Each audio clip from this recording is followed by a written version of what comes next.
We're live. Billionaire Podcast Network.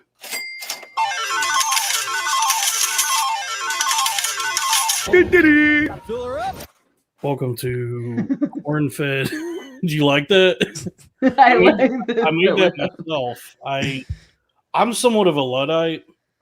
Like I know technology as much as like anybody that was born when I was. Like I grew up having to figure out computer, but computer has now left me behind to for a large part. But so I don't know like editing and all that kind of stuff. So I just went through and on my phone and did screen records of different sounds and then emailed them to myself and put them in iMovie and then just painstakingly tried to cut it together, with my limited knowledge and skill set with iMovie. That's probably more than I could do. I made a video. I was a fan of that. What's that show with Tom Segura and his wife? Like years ago. The current one. They still do it. Segura and the Bitch. Your Mom's House, yeah. Your Mom's House. I edited a video. Dumb bitch that went to Saudi Arabia. Oh yeah, he's performing there. Oh yeah, his wife didn't go because they'd probably behead her. She's looking after the kids, dude. Theo's kids. She's. I suppose. I made a video about that because I was watching their podcast and I was just a fan, but I thought it would be funny. I found like all these old clips of them on the Real World or whatever. And so I like took and I put like a. Wait, Christina was on The Real World? Yeah. Yes. I remember that. I know that's where I knew Theo from, but I didn't know Christina was on. Interesting. Yeah. I used that to kind of try and but then I realized like after I posted, it was really corny. I tried to make it so like corny on purpose. Like not that I could do better than that, but like I was trying to make it like obviously this is just a joke, and I put like a version of the X-Files music behind it and stuff. And it did. It got views. Like I made this video in 2 days, and then over a weekend it got a lot of views.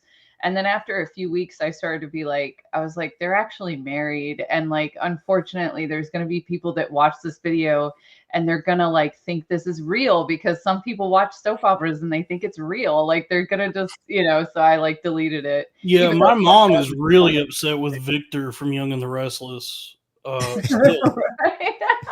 It happens. It is like crazy how the music, like, I got deep into clips last week of No Country for Old Men, and I was like, because I got to rewatch this. You got deep into you just were watching clips of the movie. Yeah, like I didn't want to go watch the full movie again, and so I was like, oh, I just missed that one scene. I want to watch that one scene where the guy flips the coin, and then like I watched the next one, and then I was like, oh, I forgot they didn't do any music in this movie, which was fucking kick ass. Like the dialogue like holds everything together and the intensity. And then I was like, they kind of do that in something about in What About Sal or whatever it was called. What About Sal? Yeah. The spinoff of bad show or whatever.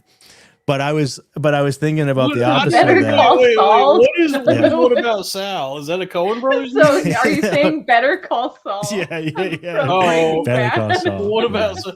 I've been asking myself a lot lately. Yeah, what about Sal? Where is he? Where is my friend Sal? Oh, I didn't tell you that Robbie and Sal started a podcast called it's a spinoff called What About Sal. They took the two names. Crumbling, dude. Everybody's moving on to greener pastures without me. But anyway, so then the opposite of that is like you were saying with the X-Files music. Have you ever seen like when Indian guys will make like a video and they want to make it like spooky, but they probably don't speak English that well. It's like as a third language or whatever. So they put the spooky music there, like they're uncovering a mystery. But then you watch the video and you're like, where's the mystery? There's no mystery. You're just a guy like talking to his wife about something. I Or have seen videos like that where I'm like, I don't understand why there's suspense music under this. yeah. Like, Or why? it'll be like a dude like running through an alley and then he'll like punch a woman in the face and like hop into his car. It's some like weird like 80s movie. And they'll put like action movie and there'll be like respect at the end of it. You're like, what about this that's like is respect? That's like that Twitter account, which is probably also Indian. There's this Twitter account called creepy.org, and it'll post I've seen. Pictured Angelina Jolie's dad, John Voight. And it's like, yeah, I guess that is creepy when you think about it. Looking this up, they got some. They just post facts and they call it creepy. They do that all the time. Yeah, they'll just be like, look at what Martin Sheen looked like on this set of Apocalypse Now. I just watched, really creepy. Yeah, I just watched. I don't watch Rogan that often, but I just watched. Yeah, this is really creepy. Pull this up, Dalton. Let me see this. Super creepy, dude. Creep.org. I'm watching Final Destination. The plot. This is definitely an Indian guy. Yes. He's like, I guess the creepy part is Final Destination. Yeah. Or is he being a creep because he's Indian and he's looking at this lady's tits? That's what it is. So he's creepy. So creepy.org is just my rule. Yeah, my rule with the internet at this point, especially like after everything that's been revealed to us, but about what the internet is now, my rule with the internet is Indian until proven otherwise. Yeah. It's very wise. So, I had to do that with the Amazon business. I watched Charlie Sheen. All right, so I got to introduce the show. Okay, good. I still haven't introduced the show. Well, it was a corn-fed Saturday, happy Saturday. What is this, the 27th? Yes. It's me, the first billionaire podcaster, Daniel Plainview Podcasting, the Caucasian Copperhead, the Golden Chocobo.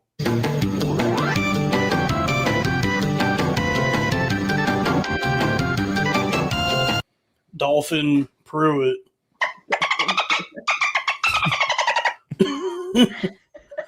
And I'm joined as always by Dave Wrong, the Stinker. Opa!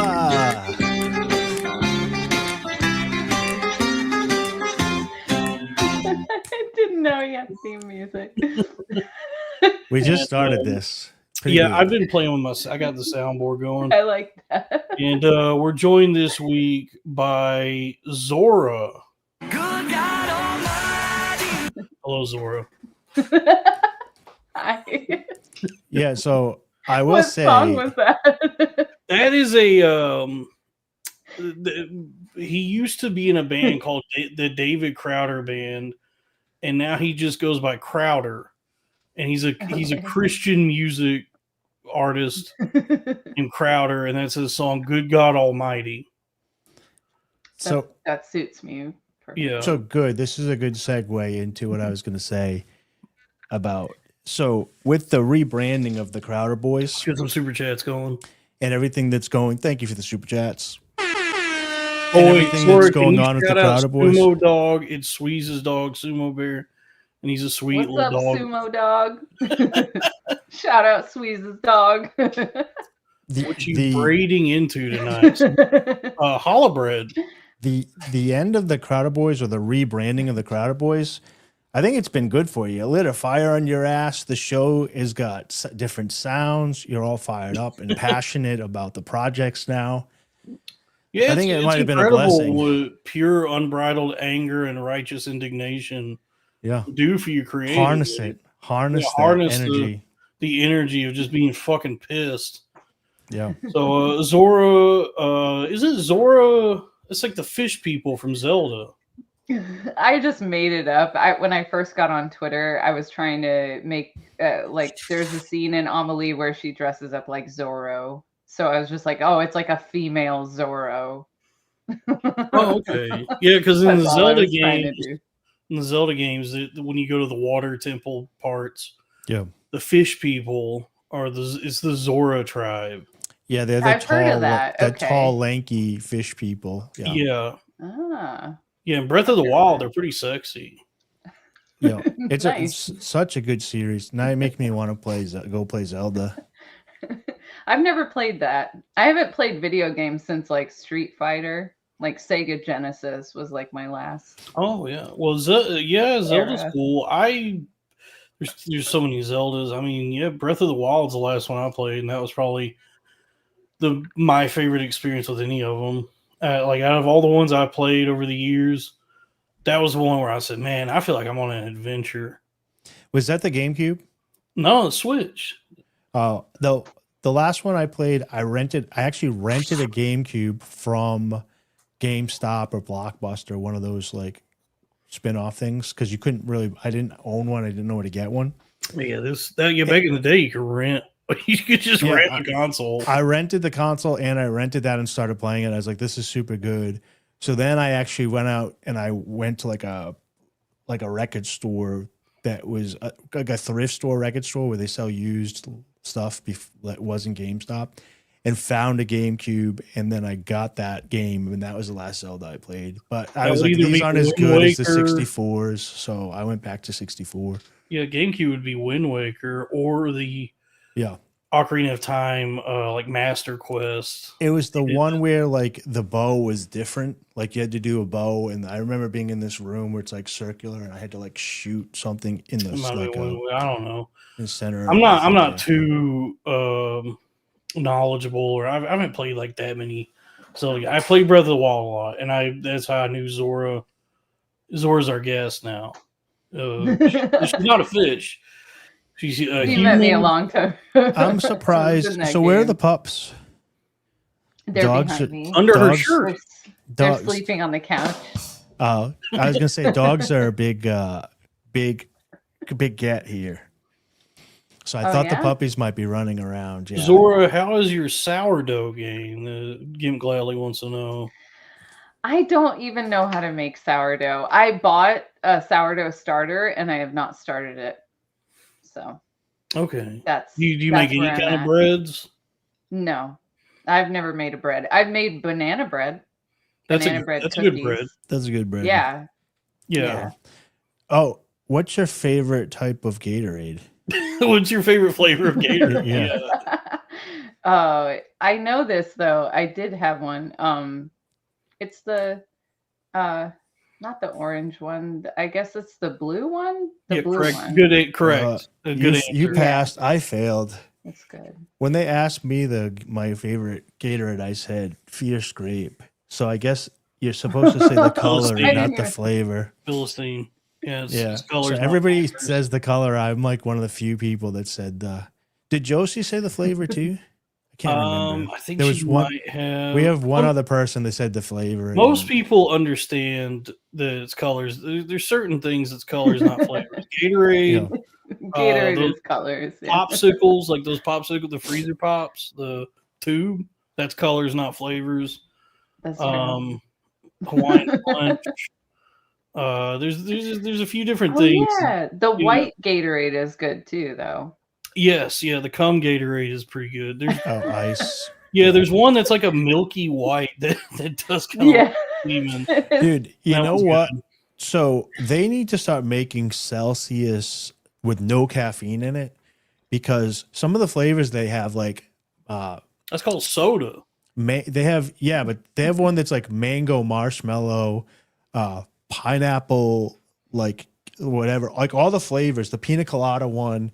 The marshmallow mangoes, or no, mandarin marshmallow ones is so good, but it's got 200 grams of milligrams of caffeine in it. So you drink one, and you're like, man, I could go for another one of those. Do I want to give myself a brain aneurysm? So you have to wait, but I could easily drink like a 6-pack of those. Yeah, I haven't had a Celsius in a long time, because the last time I drank them, I drank 3 that day, and I was just sitting at work telling myself, like, this is it. This is how I die. Like, this is how I go out. I've had that too, and I just say there's worse ways to go. Yeah, I'm just at least I went out doing what I love, stimulating myself enough that I could feel something in the world. Yeah, vibrating until I die. Wait until you get like so I was driving home today, and I was in the car, and I had to drive 3 hours back from my my drop off position, and I was getting a small pain in like my chest because I bench pressed yesterday, and so I'm like, is my heart on my right side or my left side? And then I was like, okay, it's on the left. It's on the left. So this is just a whatever. But I was like convincing myself that I was having a heart attack. And I was like, well, if I die in the highway, I can just die in a ditch. I can just drive my car into the ditch and die. I've had a good run. Yeah. So when you get That to a does certain scare age, me, you're just dying like, in a car on the road. Yeah, I don't like that. I've had panic attacks here and there, and there's been a couple times I would have them driving, and I would just have to pull over and like kick my seat back and just lay there and like breathe until it went away. yeah. It's scary. Well, what's the highway speed limit where you guys are at? 65. I go Depends. 70. Typically it's 65, but there's some highways that are 75, even 85. Okay. Yeah. So the flats out in Texas, I've gone pretty fast. So we're a pretty small state here, and it goes up to 70. And so I usually set the cruise control at like, I used to drive 85, but I got pulled over recently twice in one day after not being pulled over in 5 years. And they let me go both times. So I was like, okay, I got to start using cruise control. But I was driving in the dark home today going 75, and you can't really see exactly where you're going. So you're kind of like, I'll figure it out when I get there. But my reflexes aren't what they are. So there's part of me too that every now and again I kind of panic that it's going to turn, but it's still going straight. So you're just getting little mini heart attacks as you're driving. Do you know what I mean? I hate driving. Driving is it's so scary. But you know what I mean? Where like, and when it's dark or when it's like snowing or whatever, and you have a split second where you don't recognize what's going to have going on before you understand Yeah, and what's the going fog, on. the fog gets really thick here. So sometimes Oh, do you I live in just go Silent really Hill? slow. Yeah, pretty She much. kind of I mean, she kind pretty of does much. look like she could be a Silent Hill character. She looks like she could be a Is super that a horror sweet. movie? Yeah, but you look like you could be somebody who's like super sweet, living like on a prairie that's making banana bread and like taking care of animals and stuff. Or we could put you in a white dress, and I feel like I would be scared to run into you in the middle of nowhere with an axe in your hand. You look like I actually did scare my ex-boyfriend in the middle of the night. Like he saw me naked in the hallway, and I guess he didn't realize it was Okay, me. He like Dalton, thought put I the was a sexy ghost. music on. Slow it down. Let's tell the story sexy again. music. Slow it down. Let's go back here. So explain to scared us him what because you you looked like in saw the your hallway penis? again. Yeah. So I was in the hallway and I was naked, and he screamed like a little girl. So that was really sexy to me. I was turned on. Oh yeah, By because that. you look dominant. You're like scared and submissive.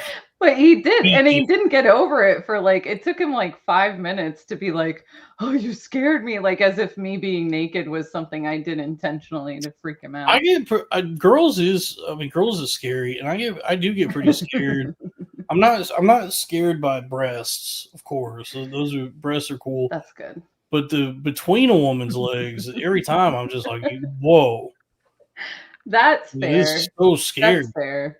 I've learned to accept it, but I have to say it's just not a very attractive. That's why they call it bumping uglies. It's scary. Both. There is a lot of weird stuff going down there. I was just listening to a podcast, and they were talking about before the genitalia form that the scrotum sac and labium are the same like tissue, except Labium wouldn't want to be them. one forms labia and one forms a scrotum, and then the clitoris and the penis are the same. Yeah.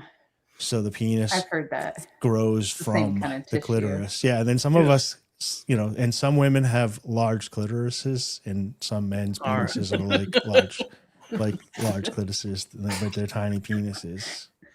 I'm just saying it's kind of strange That's what I tell women. where you make fun of a guy for having a small penis, but you can't make fun of a woman for having a large clitoris, and they're almost the same. Yeah, that's what I tell women when they see my penis for the first time, and It's like they think it's small. I go, it's pretty big for a clitoris. Yeah, yeah. Don't you- And especially nowadays when every woman's bisexual, just be like, yeah, why don't you just think about this from a different angle? Like, why don't you Yeah. rearrange how you want to perceive my penis and say to Like- yourself, this is the biggest clitoris I've ever had. I'm a clitoris don't be half full. narrow-minded. I'm a clitoris half full type. You're a penis half empty type woman. Mhm. Yeah. So, that's just one of the ways I try to think be positive in this is the world gets more and more fraught and difficult and scary. I just tell myself I have a really big clitoris. Oh no. Yeah. Yeah. But no, Zora, I was gonna Mine's say pretty good. yours what? Mine's pretty good. I'll just leave it at that. Thank you. It's fine. Yeah. It's fine. Everybody at home was wondering. No, there's a girl on Twitter, Steak and Eggs. She has like big. Oh fuck! I turned off my headphones. She has like a patch that says like big clit energy or something like that. I don't like that. Let's pull her up. Steak and eggs. She's funny. I don't like that. You got to come up with your. Y'all got to come up with your own thing. It's like when a girl refers to masturbating as jacking off. It's like no, jacking off what? I do. You got to figure out. But I guess the euphemisms for masturbating, none of them are particularly graceful or sound nice. I don't know. Touching myself is kind of like you could just be like, "Oh, that was very touching." Yeah, you can spin it like that. I just say keep it scientific. Just say like, hey, I masturbated today and grinding out the evil. Achieved climax. Gotta grind out that evil. Yeah. Yeah. Now there's climax all inside my drawers. So, oddly, that's how I think of it, though. I think to myself because I don't usually tell people, but yeah, I think masturbate. Like that's the word I think of. It's because it's clinical. It's like I don't even. I don't even want to be doing feel like a weirdo. Yeah. So back to the scaring your ex or whatever. Do you guys? Like my emotions run wild before bed. Like, so I can like be walking through the woods at night, not like unaware, not full of zero fear, but not super scared. But when I go to bed, sometimes there's just an energy that's scary, and I'm on high alert, and so I'm like, even with a firearm and everything around, it's just like you're on high alert. And so I was like, oh, why is bed scary sometimes? It's dark. Yeah, but I've been afraid of the dark. Like no, it's like it's a winding down though. I think it's when you wind down and you have like a different type of like chemicals in your body, because you ever just get like spooked for no reason. And you're like, okay, I gotta pray to baby Jesus for a couple of minutes here before I go to sleep. And it's not even like you watched a horror movie or whatever. It's just a weird energy. I'm alone in this. I get that energy. Like I don't watch horror movies because of that. Like because it will give me a creepy feeling like that I don't like. And then the dark, like in West Virginia, it's so pitch black out there. I don't even go out there at night. I had a car accident and I was like over a ditch, like hanging like this. Like I was like this. You can't park there. Yeah, exactly. I had my seatbelt on and it like caught me. But then I got out of the car and I had to stand on the driver's door to like and I like pulled on these wait. Sorry, let's back this up a little bit. So you what was on the other side? So you went into a ditch, but like were you gonna fall over a cliff or something? What was the car set up? The car. So did you fall asleep? Did you slide on ice? No, I'm just an idiot. I couldn't. Oh, you're a woman. Okay, you're a woman driver. Yes, thank you. Okay. Okay. So you're a woman. Right. So you're driving while being a woman. Yeah, and just hitting every curb I could find, and then no, there's no curbs. There's no lines on the street here. Okay. So I've learned that this is there's two directions I can leave my house, and this one is very scary, and it has a really there's a really extreme bend. And one time I hit a tree coming around that. I didn't actually hit it, but I almost hit a tree that was fallen in the road, because it gives you such a big blind spot coming around that curve. And I just turned too much. Like, you're supposed to turn really wide, and I turned too narrow, and the car got caught on a storm drain. Look at me, every turn I make. Okay, And it so- would have gone down like another like 15, 20 feet before it hit the ground. into like so it's raised up, or it's like a dirt hill. It's Like- it's I don't know how to explain it. There's a creek underneath there. You know, Wow, there's so creek it's down like there. a bridge. So you basically were toppling over a bridge, and then how did It you get wasn't- out of the car then? So I didn't know what was holding the car up, and I didn't know what was really going on, but first I put the car in park, which is very weird. Well, there you go. And Make sure you park it there. That makes sense. Wait a second, guys. Let's get some super chats going. $5, and also let's get some super chats going. This is interesting. So you're about to So I fall turned in off your the car, car, you know. 15 feet. Yeah. Yeah. And you got out the I passenger turned off the side? car. No, the driver's side. Okay. But so first, I parked it, and then I like shut off the car, and I was like, should I have done that? I don't know. And then I made sure I had my phone, even though it was only on 1%. So I was kind of fucked, like, no matter, like, I had nothing like to work with. And I had my phone and my keys, and I opened the driver's side door, and I tried to look down to see, like, is it going to fall further? And then I like jumped on the car a little bit, because I, might as well just like see if I'm going to die right now. And then, so I wasn't going to die. So then I felt like some vines, and I know they're brambles because I have the same thing in my yard. And there's, story. it was insane. It was insane. It was crazy. So And, you had to I you pulled this climbed out, up. you climbed out some vines. Yeah, this is like a Tom and Jerry. Like It was terrible. Yeah, It's such a I'm sorry, and I'm sure there's men in the world that have this story, but she's like, yes, I have my phone in one hand, the battery's at 1%. I got my pumpkin spice latte coffee in the other hand, and my car is teetering over a hill.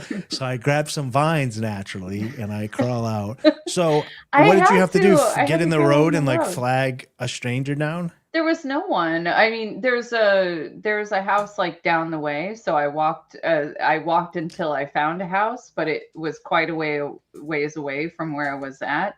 And nobody came out. Like, I was like screaming for like 10, 20 minutes out there. Hands? No, I wasn't injured at all. So they probably just thought I was a crackhead, and they probably just didn't, or a meth head or whatever they have out here. Like, they probably just thought I was a psycho, or there was no one actually there, but there were dogs barking in their lawn. Like, there were dogs, but it looked like they had like an electric collar on, because he wouldn't go past a certain point, but he was doing his guard dog thing. So he was barking at me, but he wasn't charging me. So I wasn't going to go to the door, but I was just like, hey, can you call the cops? Like, my car, like, I wrecked my car. Can you please just call for me or whatever? But the volunteer firefighters showed up, and then a cop showed up, and then an EMS, and then they decided what tow guy to call. And he just assumed I was like an addict or something, because he wouldn't even let me finish a sentence. Tow guy? Like, why would they need a podiatrist for this? Let's get some super chats. $1 from Michael Hall. So how do they go about do they just hook up the back of the car and pull it in reverse? Like I didn't pull it up in reverse off of and they just grind the bottom of your car. The car is totaled no matter what. Yeah, it was totaled already. Oh, it was totaled? Definitely. I mean, it didn't get crushed or anything, but having the whole bottom of your car like stuck on something, like, yeah. So it takes surprisingly little for an insurer to say this is a total loss. Okay, so hypothetically, let's just say when I was in my 20s, a guy very similar to me decided to go to a wine tasting thing in the afternoon, which turned into shots, which turned into Long Island iced teas, which turned into him getting into the parking lot into his Volvo 240 with his buddy and seeing 2 parking meters. Do I need to see the first 239 to understand this story? No, I saw this guy, hypothetically, that was driving while intoxicated in his 20s, saw 2 parking meters and thought it was the exit of the parking lot and drove over the cement parking things and then over the sidewalk in between 2 parking meters and down and grinded his gas tank and his exhaust system. And they were able to just put a new gas tank on there and a new muffler, and everything was fine with that guy's car. So I saw guess a it's guy just do more that weight. to a Maserati, and that made me laugh. I thought that was pretty funny. So this must be different the way that the weight Was of it the car going crashed. 185? He lost his 80s. license. Now he can't drive. 88. What was the Back to the Future? 88, 66? That was a DeLorean going 88 miles per 88, hour. yeah. A Maserati goes 185. I lost my license. Now I can't drive. I thought it was my car go 160 swiftly. Yeah, cars can vary in speed. Yeah. My car go 160 swiftly. $5 from Drew Huntley. Wishmaster movie clip. Any clip. Has Zora seen Wishmaster or Wishmaster 2? The second one is a sequel to the first one. Thank you. Clarify. Thank you, dude. Zora, have you seen Wishmaster or Wishmaster Dude, 2? That reminded me of Never heard of it. It's Jim really Norton, fun. dude. Wishmaster is Is a it? fun movie. Yeah, it's a horror movie, but it's very campy. It's Okay, I can dig kinda- that. yeah, so it's scary if when I first saw it was on Sci-Fi Channel when I was 7, so it scared the shit out of me. Then as an adult, I went back You and watched wished it. you didn't see it? What? Did you wish you didn't see it? Yes, yeah. I gave what you were talking about earlier, where you're scared when you go to bed at night. Yeah. For weeks, I just would lay in bed petrified that the Wishmaster was gonna trick me into wishing for something. And in a cruel twist of irony, it would kill me or imprison me in something. Is that what it was? It was like Yeah, it's, kinda it's, like it's a the bit. genie. It's a djinn story, so it's like a classic. I wish my penis touched the ground, and then he cut your legs off. Exactly. Yeah. Yeah, and so it's one of those. And so somebody unearths some kind of stone, and then the evil genie comes out of it, and then he goes around and just tricks people into wishing for things, and then he grants the wishes, but with a cruel irony attached to it. And so I'm trying to remember. We'll pull up a clip later. We'll get that queued up for Drew. But yeah, it's fun. And if you're a horror movie fan, it's got a lot of nods for you to notice. Like Tony Todd is in it at one point. Robert Englund. There's a lot of classic horror players that show up. It's fun. It's really stupid, but it's fun. Yeah, I don't mind. It's campy. If you've taught me, Yeah, so it's I kind learned of the word it's campy, campy, 4 months hokey, ago. silly, cartoonish, however you want to describe it.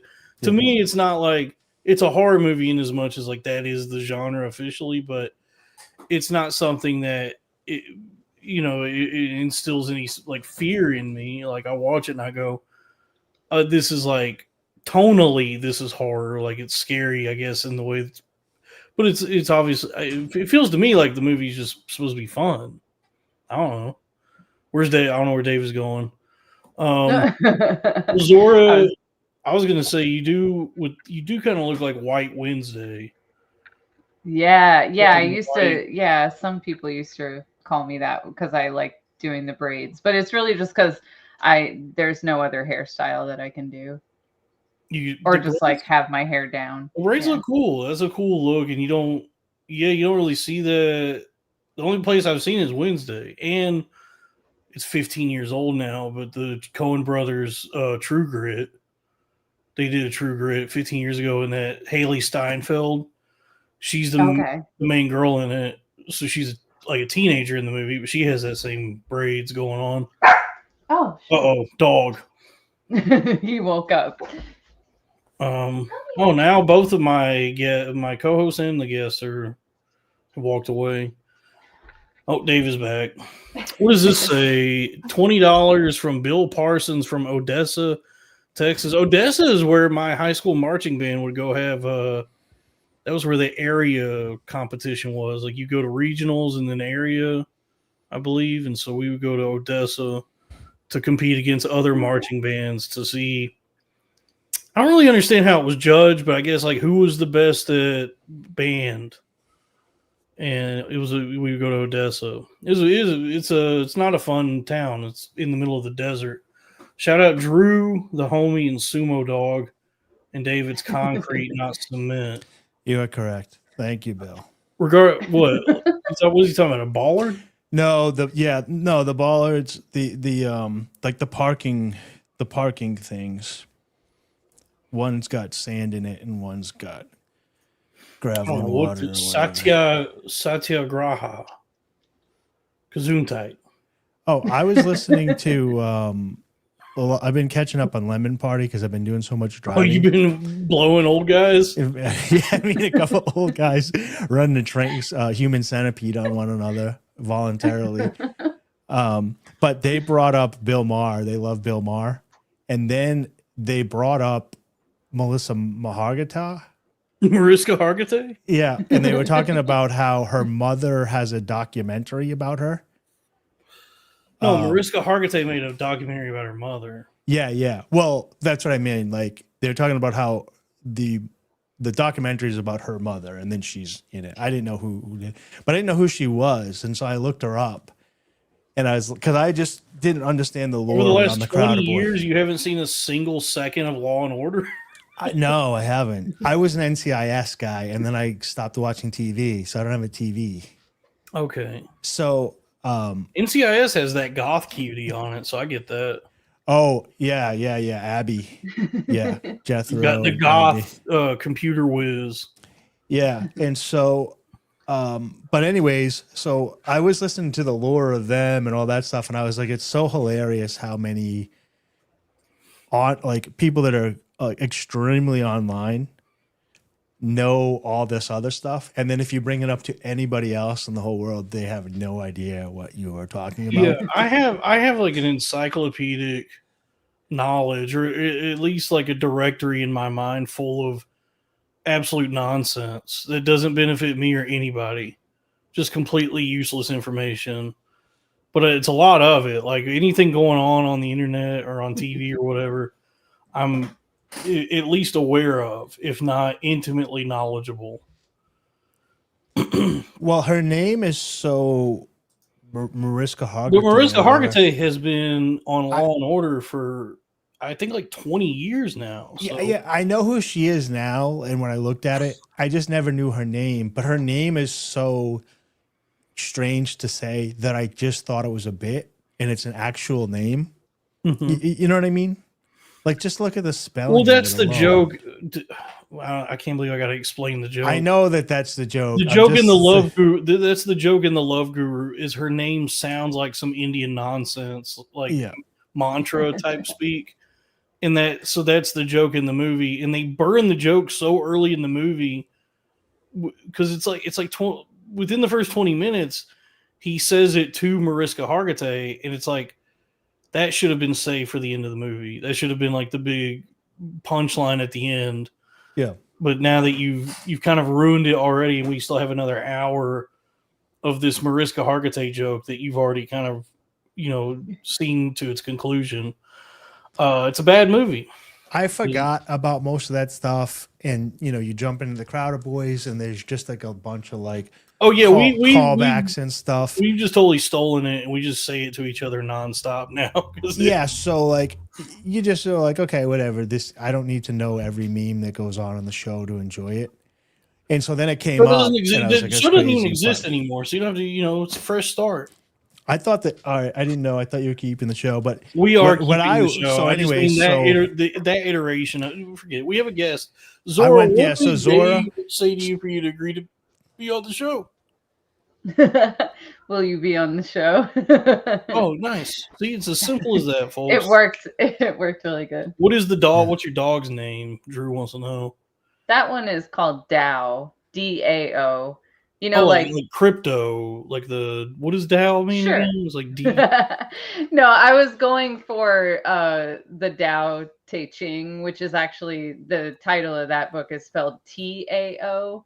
But for some reason, because I'm weird, I was just like, if someone mispronounces his name, I'd rather them say Deo than Teo.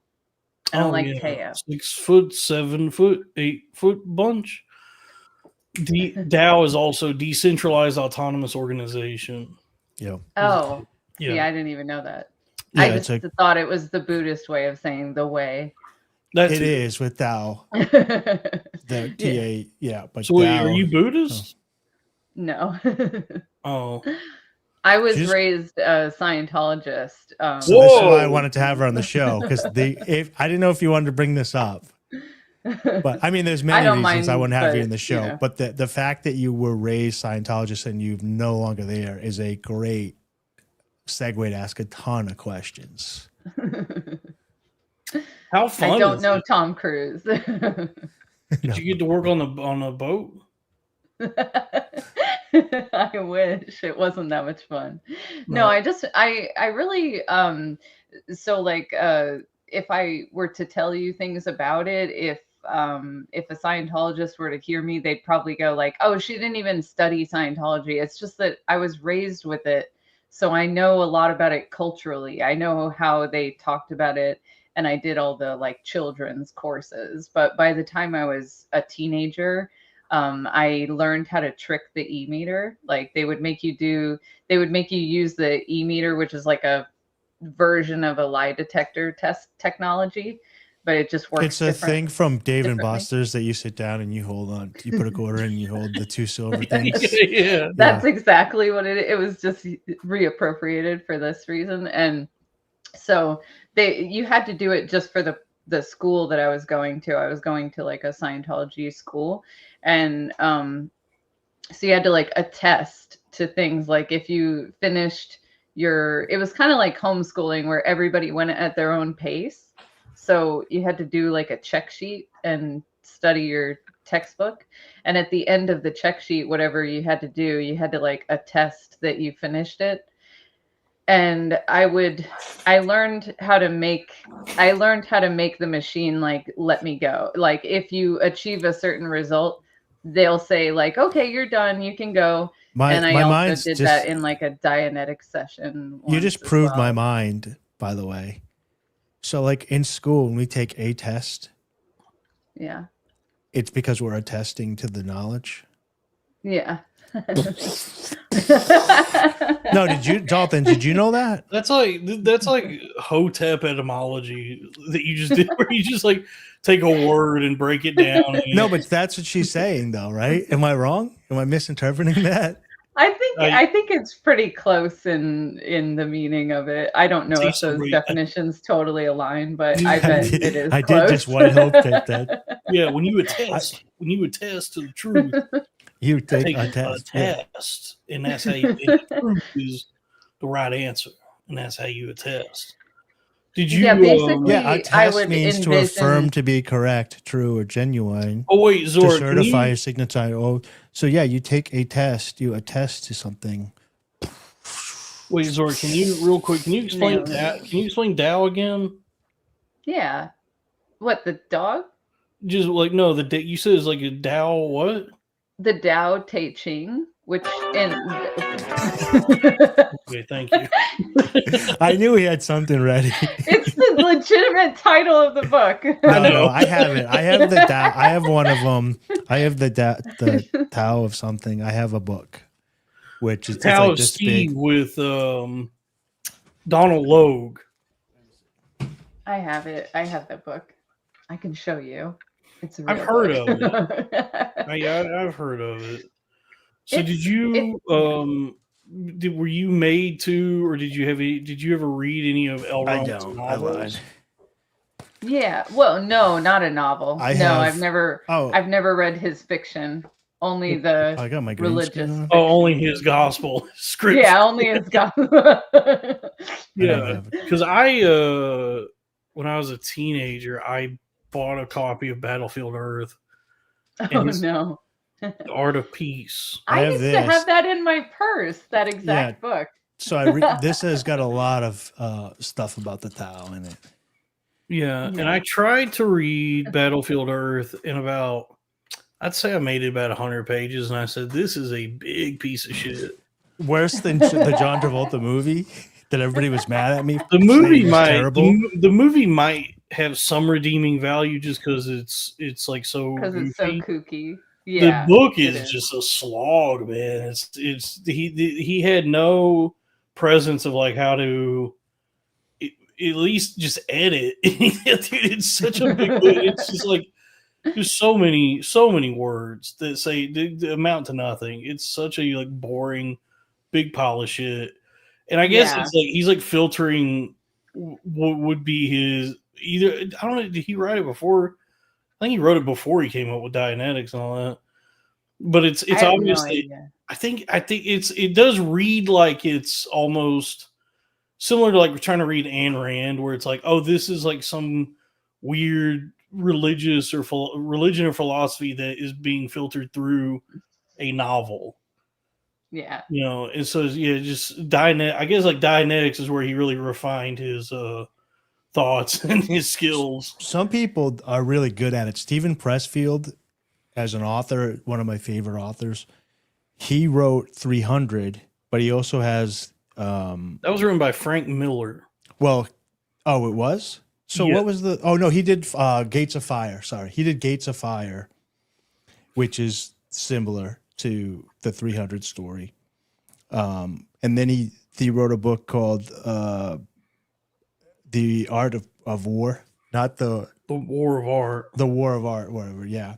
And those two, one is the fiction and one's the nonfiction, Sure. where he's trying to get the same ideas across. Right. Well, so let me ask you, Zora. So when you were being raised in it, it was the entire time you were in it was Miscavige, wasn't it? Yeah. Like that was the Yes, main right. guy. Yeah. Yeah. Elron was already. I was born in '85, so I forget when he passed away. He But was either dead he or was he was gone. like on the land. He was on a boat somewhere at that point. Like, didn't he? He like tried to. He was just like because Scientology is so like in my mind. The way I understand Scientology or think of it is it's so enmeshed with like the sea because I think that was his plan Yeah. to evade the authorities. That's right. Was to commingle this religion with the high seas so that he could just like I'm out on a boat now. This is maritime law now. So that's like your jurisdiction. I'm on a You guys boat can't- was definitely his motto. And so, Yeah. and there's a lot of implications on a boat. Sure. I've seen the show. So be careful when you're on a boat. Yeah, so that's like in fact, and I think that's like now people are asking like where is Shelly Miscavige? Probably just out on a boat somewhere. Just chilling on a Being- boat. All I could think about being Probably being like one Shelley. of those Viking That's good. funerals. they killed her, but still paid her the respects of a Yeah. boat funeral. Yeah, that's nice of them. So, but you're Yeah.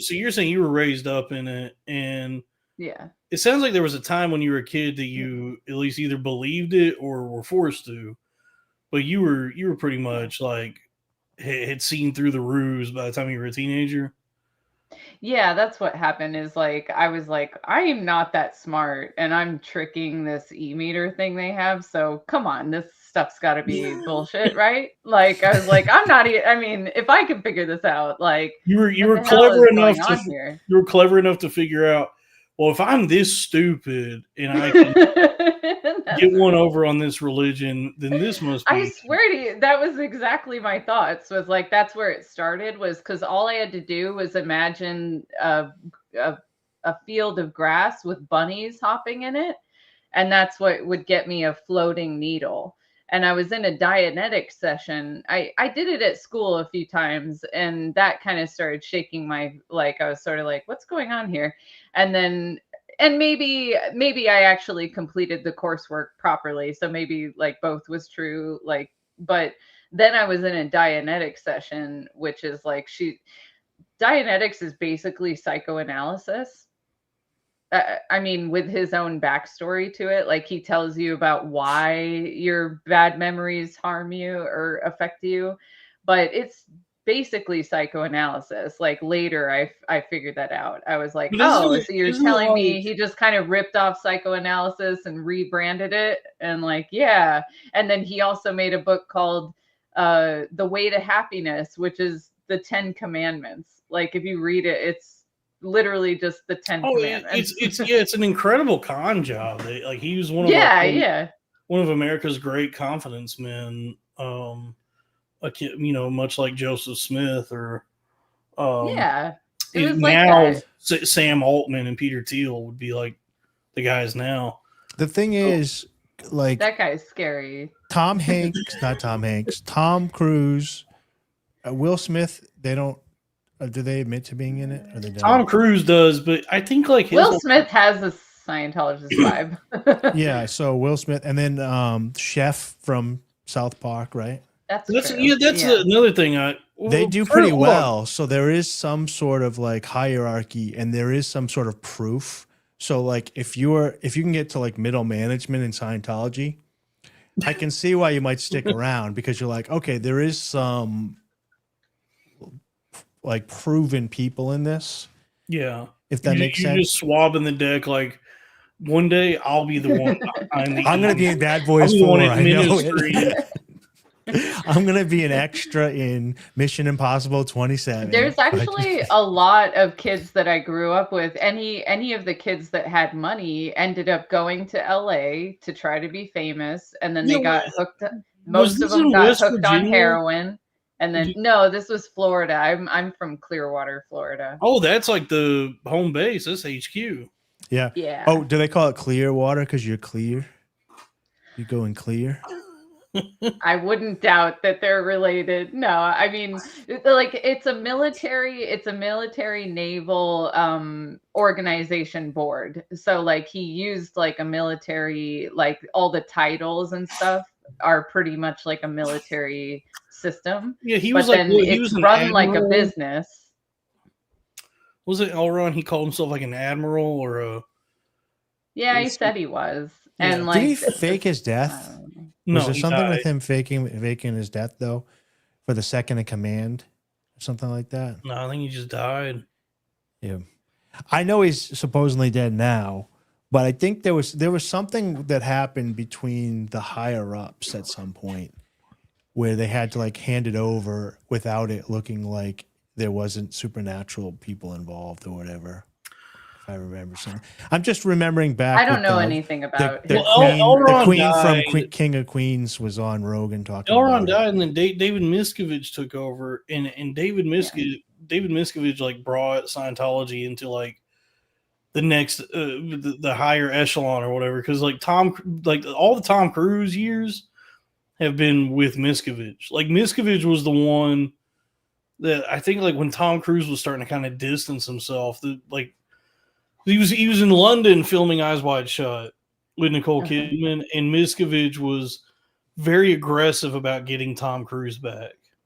They're very aggressive about that kind of stuff. Yeah, because that kind of a celebrity, like that high A-list caliber celebrity, being such a prominent member of the church, like not only legitimizes it, but kind of bulletproof.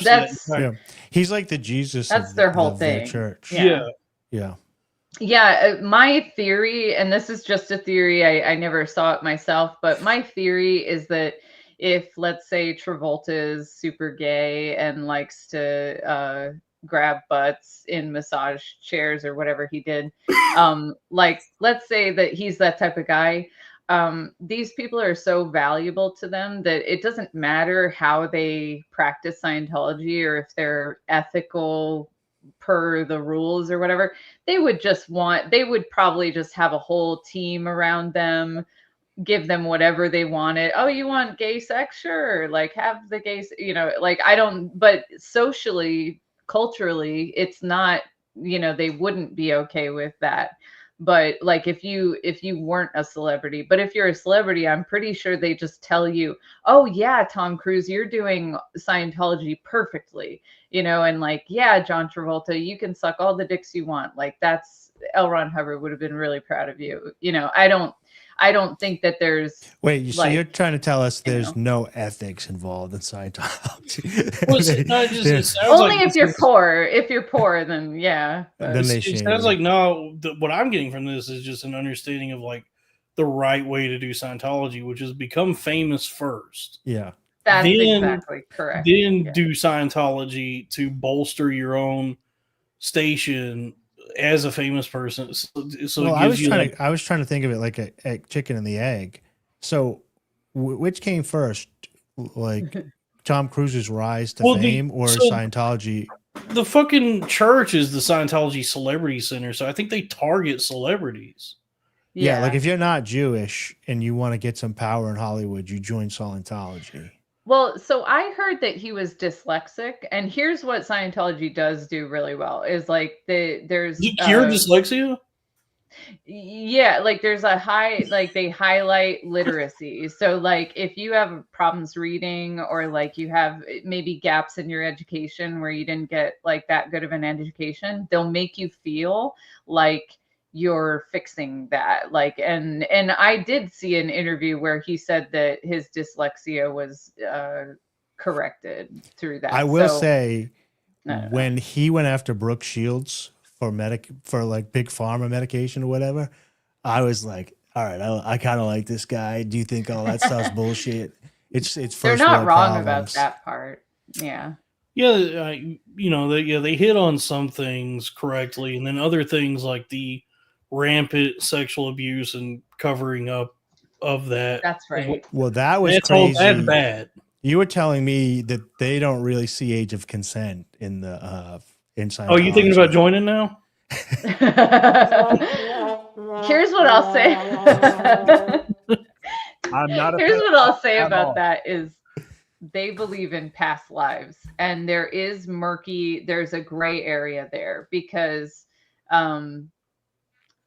I one time heard a guy telling another guy a story, and he said, look, I was in the org with a guy, like I was at the church in LA, and this little girl walked in and she had no shoes on, and she asked for this guy, and the guy said hi to her, and then, you know, they had a brief conversation. The little girl left, and the guy said, yeah, that was my wife. She never did wear shoes. Like, you know, that this girl, that, you know, in her previous life, she was also barefoot all the time. And I'm saying, and the way that the story was being told to the other person was as if it was romantic. And that freaked me out. Even when I was just like a teenager, I was sort of like, what the fuck did I just hear? Did you just romanticize a little girl like being like that? Grossed me out. And that made me just feel like, yeah, there is a gray area. And my mom did this thing to me. Like, my mom's a saint, okay? Don't take this wrong. But my mom, I think, was having a hard time being a mom, if that makes sense. And so she would tell me, you were my parent in a past life. You're more the parent in this relationship than I am. So I think it was a way for my mom to just kind of avoid being a mom, like avoid responsibility, was she was like, oh yeah, you must have been my parent in a past life because you're more responsible than me. Okay. Yeah. So you know, so Your mom was like, "Can I have some ice cream, please?" So you're talking about like this grotesque way that they like justified like pedophilia or whatever, or euphophobia or whatever you want to call it, like borderline Pedophilia. Well, I just see that there's a gap there, and you this could wasn't exploit it pedophilia. for This was that. attraction to like teenagers or whatever. But yeah, Dave, come on, man. well, there You is want a to be one of those distinction. guys who starts splitting the hairs. It's like, oh, it's Yes. actually Pedophilia. pedophilia. I do because like I'm not a pedophile at all. What is I do because like you got to get into the Romeo and Juliet laws too. Like a 17-year-old dating a 16-year-old or whatever. The government They're like, allowed to kill ruining themselves. ruining people. But I was watching. I don't usually watch Rogan, and I watched the Charlie Sheen episode, and I couldn't really relax because the whole time I'm like, my mind was just going off, and I was like, didn't he rape one of the Feldmans or one of the Corys or whatever? From That's So Raven. Yeah, That's so what Corey Feldman said. Yeah. yeah, so we don't know whatever, but like, so I was like, let's just say though, it doesn't matter if he did or not, but let's just say he has a rapist on, but they kind of brush it over. So then I was like thinking about how, you know, you have when they interview like Trump and stuff before he was president, he's not a war criminal. And then I was thinking about how Mark Maron was like, well, I didn't interview Obama before the thing. That would be crude. I interviewed him afterwards, after he murdered millions of kids with drones. So then I was just thinking about how we just normalize having these sociopaths on all these shows that have like murdered, raped kids, and they get interviewed, and then the interviewer just ignores the fact that they're a mass murderer or a rapist or whatever, and has them on like a celebrity. And you're like, the only one, like Norm Macdonald is like the only one that like stuck true to the end with like picking on OJ He was great. and all that stuff. But That's then, who I thought of. I was like, yeah, and then I was like, "Yeah." and now these guys are like, you know, without getting into too much of it, they're going to that Saudi Arabia. Like I wanted to read Louis' new book. It sounded like a really great idea for a novel.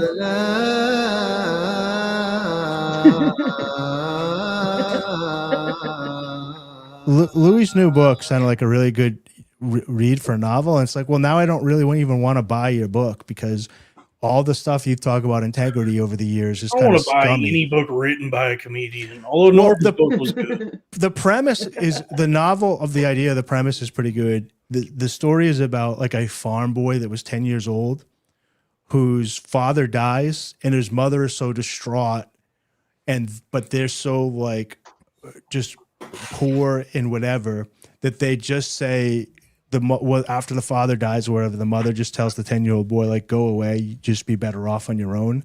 So a 10-year-old boy goes into the world with limited knowledge and has to figure out morals, ethics on his own without any guidance. Well, he wrote Huck Finn. Yeah, it's a Huck Finn type story. And like one of the stories that he told on a podcast that made me like, oh, maybe I'll read this is the kid was working. He figured out how to make money for food, and he only understood how to count in dimes to buy stuff. So he only wanted to get paid in dimes because he couldn't do math, but he knew like how much food he could get for what a dime was. So he would save up dimes, and he was burying them under a tree. And then an old man wanted to rob him, so he followed him back to the tree when he's digging it up, and he kind of gets scared. And he has a knife, and he's like, he's going to try to take my dimes. And now the kid's never been told, like, thou shalt not murder or whatever. So he's trying to determine what the course of action here is. Like, I know this is a book that Louis C.K. wrote. Yeah. So the kid's like, he's like, I know it's okay to defend myself because the last thing my mother said to me was go out into the world and whatever you do, just survive. And so he's like, okay, I know it's okay because I have this rule, just survive, that I can kill or hurt somebody from me. But this guy's going after my stuff. And he's like, is it okay for me to hurt somebody that's going after stuff of mine? And so like, it's written in this way, and I was like, oh, this actually sounds really cool. I want to read this. And then some bullshit. And then Derivative. maybe not. Insist upon itself. Maybe. So then Louis goes to whatever, and I was like, okay, this guy's like, I guess you can separate the art from the artist, but then This is a good point. The Warhammer books. Now that's literature. Well, The Horus Heresy.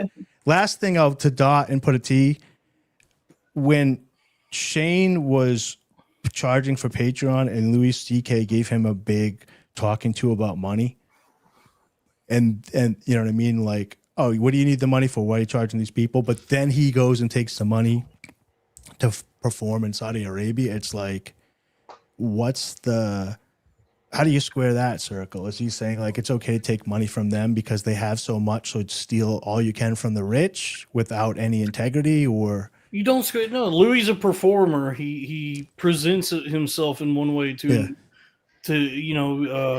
endear himself to people and get them to pay him money and go see his shows. But he's still singularly focused on himself and his own interests, and so he doesn't have the whatever principles or convictions you think anyone has. You're projecting onto them based on what they've allowed you to see, or the no, that I understand. like the way they perform. I'm So saying, like, I mean, yeah, I don't like. That's why I try to put everybody at a distance who's like an entertainer, including even my friends. I've learned that lesson recently that you can't trust anybody. I get that. What I'm saying is, if you're a Louis C.K. fan and you just watched him 6 months ago chew out Shane for making money on Patreon, saying how much money do you need, and then he goes and takes the money for Saudi Arabia, does the average person just not like see the hypocrisy there? I don't think the average person knows about this festival. I think I've seen quite a few people starting to. I'm seeing like, more people find out it. about it, but that's still very much online. I don't know how many. True, but also I saw normies that I didn't think would know about this know about it.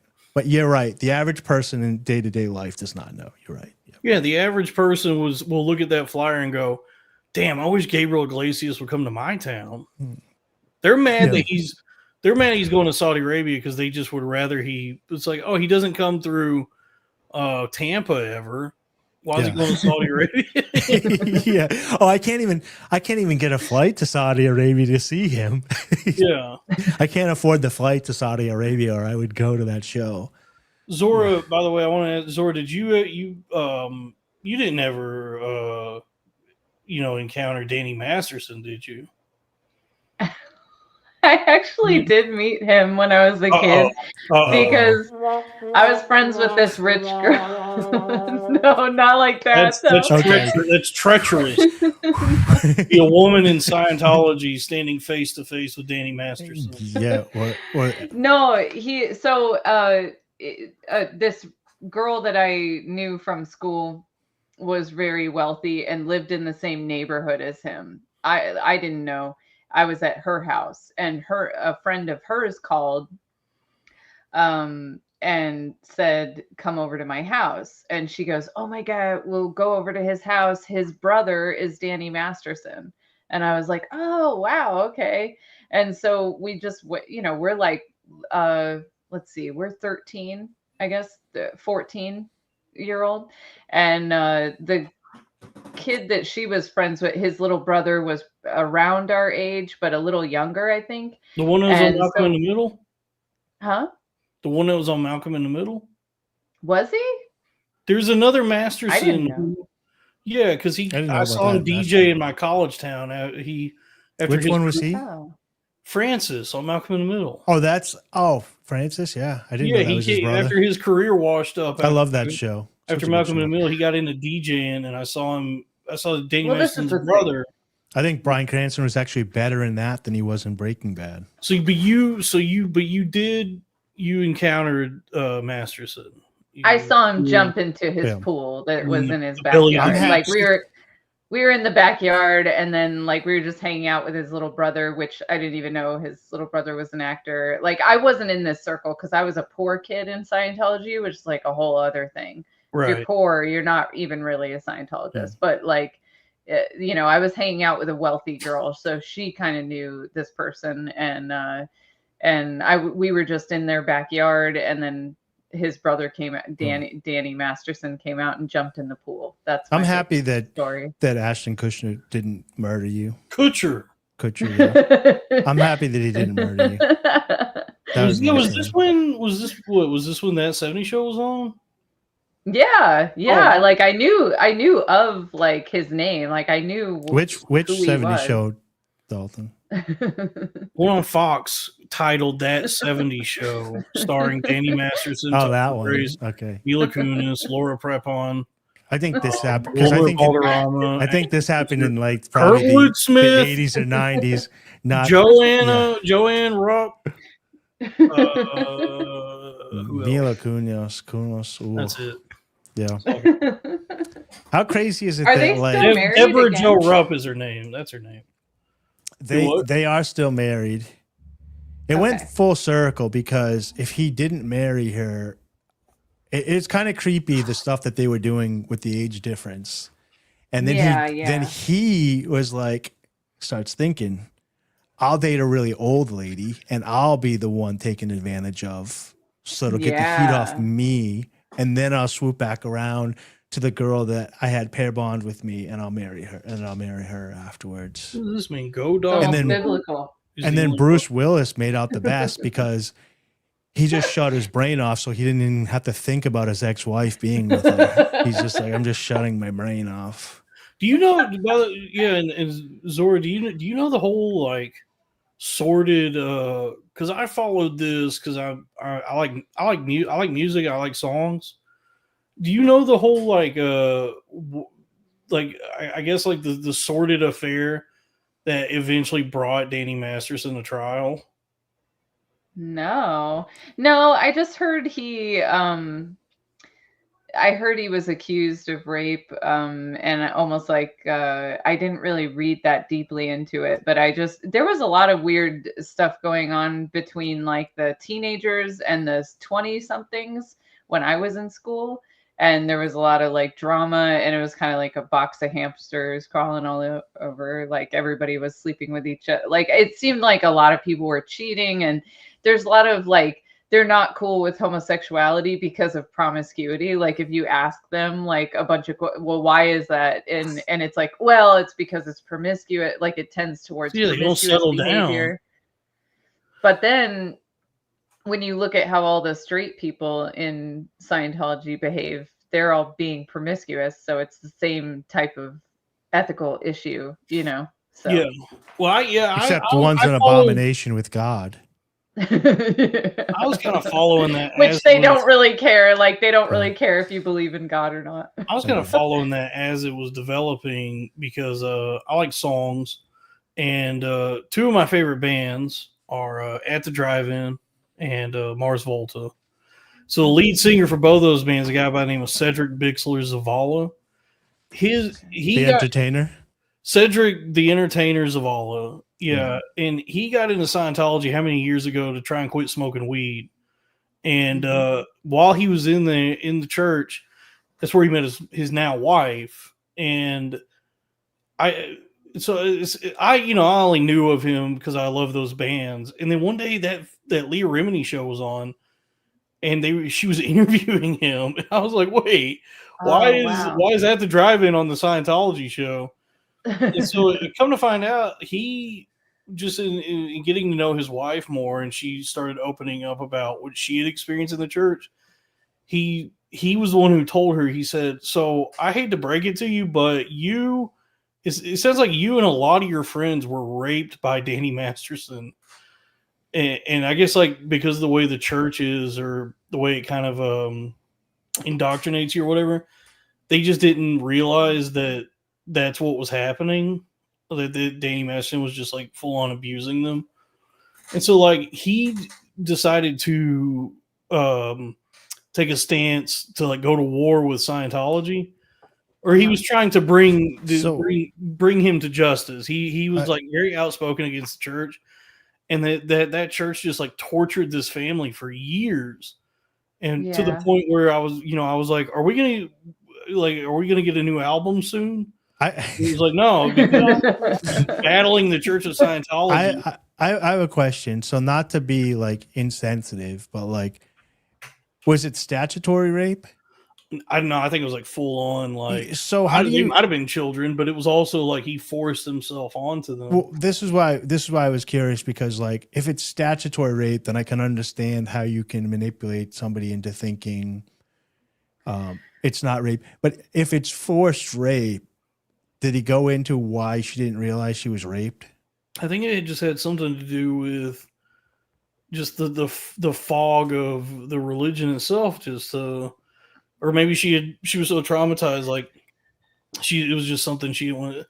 Dave, far be it from us to understand the mind of a raped woman. No, I just didn't know like what? Sorry, Zora. I got to put Dave in his place. You know, this is No, not like no. guys are. Well, I'm just curious because like I'm not saying that didn't happen. I'm just saying because multiple people were. I'm trying to understand the cult mentality. If they were being pressured by multiple people to being in a relationship, and then she's doing stuff she doesn't want to do, but she can't get out because of the pressure, or if like he beats her, holds her down, rapes her, and then she goes to the cops, but then they're like, no, it wasn't rape. We'll deal with it internally. I just didn't understand. I don't know the extent of if he went into that. Yeah, I don't think publicly it was something him or his wife wanted to like reveal the particulars. Details. Yeah. I was Yeah, more curious for the fact is like, do you think, or maybe I'll ask Zora, do you think that they're still using like coercive techniques to rape women within the Scientology cult?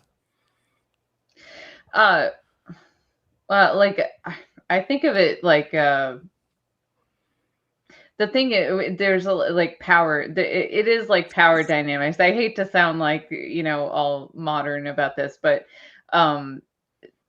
one of the other ex-Scientologist kids that I used to hang out with, like both of us, like got away from the church, and later he started studying yoga. And he was like, Farron, you know what the thing I figured out about Scientology is? They're all about the power chakra. Like everything's about power in that. And I was like, actually, like that is a legit like observation, because they're kind of more along the lines like Ayn Rand would like align with the perspective, because it's a very like personal responsibility, but that gives you the impression that like, I don't know, power is respected, and then everybody in that belief system is going to respect like a celebrity or somebody who's like a face for the church is going to be a big deal to everyone.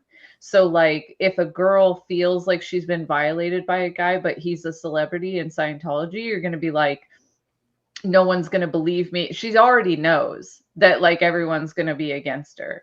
Like that would be an obvious like. So she kind of wait a second.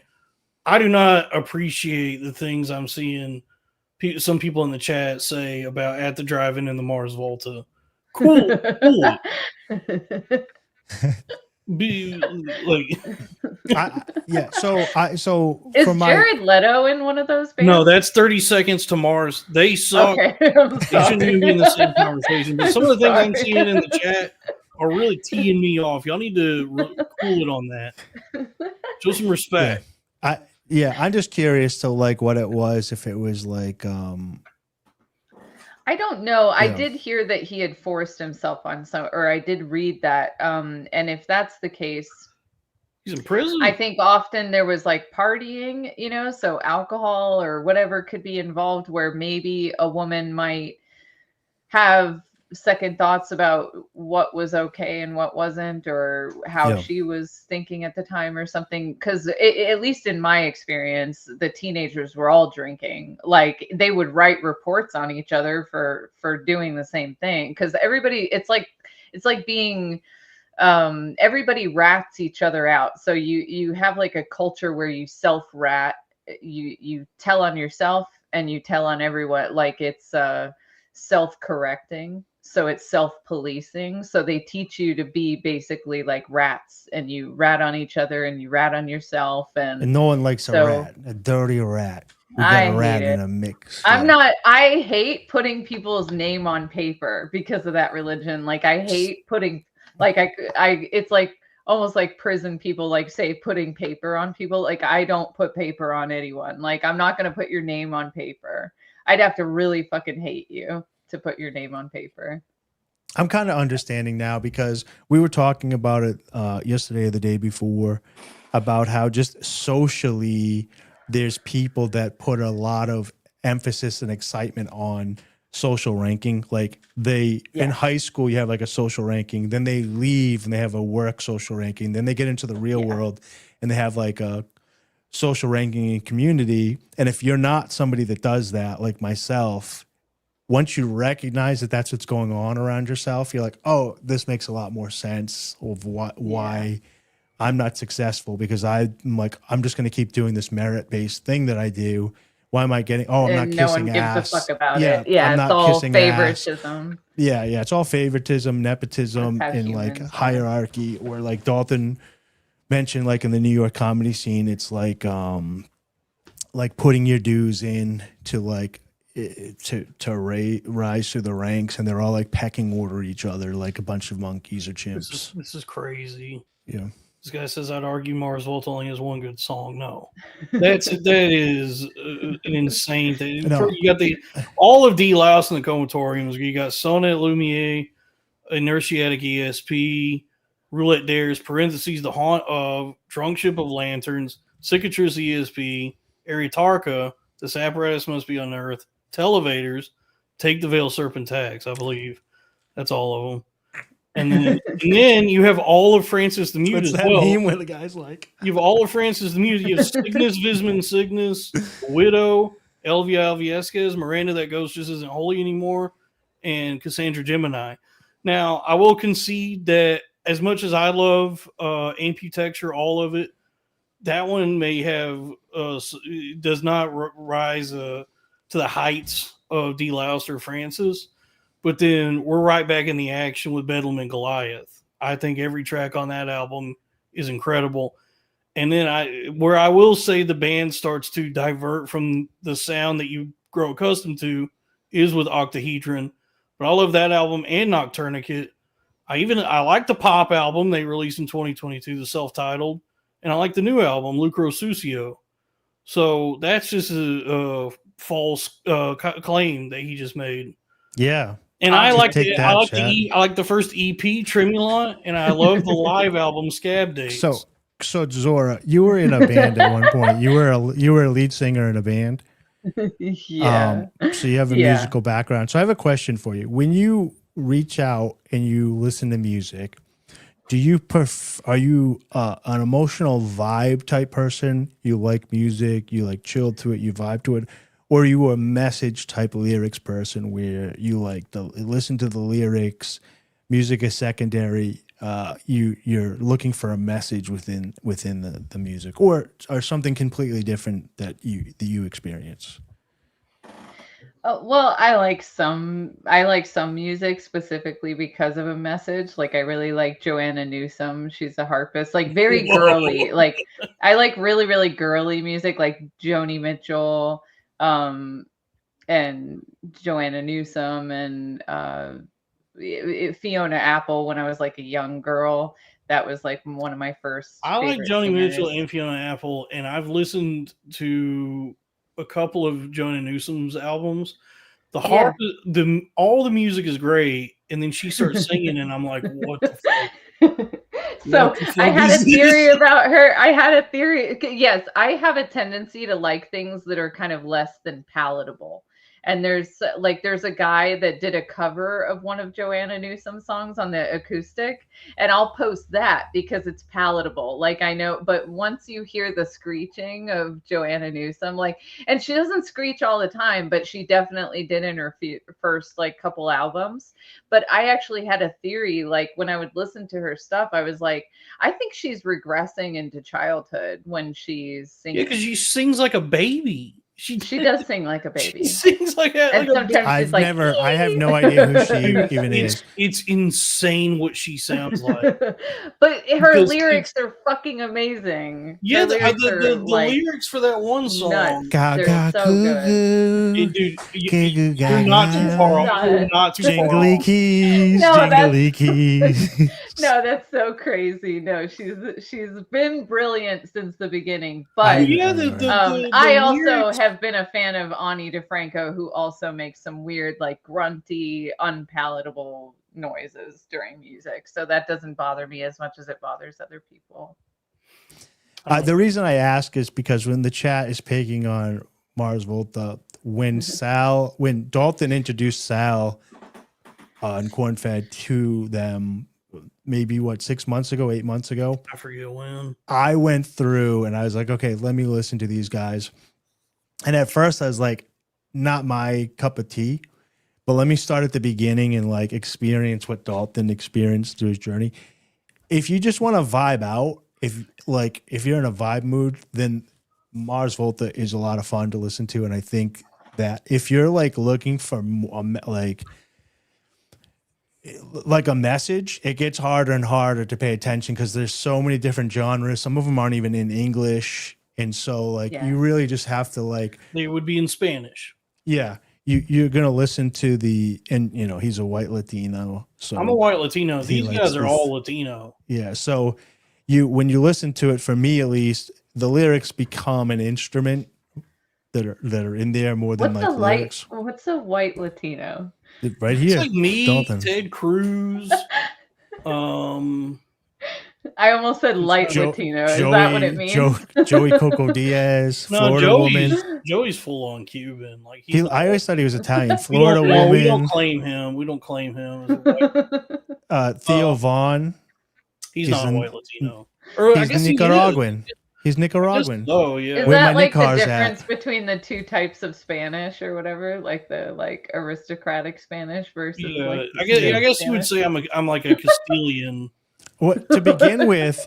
So first of all, it's kind of weird because Anya Taylor-Joy, she's a white Latino. Because all Latinos or Latin whatever started off pretty much as white, but Spain was like, "Hey, let's go conquer everybody."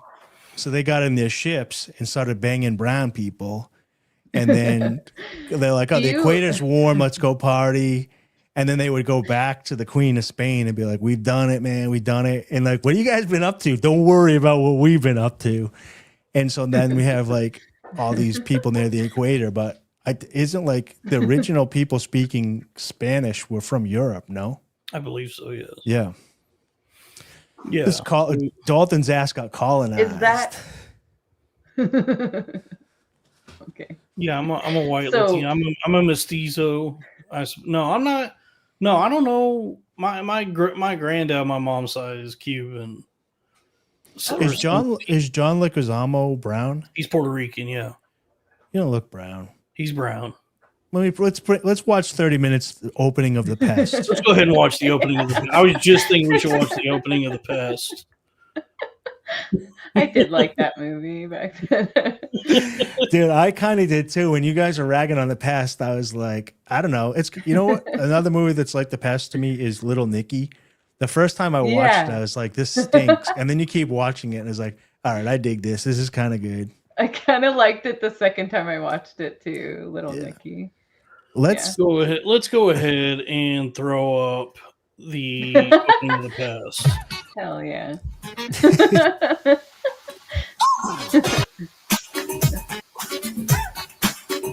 I didn't realize it had such a Fresh Prince like font. Man. Damn, I do not remember this. Yeah, he's in the shower. That's what I remember. He's in the clear shower, but it's a tub that he's standing in. Because I do this shit to this day. Cruising crazy, playing 3-car money on these crazy streets, straight hustler. Oh, he looks so much more gay than I. No, I always remember him being a little. He's like 5'2" in real life. Oh, really? Yeah. I used to have a buddy Aaron with nickname Ross that reminded me of this guy. Nice lady, I'm hiding, I'm sexy, but I'm hiding. All right, already. I'm ridiculous. Like a booger, I stick to this. Take a whiff of this. I'm stinky, dinky, ooh, stinky, dinky, I do not remember this at all.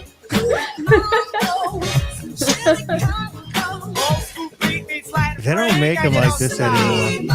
Actually, they just put this up on TikTok. What the hell song is this? It's for the movie. Yeah. Okay, that makes sense. I was like, this can't be a real song. God, it's so hard to be modest. Jack might be in the mood, but I'm a sex symbol, so take us all the wick from his candlestick. I'm in the mood to scam, simply because I can. I'm the Latin Houdini. Disappear in a flash with your cash in a bank like a genie. Lucy, I'm home. He looks pretty white to me. It's Puerto Rican, This dude. is a different song, Yeah, right? but it's not Aren't they brown. Get stupid, get retarded. Cause Okay, let's get the yeah, party this started. is Which way did you go, George? Which way did you go? Volocious, volocious, volocious.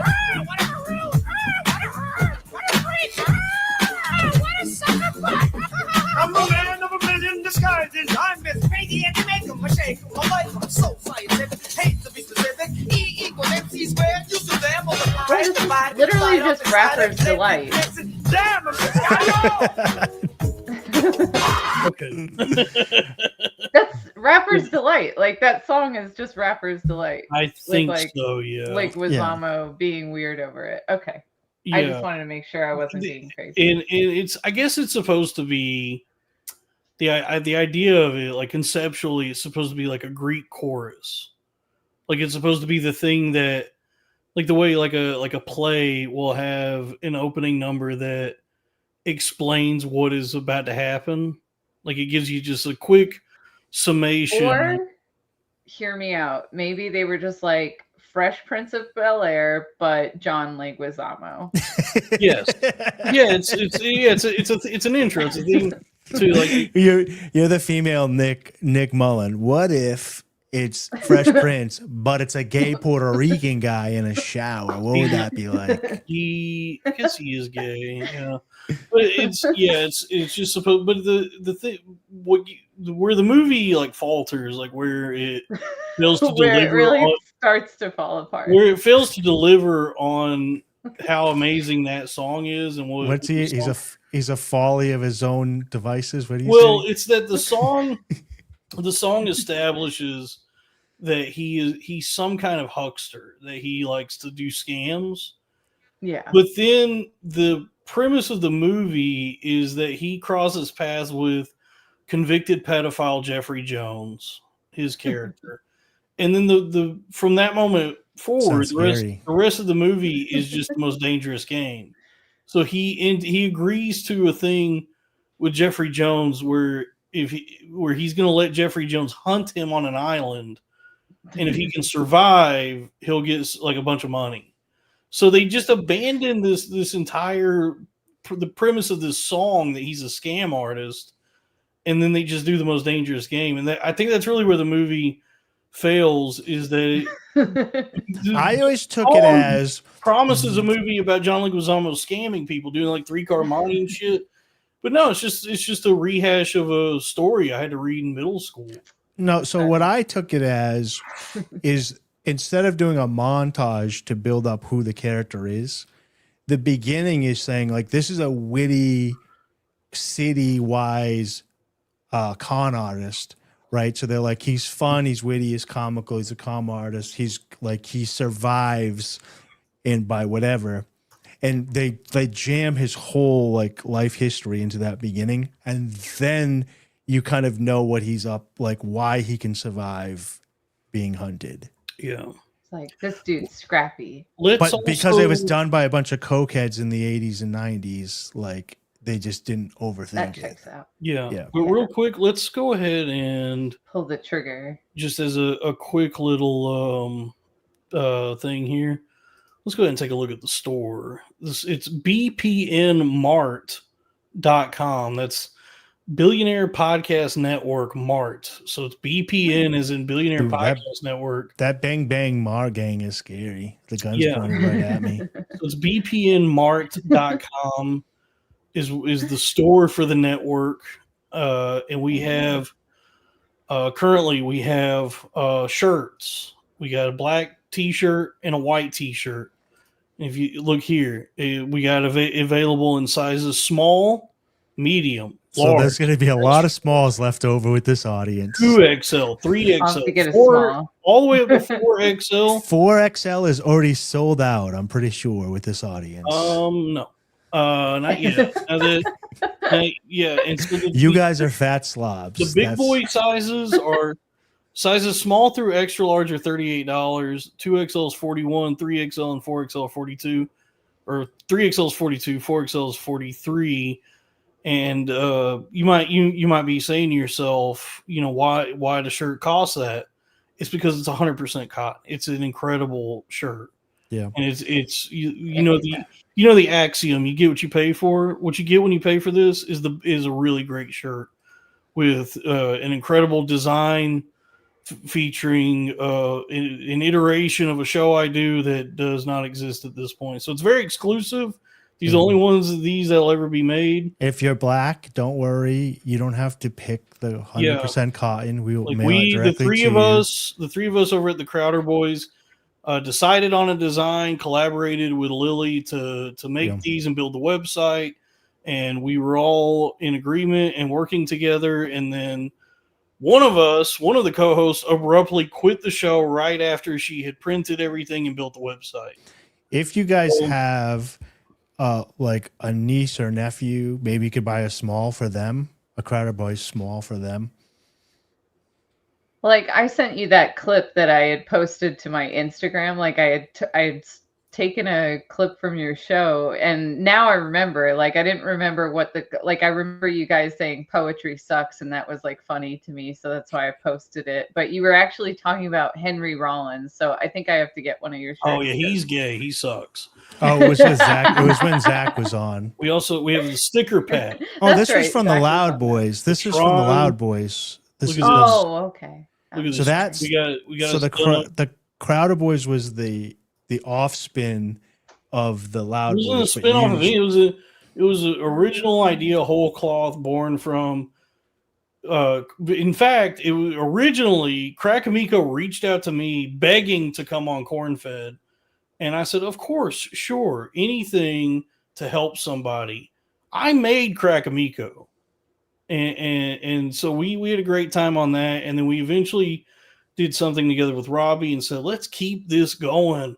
We'll do this for years and build a whole wonderful show around us and this chemistry we have. And we're going to make all of our dreams come true, and we're going to make shirts and stickers and a keychain.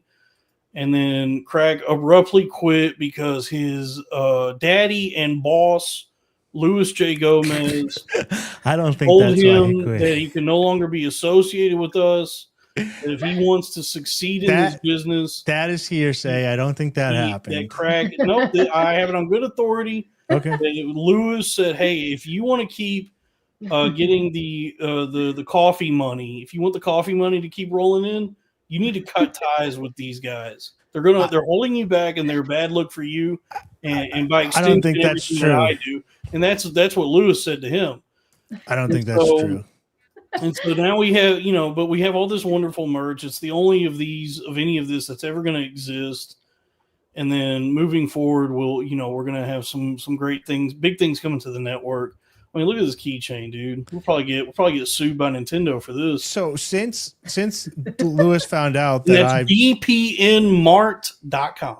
Since Louis found out that I'm doing the podcast with you, Dalton, he's had me stand up his comedy show. He's tweeted at me to come talk to him after the comedy show, and he's followed me on Twitter, all after finding out that I'm on the podcast with you. So if anything, I don't think that Louis told him to get away from you. We don't get in all that. I'm just saying, I'm joking. I know. I'm just saying the show's over, but I don't think that that's the reason. The show's not over. Me and Robbie and New Third will continue. The Phoenix YouTube channel for that show is still up. The Patreon. I'm just saying, I think Louis loves you, and that the bridges to opportunities within comedy are still open and available for you, because if anybody's going to get ostracized, it would be me, because it's really easy to already hate me.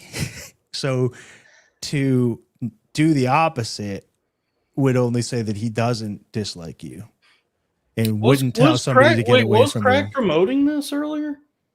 Oh, now I feel bad. Yeah. I guess, I don't know. It's a really silly, it's just so silly, because the show itself, what it would require from him is 2 to 3 hours once a week of his time. And so it's so odd that he just was like, no, I'm done here. I don't understand what happened. Honestly, I thought you guys might be doing some pro wrestling, so that you guys could all promote each other's channels or whatever for a little bit. And then I was like, oh, actually, this might be real. And then I'm like, Dalton's taking it pretty hard, but also they've been through this before, so it kind of like must feel like, oh, I fell for the same.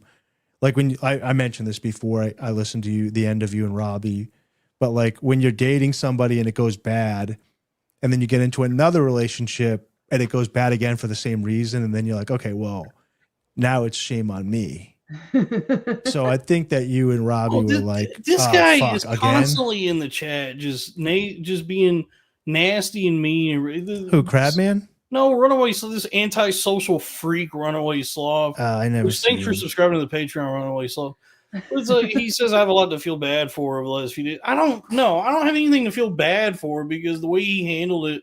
I'm rehashing it again. I don't think he handled it in a professional way. It's good for ratings. Did you see the Panditron? I don't think he handled quitting the show in a way that I would think of as professional, or it was a manner in which that like it felt like it really stiffed us and put us all in kind of a tight spot, especially Lily, who did a lot of work to build that.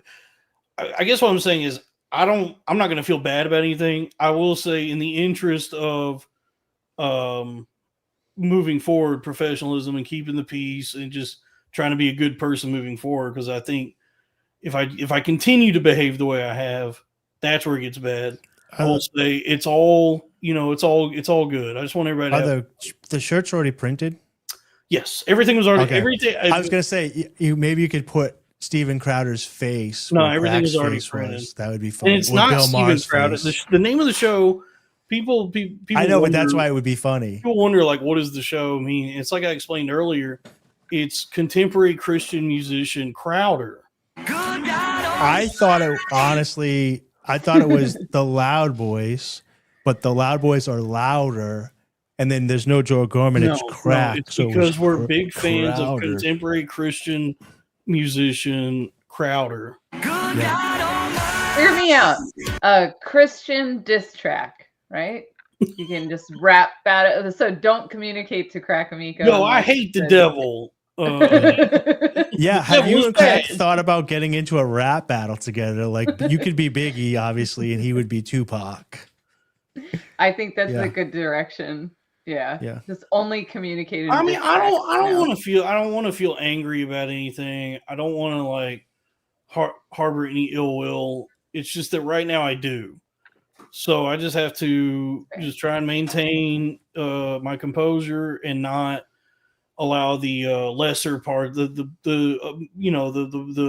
more base parts of my self take control. The ones that part of me that want to be angry and shitty.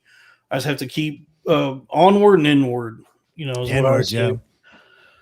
Onward and the N-word. So I will say, similar to what Crack said, I think that everybody should go support Robbie. They should support Crack, and they should support Dalton and me on Cornfed. But if you don't feel like doing that and you're only going to choose one, obviously a jihad on Crack, and you should only follow Cornfed and forget all about them. Jihad. Yeah.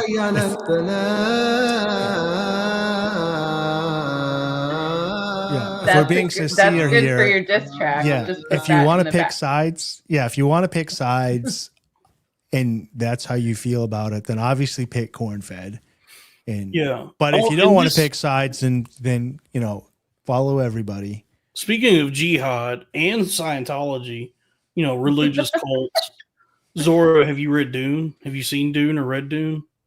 No, I remember seeing parts of the movie when I was a kid, but I actually need to watch that movie again. Like, it's a I only remember the worm, like the big sandworm or something. That's a very memorable part of it. Yeah, that's Guy Halud. It is a good, because a lot of people here, pretty much everybody knows that when I went crazy, I was obsessed with it, and I think part of that does come from the way it's a fucking children's book. So it very like it maps out in an easy to understand way. Like it is a very like digestible sort of a tale of what like cult mentality is and like religious indoctrination. and also I guess like the scourge of colonization and empire and the brilliance of Islam also is part of Oh no. just the majesty of Islam. Don't ask me about that. Yeah. I don't because- know enough, but I might Yeah. disagree with you there.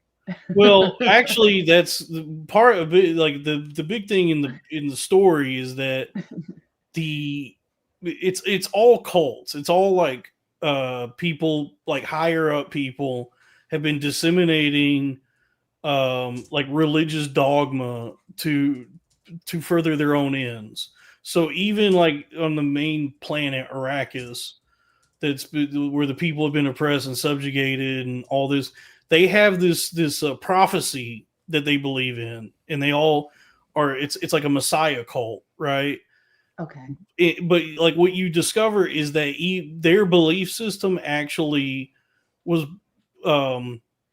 like given to them, or it was like part of the manipulation at the hands of the Bene Gesserit, like the religious order for the Empire, you know. Okay. So it's like centuries of this belief system that's been like, you know, like just whatever what's the word I'm thinking of? I guess like disseminated or just like brought forth unto them that they think is like supernatural in some way, but it's actually like man-made. It's like the machinations of the people, and so it's a cool exploration of like kind of what we were talking about, like how these sort of like cult mentalities can arise from like whatever the conditions may be, and even when it's revealed that all of it's bullshit, a certain number of people still cannot like break away from it. Like they'll still, in spite of like every revelation and fact and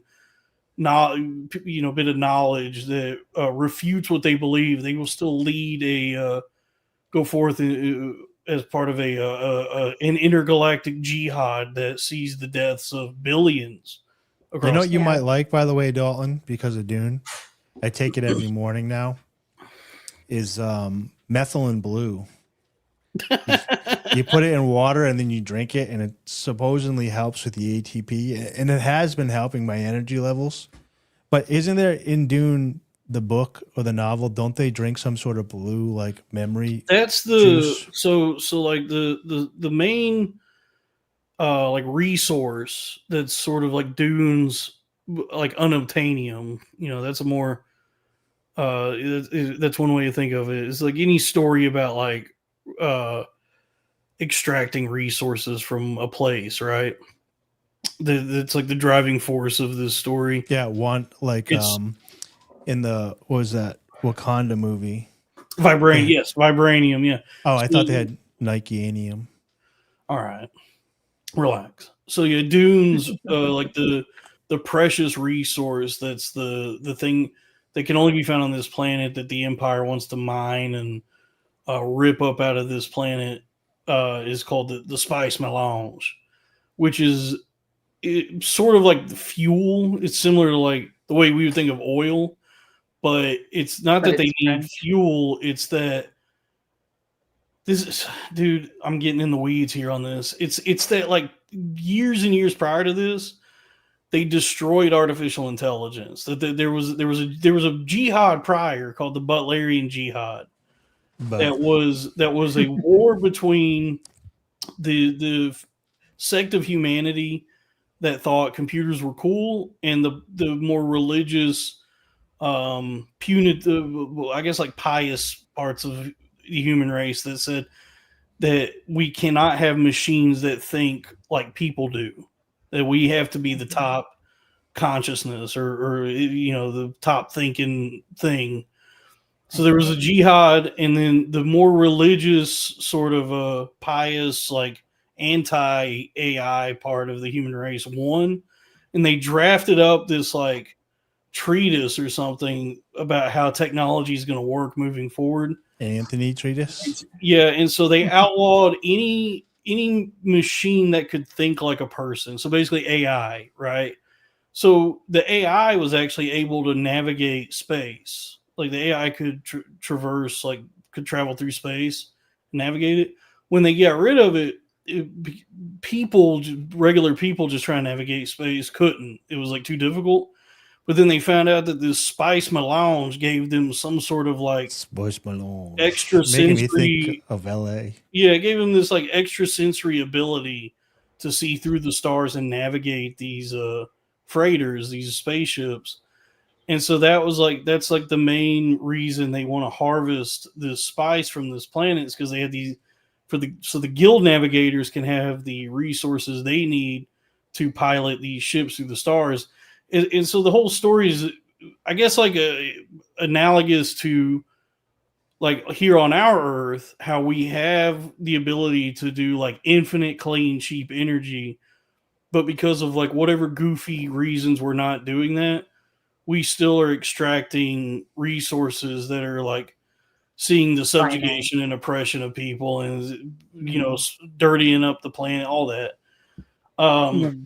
What's good about the new life of AI that everybody's like full hearted in is they recognize that nuclear energy is clean again, and they've been putting nuclear energy back up because like every time you're like ask ChatGPT like, is it okay that a penis is 5 inches long? It like burns like 70 trees down. It's more than okay. It's perfect. It's acceptable, and it's good. Yeah, but like that costs like, you know, 50 gallons of water and 12 trees every time you ask a question, the way that the data centers are set up.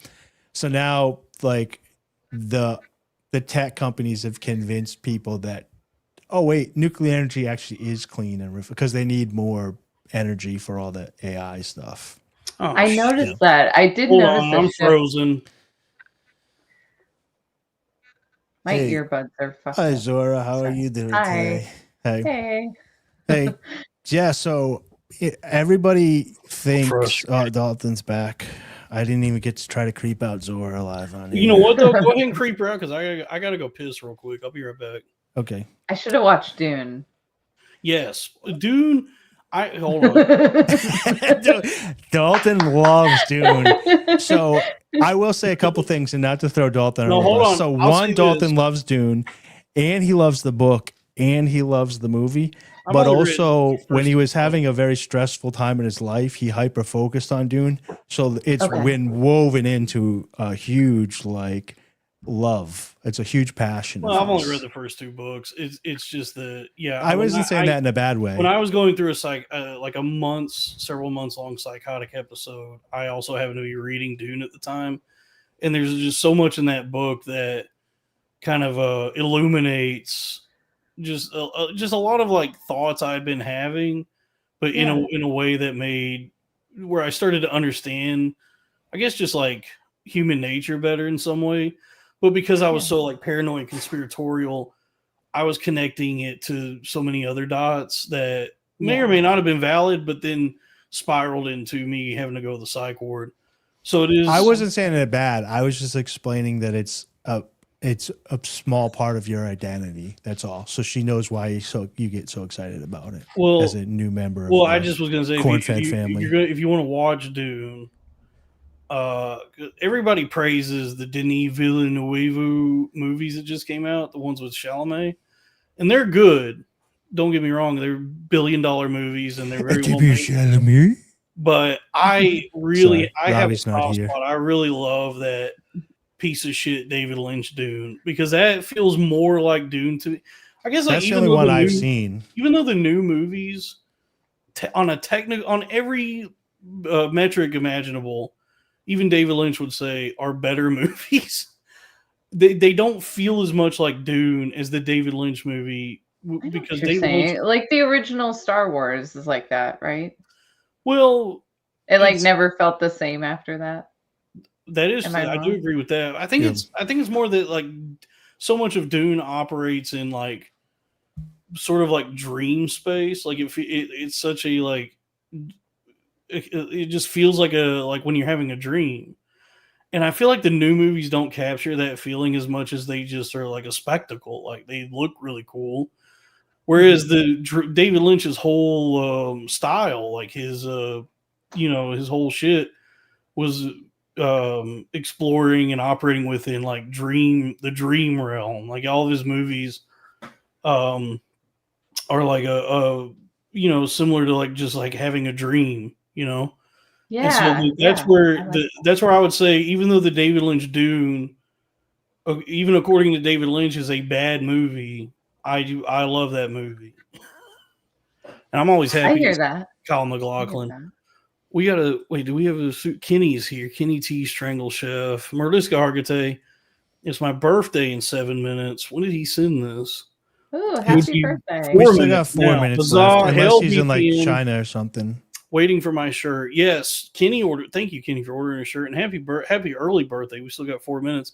Yeah, if you ordered a shirt, Lily, because Lily is doing all the work. She's kind enough and is doing a lot of cool things for the network. She has assured me, she says that any orders that come through, she's going to have shipped out within 48 business hours. So they should be getting to you quick. But if there's any complications that arise, any questions you might have, you can direct them at me or Lily. And we're here. We aim actually tweet at Crack. Where the fuck's my shirt? Tweet at Crack Amico and say, where the fuck is my keychain? Tweet at him non-stop, dude. Okay, so now I'm going to go pee. So, Dave, go ahead and creep out our guest here. Actually, Zora and me have become friends. I know you guys think it's crazy that somebody like myself, doesn't creep out every woman, but I've actually talked to Zora quite a bit. Did you bring your Bible? I do have it. Yeah, so this originally was, and the fans will like this. This was at one time the Saturday Night Bible Study, where Dalton would read from the Bible and we'd have stuff. And as we started talking more and more, and the show evolved, I guess we just dropped the Bible, unfortunately. So maybe there's some devilish entities as we all gather around. But was it Crack Amico? No. Crack does stop by. There's actually no hard feelings. I knew that after a couple of days, like that the emotions would wear off or whatever. But did you have a favorite? Because the crowd here does like the Bible readings or whatever. Did you have a favorite passage in the Bible that you read that you maybe want to share with the young men and women that are with us tonight that you enjoy reading? I need to read more of the Bible, to be honest. I've been reading. I started out reading Genesis and I couldn't get over it for a while because I do see so much like symbolism, and it's such a short like part in the beginning. But well, Genesis it wasn't is long until I when it starts going through the Matthew names. Like the garden part's really short, but then they're like, and then Isaac's seventh father for 700 years is married to Mary, was the daughter of Isaiah Thomas. Yeah, when I figured it, like when years. It was explained to me why like that's important, then I was like, oh, okay. Well, that's how they kept like records. Yeah, back then. But now I understand the genealogy. Is it still John Castle birthday? Happy birthday, John Castle. Y'all talking about the Bible? Yeah. So she was in a Bible. That's a coincidence, because earlier today I watched The Mummy. It was funny that you guys are. Hey, don't talk about my Lord and Savior in that way. No, because there's a scene. Because this is a scene in the movie. Remember the just the real slimy Weasley character in The Mummy, Benny, when he is being. When they awaken the Imhotep. You know what's funny is I think I've watched The Mummy 2 a lot more than I've watched the first Mummy. You watched The Mummy Returns more? Yeah. So in the first Mummy, when they awaken Imhotep, and Imhotep is staring down, slowly approaching this character Benny. Benny is like a real Weasley character who's always trying to worm his way into situations. I know. And he starts holding up all of his necklaces. He's like the skinny English guy, right? Or British guy? No, Does he have one of the safari hats on? He's at one got point? the fez on. He's got the fez. Oh, the fez. Okay, yeah, I know who he is now. But okay. no, but so the mummy is trudging toward this Benny character, getting ready to kill him, and Benny is trying to ward off the mummy with his different religious. So he holds up a cross, says the Lord's Prayer, doesn't work. He starts holding up all these different things, and then eventually he holds up a Star of David and starts speaking Hebrew, and that's what stops the mummy. And the mummy goes, "Oh, the language of the slaves I have used for you yet." And it's so it does harken back to the Bible. Yeah. Or it harkens back to a bunch of Jewish writers. But what if the mummy could only be stopped by the chosen people? How would that be? What would that be like? No. He doesn't know. This character is. That's so realistic. No, the mummy is stopped by Brendan Fraser and Rachel Weisz. Yeah. So the Mummy Returns is when the mummy dude is a badass dude, where he's the bald guy with the robes or whatever. He's the bald. No, he's the bald guy in the first one. It's Imhotep. Okay. And then the Rock comes in, right, with the Scorpion King. That's the Scorpion. So the Scorpion King's the villain in the Mummy Returns, and then he's the protagonist in the spinoff Scorpion King. Yeah. So in the Mummy Returns, I've seen that one. Yeah, in the Mummy Returns, the titular mummy that is returning, I suppose, is Imhotep, but the main villain of the movie is a different mummy who is the Scorpion King. But then in the movie, The Scorpion King, it's the thousands of years prior. That's where he's the protagonist in that movie before he becomes a mummy. I think the issue that I'm having is I used to watch it like on USA or TNT, where they would just show them all back to back to back all day long. And so you would just you put it on the TV and just let it run, and you're coming in and out of the room catching parts of it.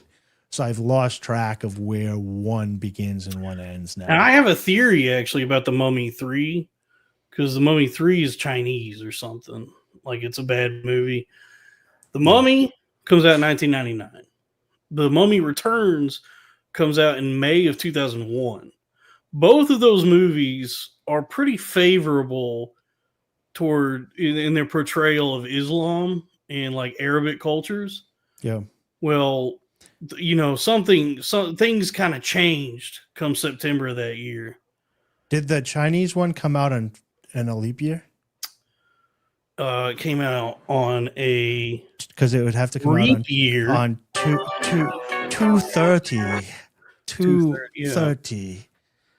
So yeah, I do think that by the time you get to the Mummy 3, yeah, they're like, we can't even touch anything Arabic at this point. And so they're like, how about a Chinese mummy? Yeah.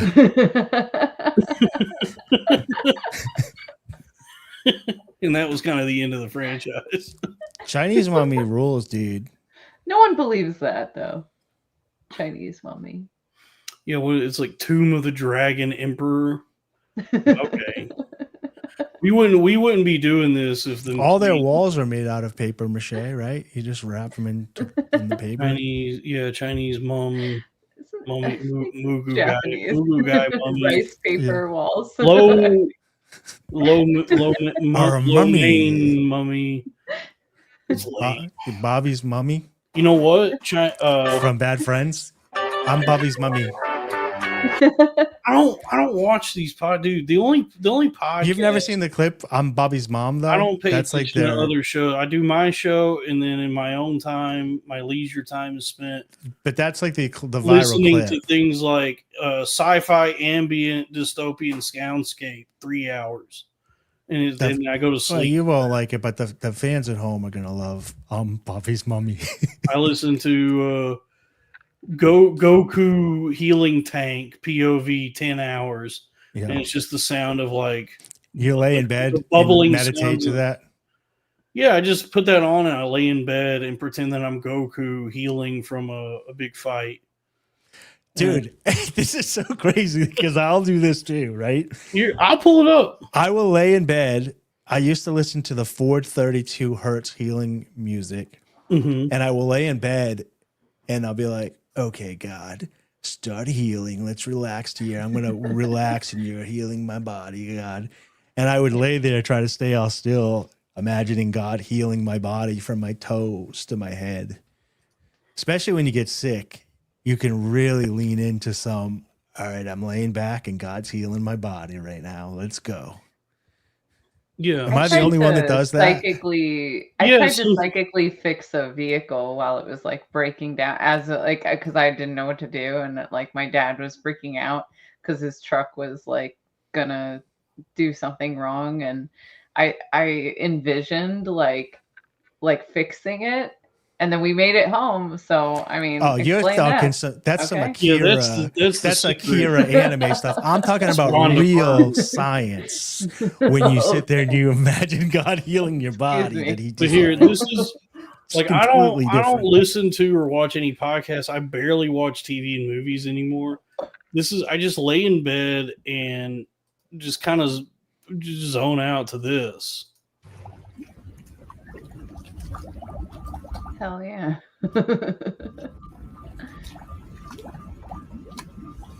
That's not bad. Yeah. Kind of like is this like Joe Rogan Can his you isolation tank? wait? Are you doing this through the share screen? This is through the Okay, instead of through StreamYard, so that it sounds good. no, this is through StreamYard.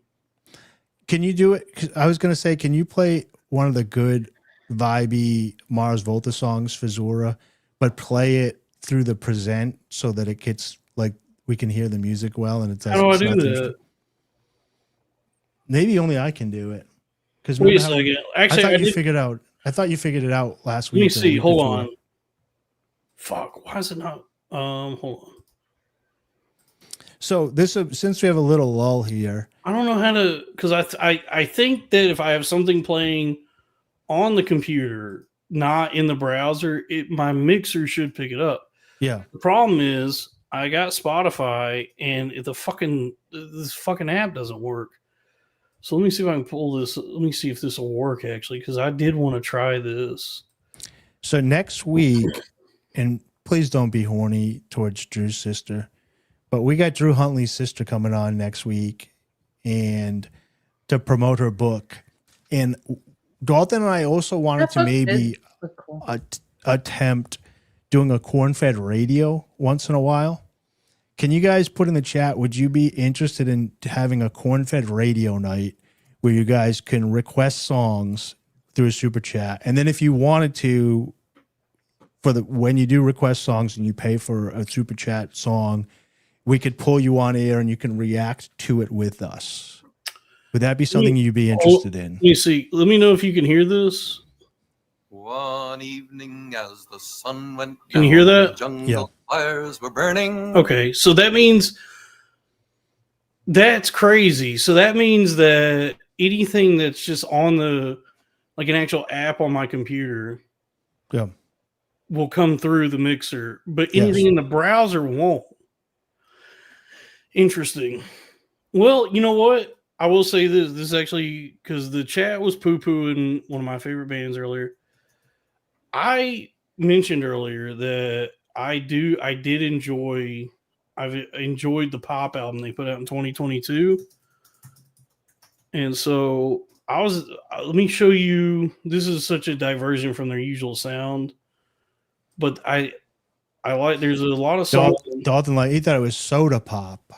I did think it was soda pop, but here, let's actually, one of the tracks from that album that I really like is called No Case Gain. And I think it's short. It's like it's less than 3 minutes. Let's go ahead and No play case this. game? That's what it's Yeah, called? so No next Case Gain. next know week what we that- might. I don't know what it mean? means.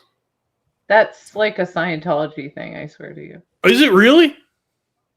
I mean, that's terminology they would use. Like, no case gain means you're not gaining.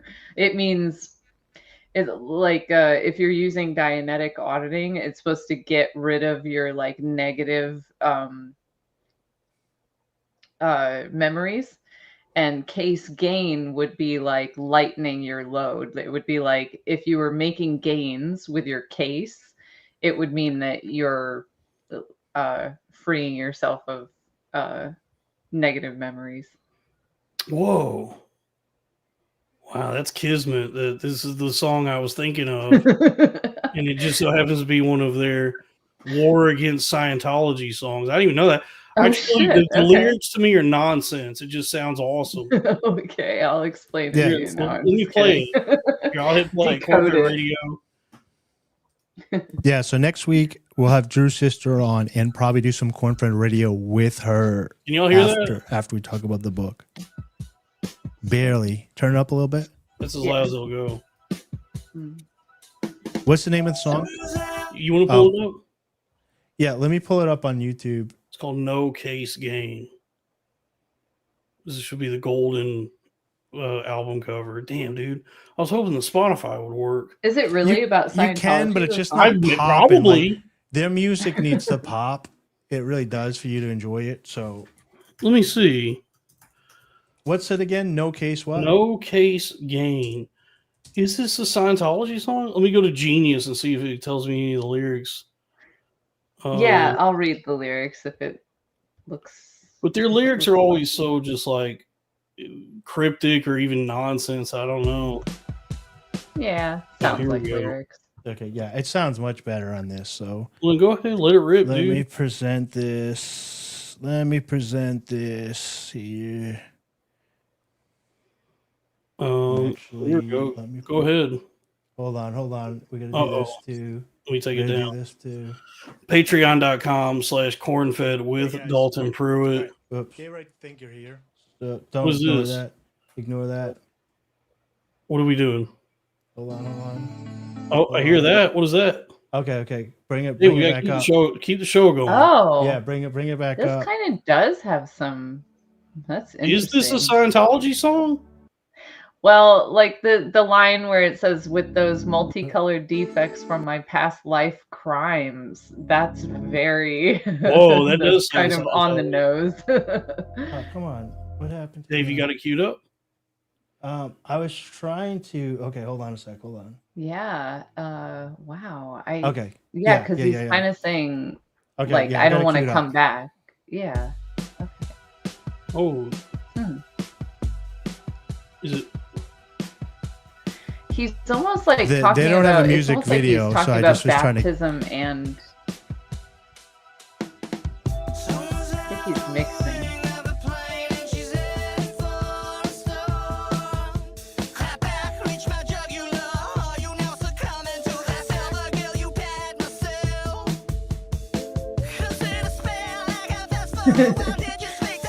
It's like the Strokes and Beck having a stroke.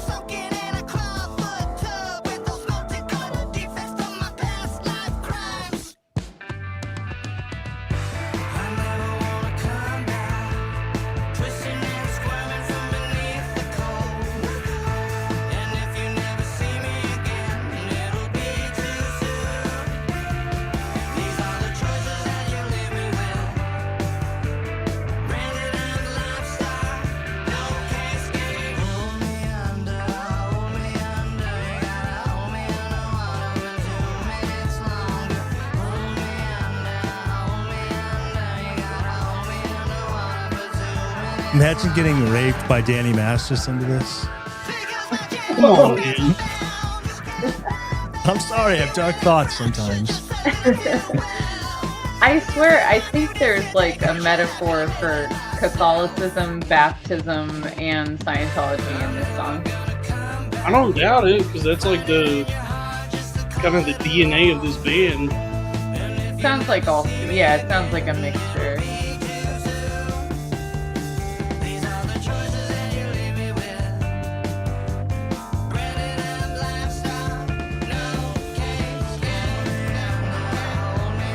Yeah, no case gain. I've just never heard that anywhere else. Like, It would have to be because he was in the church for years. yeah, probably about that. You see what I was saying about how this is good vibe music, though? Yeah, it's helping Yeah. us unlock all the trauma of the Church of Scientology. Well, the lyrics are good, but they just sound like an extra instrument with this. Yeah, this is very like, it's like a psychedelic disco song, but I think the visual is making me feel it's more psychedelic than it is. The visuals are not what they put up. I put those up because there's no They put video this up, for and it. it's slowing my computer down. It makes it seem very groovy. The song. Oh, you can turn it on now. So wait, so yeah, I mean the chat is upset because that's not their sound that they're known for, but I really like that album. It's a fun like departure. It's just fun to hear them rock with it. Just be like, we're gonna do whatever we want to do. But that's interesting that the song that I was going to happens to be a song about Scientology. So That seems like it. yeah, because I don't even. It does seem like they're referencing it. Yeah, I'm not a lyrics guy, so as long as something sounds cool, I'm fine with it. So I like songs about food. One of my favorite songs is about French fries with pepper. That sounds good. So that's my thing. I like, yeah. Yeah, I like songs about food. 2 all beef patty, special sauce, lettuce, cheese, pickles, onions on a sesame seed bun. Bun. That Thanksgiving song that lady did, where she's like yams, hams, tomatoes. Oh yeah, we got greens, meat, tomatoes. Yeah. Or like there was a song called Spam that was done by this ska group. I liked that song. Oh, Cheeseburger in Paradise. That's a good one. Can you give me the present again? Yeah, but wait, I want to know real quick. So no case gain. So case gain is like elevating, like doing away with your your progress. Case, I have the lyrics, so we could. I don't know exactly lyrics. how to explain it, but your case is like your weight that you carry around with you. It's like it's considered that when you have these like negative memories, that it's almost like it almost has like a real mass. They call it like mass, like it's weighing you down, like it's almost like an object you carry with you.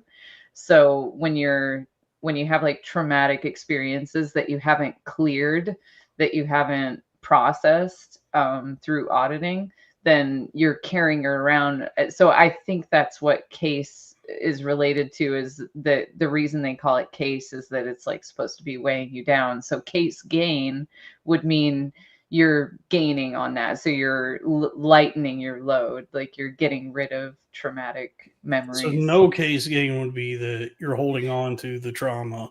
Yeah, like you're not getting anywhere. That'd be like treading water. Like you're not making any progress. Yeah, because this now that I'm reading this and having talked to you, a lot of this does look like these lyrics do look like it's about Scientology.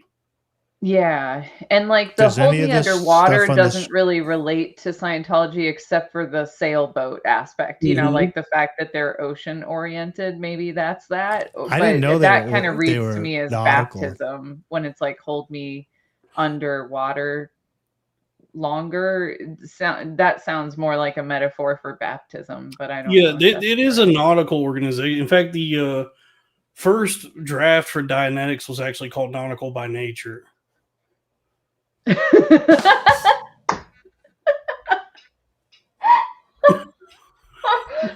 Can you make a shirt of that? Yeah, I'll make a Nautical by Nature shirt. it's the volcano on the Salt Life will never know what hit them. Yeah, it's you're gonna take over that whole Dianetics, and it just says Nautical by Nature. Dude, that's hilarious. You just go down to like a beach town for Salt Life, and they're all wearing Nautical by Nature cornflake shirts, dude. If we could get Karen Feehan to bring those down on Cape, dude, you can make some good money. It's the Church of Tasty Waves. Yeah. Pull me under, hold me under. You got to hold me underwater for 2 minutes longer. Doing to them girls. Yeah, this sounds like that's what I was saying when I was listening to the lyrics. I was like, can you imagine listening to this, getting raped by Danny? Because I heard that this guy Cedric is trying to, now that they've put Danny Masterson in prison, I've heard that he's trying to bring the church itself to court now. I didn't know that. Yeah, I heard that that's like the next chapter in his war on Scientology. He's gonna try and bring Miscavige to court. So we'll see how that goes. See if they, because that church is like that church has like so much extra judiciary power. Like the shit that they No, they're do. friends Is it with even a cops church? and They- stuff. is it The a thing is church? like they make friends with cops, and there's tons of lawyers that they have on their side. They're super litigious. So if Yeah. you go after them legally, they have a lot of like backup for that.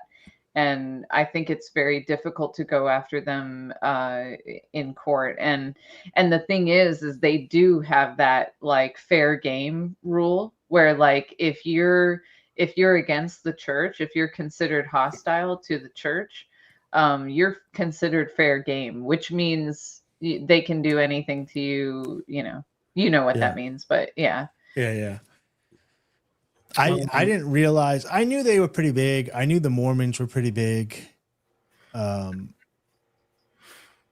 It Mormons seems- have a lot of influence publicly. Like we know, I guess we may not know the extent to which, like, the sort of the tendrils that the Mormons have and everything.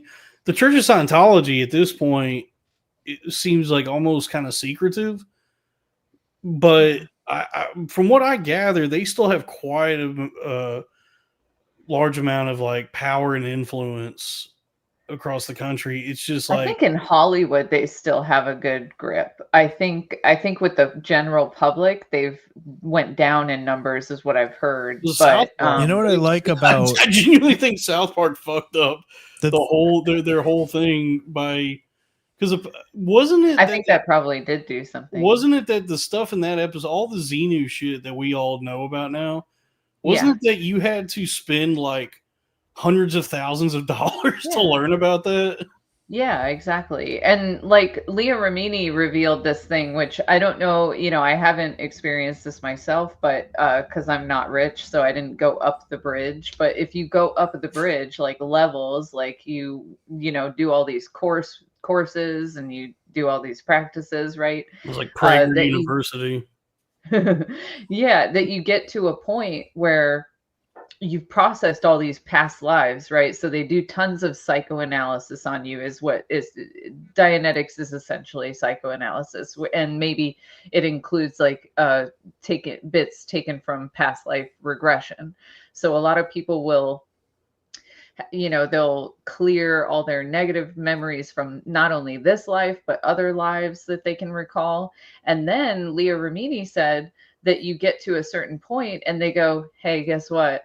All that shit you told us about your past lives, that was just shit you made up in your head. Isn't that cute? So now move on. Just move on, because you're just some weird drama queen and you made up all this shit in your head. So after you've done all this processing and you're crying about, being whatever in a past life and things happening to you, they go, yeah, you just made all that shit up. And I'm like, no, I could have told you that. Give me $5. I'll tell you that. You're making all this shit up, like, yeah, like I don't believe in past lives personally, because it kind of triggers me, honestly, like, because I dealt with listening to people, my mom was Merlin in a past life. Like nobody's like a ditch She was digger. a fish. You really are a Zora. Yeah.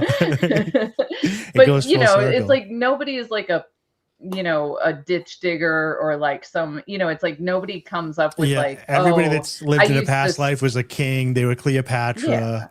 Yeah. And you just get sick of hearing this shit. Like after a while, you're just like, you're all full of shit, and that it no one pisses was like, me off. oh, I was a whore with syphilis in my past. Yeah, life. exactly. No one's like, yeah. Did you ever see one of my favorite movies? Have you ever seen The Master?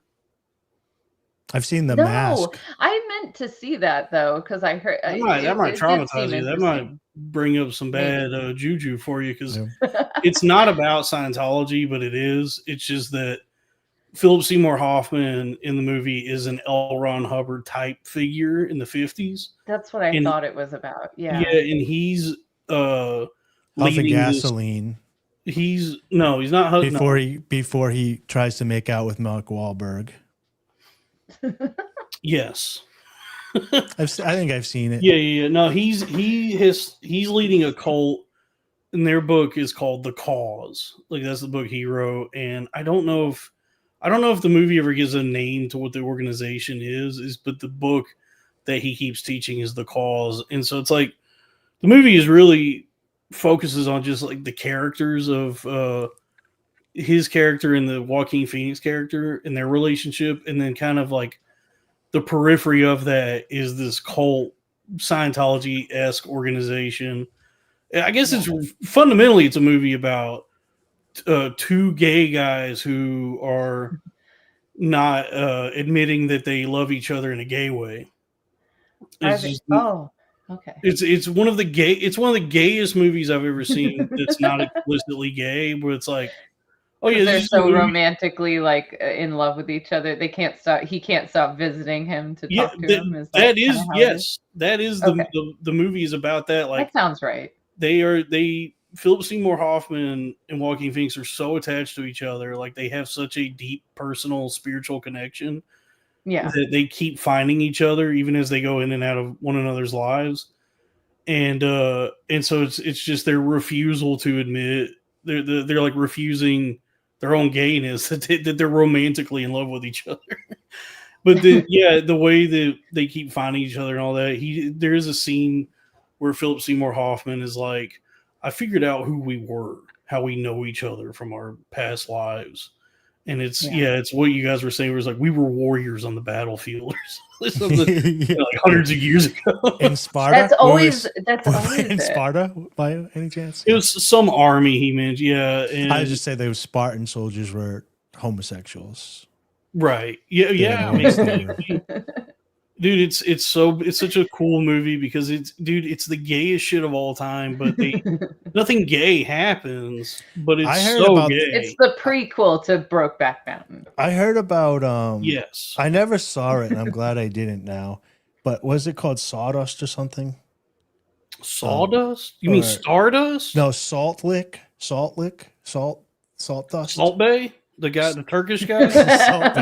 Was there a Salt movie or whatever? You're talking about Saltburn. Oh, yeah, Saltburn. I never saw it, and everybody was saying how good it was, but then I just recently heard that it's wicked gay. And there's he comes really in a bathtub or something, makes a guy drink the cum water. Oh, dude, I'm sick just thinking about it. Yeah, so I don't want to watch that. Yeah. The gayest movie that I watched is probably that Will Smith movie, 6 Degrees of Separation. That's about how gay I like my movies. That's the gayest movie you've ever seen? Yeah, I've never watched Brokeback or whatever. You've never seen Too Long Fu, Thanks for Everything, Julie Newmar? With John Leguizamo? With John Leguizamo, Patrick Swayze, Wesley. I've seen the commercials. What about La Cage the Birdcage? With Robin I did see the Birdcage, but that had Robin. That's the best gay movie of all time. Yeah, and that's one of the best movies of all time. I love that. Yeah, movie. It's just a good movie. Wonderful I'm trying to think. What have I seen for gay movies? I've seen like big open asses. I've seen 10 Ways to Lose a Man and stuff like that, but I wouldn't call that's it gay. Yeah. Men's open asses. I'm the gay man in that for watching that movie in that scenario. Well, yeah, there's a couple super chats here. Winds of Creation song on album Winds of Creation by Decapitate, I think. I guess he's asking to listen to a song. And then $2 here. Lyrics don't matter. Thank you. Let's keep the super chats coming. Thanks for the super chats. Anti-lyrics. Let's split the. Lyrics are the best. Zora, what'd you do? So what happened when you left the church? Like what? So what do you do for fun? Oh, I'm not a very fun person, to be honest. I don't do a lot of things for fun. Not that other people would think is fun. When I lived in Florida, still like the last 2 years I was there, I started going to stand-up shows because they have that improv. They have in Tampa. They have an improv. I think what they call the improv. No, Side Splitters. Sorry. Okay.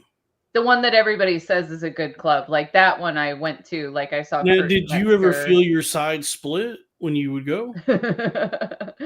No, but I. No, you didn't see anybody that funny. It was good. Well, that has to hit me like in a weird way. Like I don't know, for me to like get like my where your abs hurt because you're laughing. Oh yeah, when you're really belly laughing. That's usually because I said some stupid shit to myself. Oh, yeah, Dallas Buyers Club is good. That's the other gay movie I watched. That's the 30 Seconds to Mars guy. That's Jared Leto. Yeah, that's Who did you like at side? Who when you were going to side split? Who's somebody you enjoyed? Kurt Metzger was good. I liked him.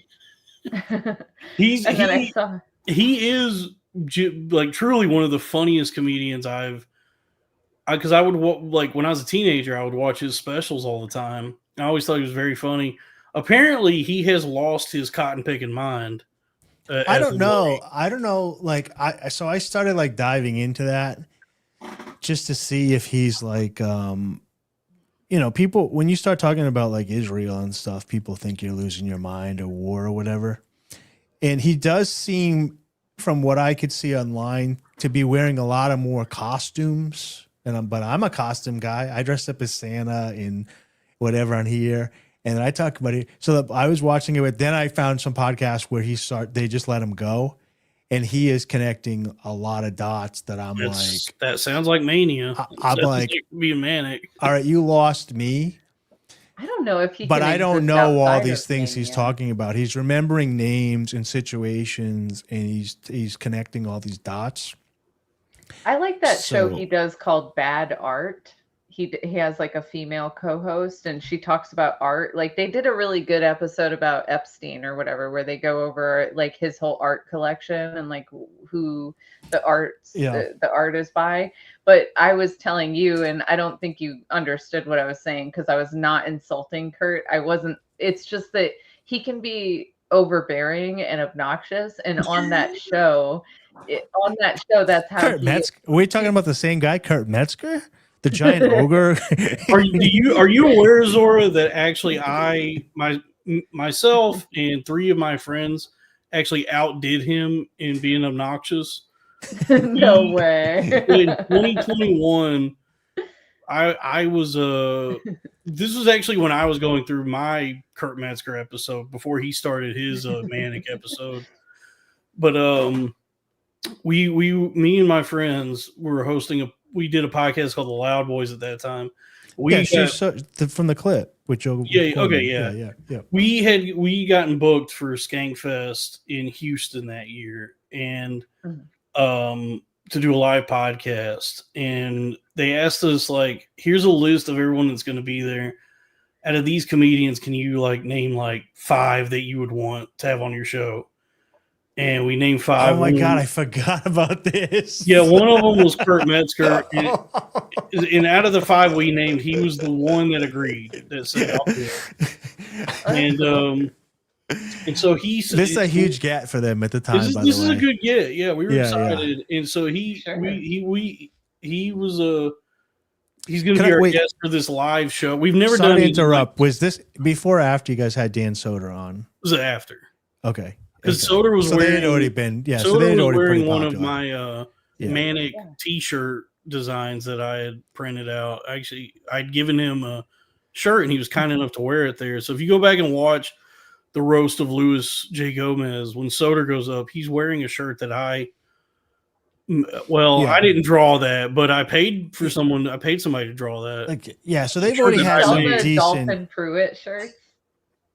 There are no Dolphin Pruitt shirts Because yet. I'm thinking the nautical thing and the Dolphin Pruitt, you could do like front and back, That is like, a good idea. Yeah, nautical cool by Dalton nature. Pruitt logo here, like do like come up with like a logo so you can be like, or even have the little, what were those shirts with the alligators on them, or like the little alligator, the polo shirts, Lacoste. yeah. Make them like that. Yeah, I'll do that. Little dolphin. Wait, are you Lily Abernathy? You do have the braids. Yeah, I'll do the I wish I was an AI. Dynetics Volcano, and it says nautical by nature, and then there's the Dolphin Pruitt logo. Yeah.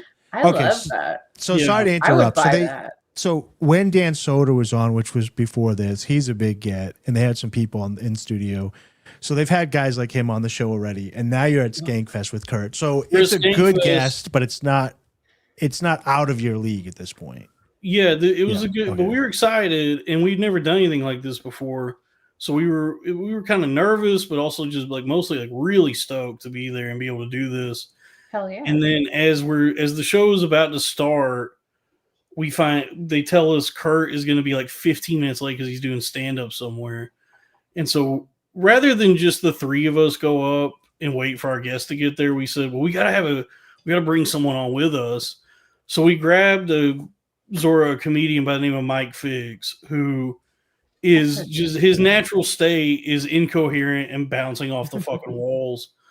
And combine that with me and my co-host at the time, who's my co-host now on the other show, Robbie. We're like, it's the energy that we are coming at this with, like the energy we have is so kinetic and chaotic. I have it pulled up right now if you want to watch 5 seconds of it.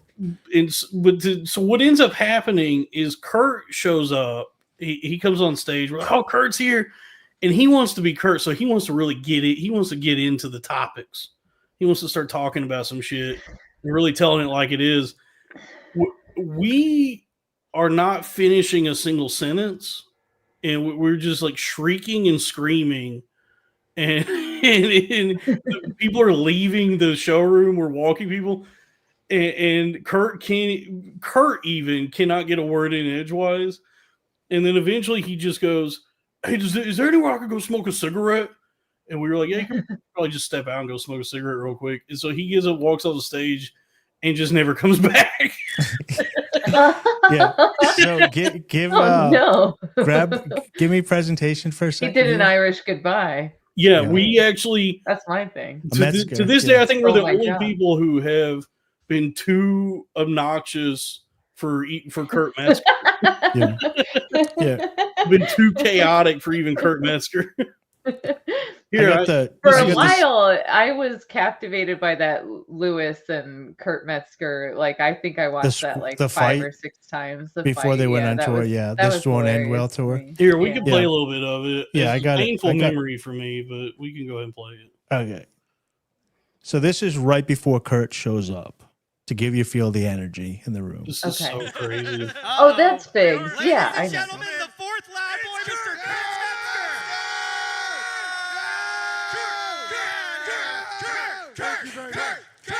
So at this point, they're not doing much because they don't know what to do. So I remember you guys just started chanting, creating chants for everything. And the crowd was just chanting for anything. This is so stupid. I know you're probably getting secondhand cringe or firsthand cringe because you remember back. As somebody that watched this, it's not that bad. It's kind of funny to watch the whole thing. It's such a train wreck. It goes. Yeah, but so you're experiencing it different as somebody, as a fan watching this. I don't look at this as it's that bad. Well, you don't see. Let me guess. Everyone was drunk by now. No, this is like during the day. Everybody's stone cold sober. And what you don't see from this angle, from this point of view, is half of the audience getting out and leaving. Well, you guys are a new act at a new festival. I think they would stick around now. That's a festival too. Yeah, right. Isn't that like different?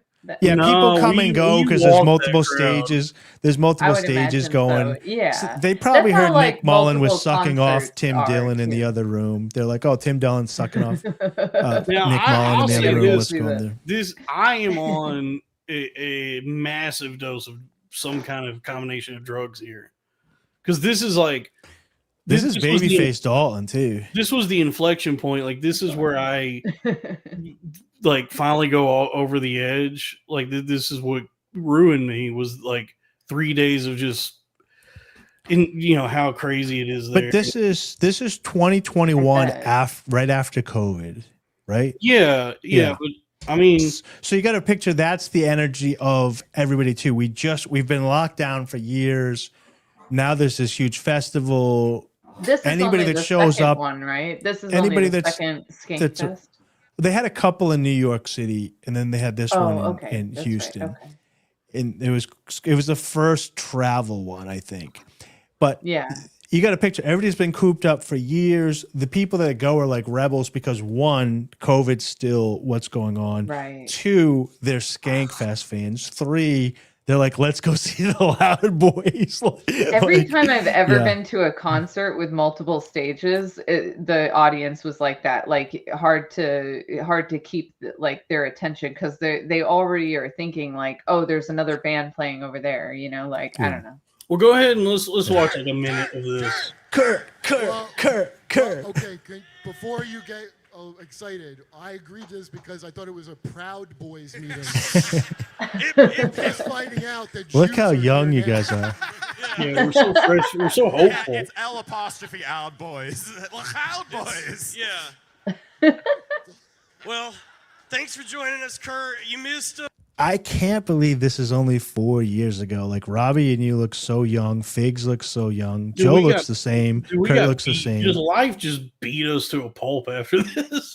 I think it's just because you're clean shaven. I think when you clean shave, you look like this. Yeah, Same with I've also Robbie. gained a considerable amount of weight since then, so I do not. The look camera adds 40, 50 The pounds. camera adds about 100 pounds. Yeah. Yeah, they say that. You missed quite a lot. Actually. We were just having a good time. Mostly giveaways and chance is what you missed. Dude, you missed a clothing swap. We were shirtless. People a few good impressions. Oh, impressions. We chanted white power. Dude, it's been awesome. Thanks for joining us. What, did you what? No. I just heard questions and white power. Did I go to the right place? You know, an ordinary. It's funny because no one on the stage is white. Kurt's like Lebanese. Robbie's Arab. Joe's Japanese. Figs is what, Dominican? He's Puerto Rican. Italian. And then I'm a white you found Latino. out that you're white Latino, so you know. Every day we drank a few beers, said white power. How are you doing? Dude, I took my shirt off. I traded shirts with that guy. We chanted white power again. Dude, it's been Hold awesome. on, Kurt. What do you need? Kurt, you need a beer? What do you need? Yeah, I want this one. Can we get a Voodoo Ranger for Kurt? Get him a Voodoo Ranger, somebody. What are you doing over here, this fucking right. guy? Get him a Hold on. This is dead trans friends. Of mine. I killed her. I admit it. I killed that trans woman. With my dick. Yeah, I fucked her to death. I'm trans. I live in a fucking townhouse. I lost the impression. I'm sorry. That's your idea of white Chappelle? Why can you do Biden, any of you? I can do it. Hey, that's come Robbie. on, man. It's me, Joe Biden. I'm gay. America, we got to come together.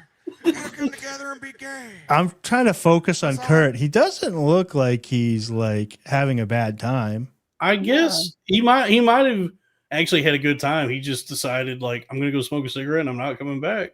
That happens. He could sometimes be when on you go mushrooms smoke a and cigarette. acid. Dude, it was Like he there could was be so he could be many- going through so so much many stuff right drugs now. there, dude. Yeah. Sex with me. I'm Joe Biden. It's just every character is horny. I'm horny and gay. I'm Robbie Goodwin. I'm horny and gay. It turns into, it's me, I'm Dalton Pruitt. Come on, I'm man. horny. Look at this guy, man. He's fucking my he's an impression. asshole. Come on, man. Here, let's. Pretty good, Robbie. Thanks. Yeah. See how so- Kurt, I don't think it's you guys. See how he's like Joseph twitching now? Kurt, He did might have anybody tell you what this was got into his own head for a second. You know? Yeah, that's what I want to know.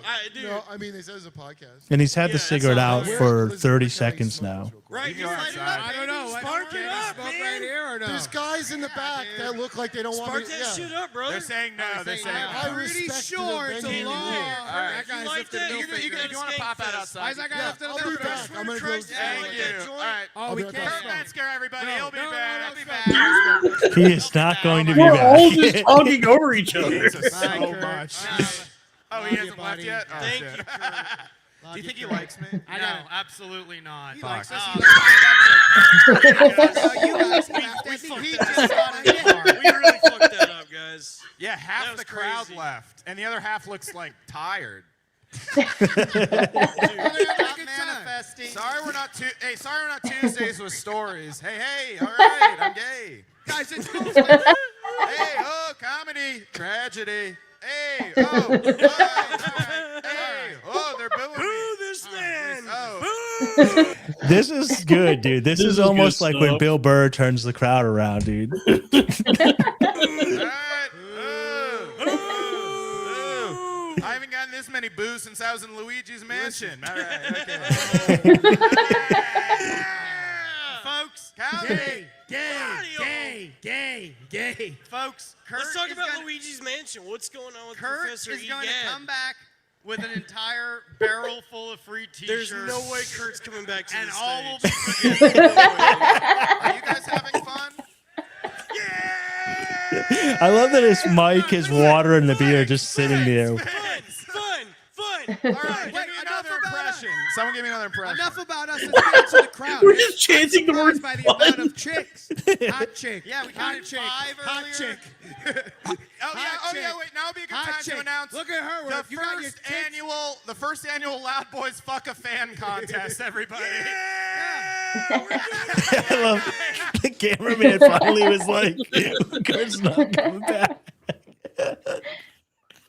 I'm gonna plow Dalton, dude. If you want to have sex with us, put your name in this hat, and we'll try. You look like the and we'll guy have from sex with one Battlefield fan. Bad Company. If Just you became did- a fat hey, fuck. Hey guys, I write down your name, put it in this hat. If you didn't bring a pencil, you already failed. Get out. Yeah, hot. You already failed the orgy. This chick, you look like a hot secretary, Miss You. There's something about you. I want to sniff What are your you doing? tits. Yeah, you're not even allowed. All right. I think we've got enough. If you guys What want a to watch this out, check this out. painful Episode 87, live from Skank the South with Kurt Metzger and Mike Figs over on the Loud Boys. That is that. Yeah, it hurts to watch. That's probably the last. I was so happy that day. Dude, you guys are all full of energy, happy. I don't think it's, I mean, it's Like kinda watching it meta. now, I'm aware. It's like, kind of watching- meta. to Watching laugh that at. now, I'm aware. I'm like looking at someone who is either is insane. Like I was so out of my mind then. But you look fine. No, I was definitely like going over the edge at that point. I think that's when Robbie was in his bad crazy phase. So I can remember anxiety phase. I can remember that like those 3 days, and then not too long after that was like I was just breaking from reality. But I also remember that day I was so happy. I was genuinely, dude. I was just so fucking happy that day. Dude, pull it back up for a second where I freeze framed it. Like, I know I brought this up before, but like, look at Robbie's face right now, dude. I was like, I mentioned this to Robbie like 6 or 7 months ago. Robbie looks intense, dude. I was like, Robbie he's hitting the fucking Jack Torrance there, dude. He used to be super intense on stage. He has since found a happy spot, and I'm really happy for Robbie. Yeah, you know, it's all in the past now. We onward and inward.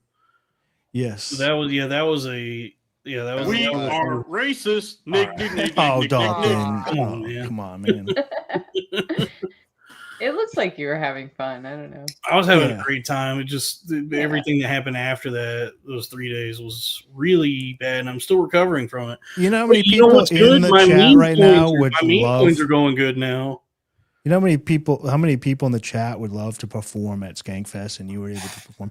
They're literally like showing their tiny penises to the Legion of Skanks. Oh, yeah. For a chance at being on the show. I had to turn it down the net and because Lewis you were on the show with Metzger. Lewis actually invited me to the next one, and I said, I can't, man. I'm like literally coming back from like death. I just can't handle anything. He invited you to 2022, or he invited you to 2025 this year? 2022. Yeah. Like at that time, I said, I can't. Like my life, like I don't think I didn't know how to explain it. I was like, my life is done for right now. Like You would have been at 20. I was at 2022 Vegas. There's no way you should have been there. No, yeah, I told him, I said I can't, man. I just like what I'm coming back from is going to take me years to recover from, and there's just no way I can handle that. Right, just the stimulation of it, just like that number of people and the lights and all that. I'm like, there's no fucking way. But that's just to say to those of you in the chat who wish you could even go to Skankfest, I turned it down. I'll be Fuck right you, back. losers. I only ever like sang in like a bar for free. So I've had like 2 paid gigs my whole life, but singing. So I never really like was a professional at it. But I sang for like a year in just a bar that let us show up every Wednesday. Like they didn't pay us, but they were just like, yeah, you can come and play. So we would do covers there, and I quit performing. That like that was just like that wasn't even like my life didn't hinge on it. I wasn't actually making income from it, and that was too much for me at a certain point. Like I couldn't. I realized at some point I was like, I really just like singing. I don't actually like performing. I just like singing. So, Yeah. I understand what you mean, and like sometimes like that's just not in the cards. Like it's not what you want to do, be around all these people. I like performing. I like doing this. I enjoy. Yeah. I haven't done stand up since I had my health issues. I plan on becoming the great comedian I once was at some point. Yeah. Some would say you're still great. Yeah, well, I do this. Yeah, by the literal meaning of the word. I enjoy performing. I enjoy doing this. I enjoy being creative. I enjoy money, and fortunately, I do get to make money doing this. So I'm very blessed that this provides pretty decent supplemental income that's teetering on primary income. Actually, nice. Oh yeah. As long as you're willing to have your quality of life be much less than anyone else's, then this will be my primary income pretty soon. Hell yeah. If I want it to be. Yeah. That's cool. But that still would probably put me like right at the poverty line, but that's actually quite the accomplishment. If you're doing anything creative, like trying to do podcasting or whatever, if you're making enough money that That's true. it's equivalent to the absolutely poverty salary, that's actually quite the milestone, because normally you're paying people to do what you want to do. Like I've gone to so many open mics where I had to pay to perform. So yeah. Yeah, when I was playing at a bar, like we weren't getting paid for that. Like I've been paid for like 2 gigs my whole life. Like, so when I think about stand-up comics and what you guys do, and how much like commitment and dedication you have to put into it before you ever make money, is like it's pretty wild. It seems like on average it takes like 10 years or so to like make money. There is really it depends on the people. It depends. Right? Some people hit pretty quickly, others it takes a while. Well, look at this, Dan Mullen, $1. I mean, it's rolling, dude. What was cool, I hadn't thought about this, but recently I was like listening to some pods and thinking about this. So the US has a really good setup for comedians for the most part, where when you go to see a comedy show, you have a main guy, then you have a bunch of middles, and then you have like an opener, an MC. So they've created levels for people to practice their comedy. They might not get paid what they need to, and some people might be touring just to break even and like get their name out there. But I was recently listening to the story of what's the Australian guy that did Black Israelite special? Yahoo Serious. Yep. Yeah, that's it. James McCann. Yeah, James McCann. And that special is actually pretty good. It's 23 minutes long or whatever, but it's pretty good. But I didn't know this about him. He was basically a failing comedian in Australia, and he was living like a paycheck to paycheck, making $4 writing blogs online. Because they need to be mobile and you need to like support his family, but keep them in a safe area or whatever. And somebody said, his brother said, hey, this American comedian Shane Gillis is coming. We should go watch him. He's like, I'll pay for the tickets. So he's like, okay, thank you. I love, and he was kind of trying to do comedy. He went there to see Shane. And then the woman that ran the club said, ask Shane if you can open for him in Melbourne. He's like, I don't even do comedy. I can't ask the biggest comedian in whatever. He's like, just ask him. So he went up and he said, look, hey, can I open for you in Melbourne tomorrow? And Shane was like, sure. And so James like sold stuff, like didn't have the money, borrowed money, got $600 and flew to Melbourne and went and opened for Shane and didn't tell him that he was broke. $600 dues? Yeah, didn't tell Shane that he was broke or whatever. Opened up for Shane, And then at the end of the show, he said, "Can I come to America and see you? Can I visit you?" Somebody told him to ask Shane, and Shane's like, "Sure." Romantically? Yeah. So Shane Gillis, so James Donald went to New York City, and Shane let him crash on his couch so that he could do American comedy and stay with him or whatever. And then I was just thinking, it's pretty cool. Whatever you think about Shane or whatever, it's pretty cool that there is people in the industry that remember that I slept on a couch when I got canceled. Yeah. This guy's funny. And that just a lot of comedians, like when you go and see them, they're bringing an opener for them or an MC. Not just Shane, but like all the comedians in America do this for other comedians. They're trying to bring up, like Rodney Dangerfield did it for a bunch of guys. Anyways, you don't get that in other countries. And I just thought it was cool that there is, fucked up as some of the people are that are like really money hungry in comedy. The people that are like grinding, that have openers and stuff, are helping people get exposure. And it's one of the few industries where people can help other people. It's not about like, the comedians kind of run the industry a little bit more than like Hollywood, where the industry runs the industry. You have a very idealized idea of how it works. Well, no, I get what you're saying, but I'm also saying like, so like, just think of even somebody small like Lewis. Like Lewis can bring Scott Chaplin to open, or he can bring Chris from BK, and Dave Smith can bring Robbie Bernstein to open for them. They get to kind of choose who your opener is. So if you can get one of your boys to do okay, they can kind of bring their other boys with them. Like Jay did it for Dave and Lewis. And like, let's face it, like a couple years ago, even Lewis sucked. Like when he went on tour with Metzger is when he started getting really good. But like kind of prior to that, I don't go sign. I'm trying to get the coffee. I'm trying to get that coffee. No. Lewis would say the same thing. I don't co-sign.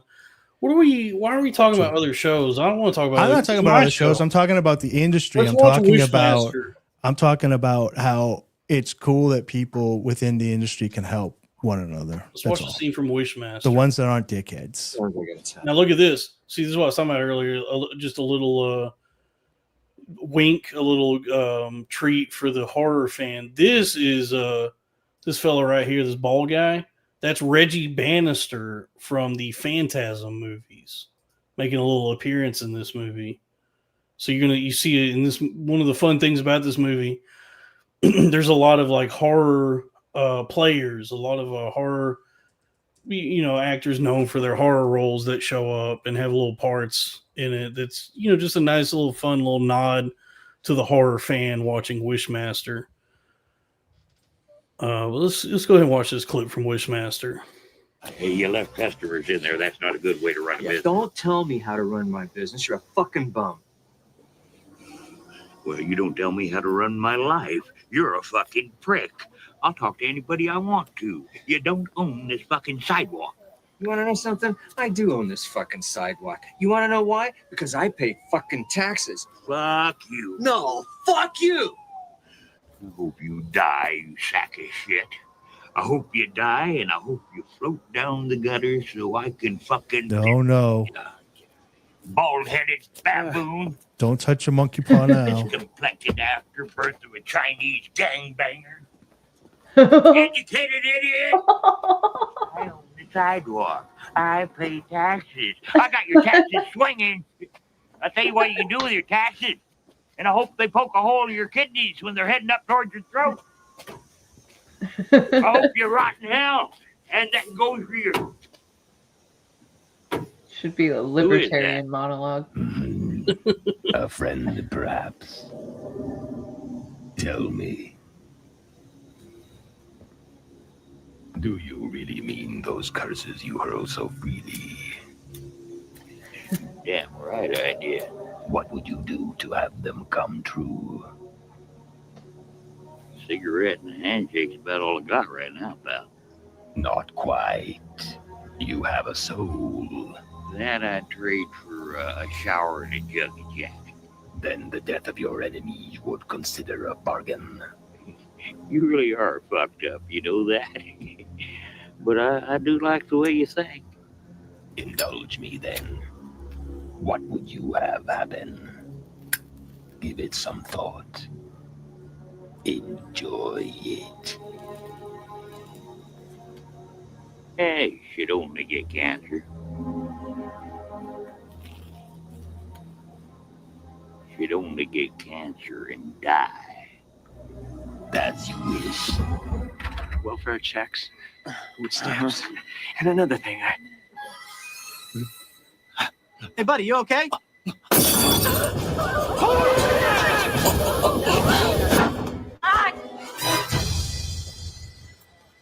You okay? I don't know. Look, hey, let her go. Really aggressive form of cancer. Yeah.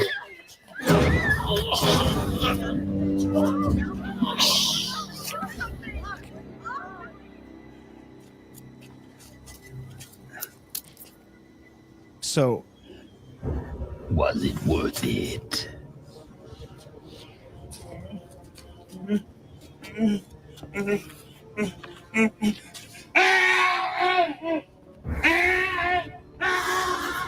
Rotten insect.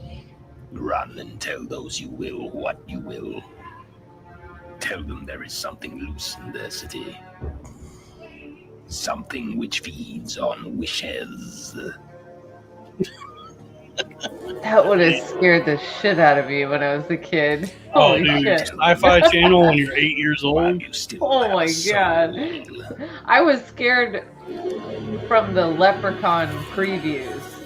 I didn't even see that movie, but the Leprechaun previews freaked me out. Oh, yeah. You want to know what a pussy I am, though? Like, I don't believe in magic. But as I'm watching that, and I was thinking from an outside perspective, the homeless guy, when he's talking to him in the alleyway, I was like, I wouldn't even want to be the actor who is playing the homeless guy and saying those things into the universe about giving my soul away, because even that seems like, even though it's acting, it's like, I don't even like saying those things out loud, because it's soul contracts are no joke. Like, don't it creates do it. it just creates a bad You make it real. Juju. Yeah. That's why you got to be careful with your tongue. That's why it's, a lot of the bad things, a lot of the things I've said in anger the last week, it's going to come back and bite me in the ass. You can undo it. Anything you said, just yeah, you can undo it. That movie rules. That's a fun movie. That was the little scene from Wishmaster featuring a little cameo or a quick appearance by Reggie Bannister from the Phantasm movies. So that's Wishmaster. You see how the wishes work. He kind of goads you into making a wish and grants it with a. I guess that one really wasn't even ironic. It was like the guy pretty explicitly wished for the pharmacist to get cancer, and then he gave him some kind of aggressive super cancer that killed him right away. Yeah, and that guy really got a bargain. I think he got away with it without losing his soul. Like, because the guy was just like, "Tell everybody about me." Like, I think it's implied or it's implicit that he does still lose his soul. It's just he's not been. The Wishmaster is not claiming it that moment. Yeah. Okay. He's basically like, it's kind of like when they leave one person to survive so they can tell the tale. That's what I thought. Yeah, that he was saying, like, all right, run and tell your friends. Well, there might be It's evil people promotional. that have better wishes, that are evil, that are willing to trade their soul for He's more. probably looking for a better soul. Let's be honest. Yeah. Now, if you want to see an actual good, just a really good movie about a genie, George Miller, the director who Shazam? yes, Kazam with Shaq. That's a good one. No, George Miller, who directed the Mad Max movies, so Mad Max, Road Warrior, Beyond Thunderdome, Fury Road, Furiosa. In between Fury Road and Furiosa, so I think it was like 2021 maybe. He directed a movie called 3,000 Years of Longing with starring Tilda Swinton and Idris Elba. And Tilda Swinton is like some kind of scholar doing some kind of work in Turkey, and she finds like a little glass bottle, and she's washing it in the sink, and it breaks, and a big ass genie comes out of it. That's Idris Oh, Elba. shit. And so she's wizened to the ways of the genie because she's like a scholar for all these things. So he's telling her, like, go ahead and make some wishes, and she goes, I've read all the stories, like I know how you grant wishes. You're like a trickster. And he goes, I assure you I am not. So the movie has a similar frame narrative to like something like 1001 Arabian Nights, where most of the movie is him telling her stories about his life prior to all this, and the ambiguity therein. The question is like, is this a trickster genie, or is he being like honest about what he's saying, that he really just wants her to make these 3 wishes? He'll grant them without any cruel irony, because if the 3 wishes are made, he gets to be free. Is that really what's going to happen? It's a really good movie, and it's beautiful, and it's actually kind of tugs on your heartstrings a little bit. What's the one where the woman finds the genie and then there's like a big black dude in her bedroom? That's this movie, 3,000 Years of Longing. Okay, yeah. Yeah, it's really good. It's George Miller, so he's for people who haven't seen that, it's director. It's when I say that, he's so big that he like fills the whole room. Like his his head's touching the ceiling, his shoulders are out. Like, so I'm not saying like he's 6 feet tall. I'm saying like he is a big black guy, even when he takes on a more human form. Yeah, he fills the whole room, like completely fills this huge master bedroom that she's in. I like this. So. Dan Mullen, $5 says, if I could be a wishmaster, I'd wish for everyone to be happy. So, I don't watch horror scary movies. If you guys want to see my YouTube stuff right now, I have it up here, Dalton. I watch this very wholesome ladies. Lord. These ladies live off the land in New Zealand. That's probably they're very wholesome. That's how I figured out you weren't going to be so mean to me. Like I used to think that Dave was going to be mean to me, so I like would avoid. Like I was like, he's probably going to like cool guy me and be mean to me, but then he was like, these girls remind me of you. And then I watched one of their videos and I was like, oh, that's nice. They're sweet. Yeah. You guys are turning this into something sexual. This is just some nice ladies that live. So let's watch this. Breathe. Feel the swell of the seasons around you. Know that change is a constant, ever-moving force. You can resist its pull, but you can't avoid its current, because change is growth too. The buds will open, summer will come again, the stream will undulate in storms. Oh, come on. Are you telling me you're watching this completely wholesomely? Version of yourself. Mm-hmm. One who's been running water life and is better for it. This is crazy, dude. What? So give it a second. It's the first hot days of spring and I need this swim. It's been so hot today. Bare feet, in come the on. Rainforest, this time of year is so magical. The first hint of the change of seasons is the red cedar's leaves shifting under the early spring days. Then the first firefly quivers through the forest. You never watched National Geographic growing up? It is the first gleam. Not with ladies and unsure at first. Yes. Well, they make it that much better. Fireflies beating in time to the silent song of the rainforest. Naked in the like sparks night, to dry earth, their presence feeds the flames of the season. Soon comes the heat, the berries, and the endless blue skies of spring. I think it's wholesome.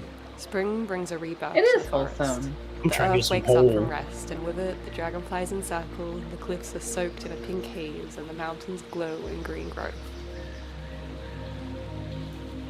She made the last video that I watched. This is like, no, what this is, Dave, is like, you know how Jews are like deep forests. So loggers. Hold on. You know how Jews are like, God doesn't want me to do this thing, and then they figure out. So, it's like I can't go outside. Yeah, I can't go outside on Saturday, so I'll just put a fishing line all around Manhattan. Now outside is inside. Yeah. It's like you have said to yourself, like I can't watch pornography, but I can watch fucking women in New Zealand walk around barefoot. You know what? I don't sexualize feet. She like look. All right, look at this. How do you know? $2 from Hyro Flores, my friend. Oh, my friend Hyro from Dallas. Hell yeah.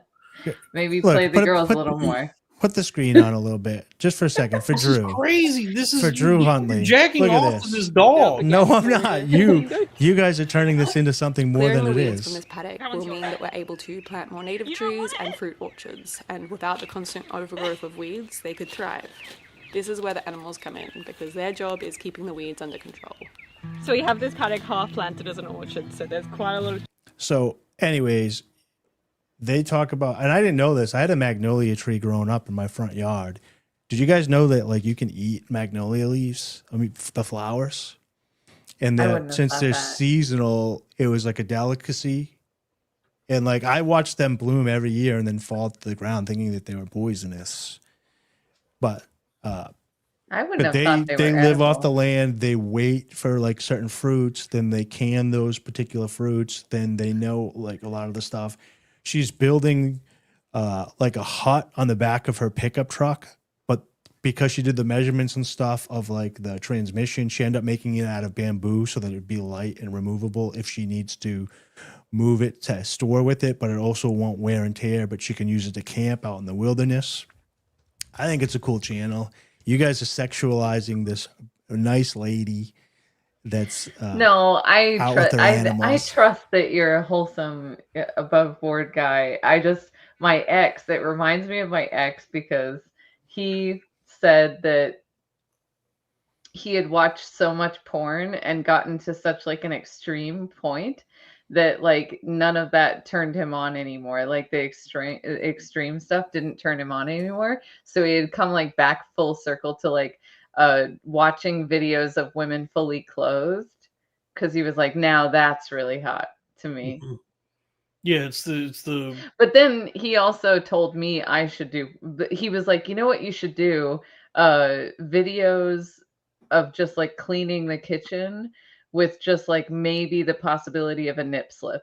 Like that was the person I was dating was telling me like, you know what you should do is porn, but like just don't take your clothes off. Yeah. Yes, the horseshoe theory for porn, where it's like I've been there, where it's you've plumbed the depths of depravity and said, "What if I just look at a woman wearing a nice hoodie?" Yeah. So I switched to like Look at that freak wearing that hoodie. the theater of the mind like a long time ago.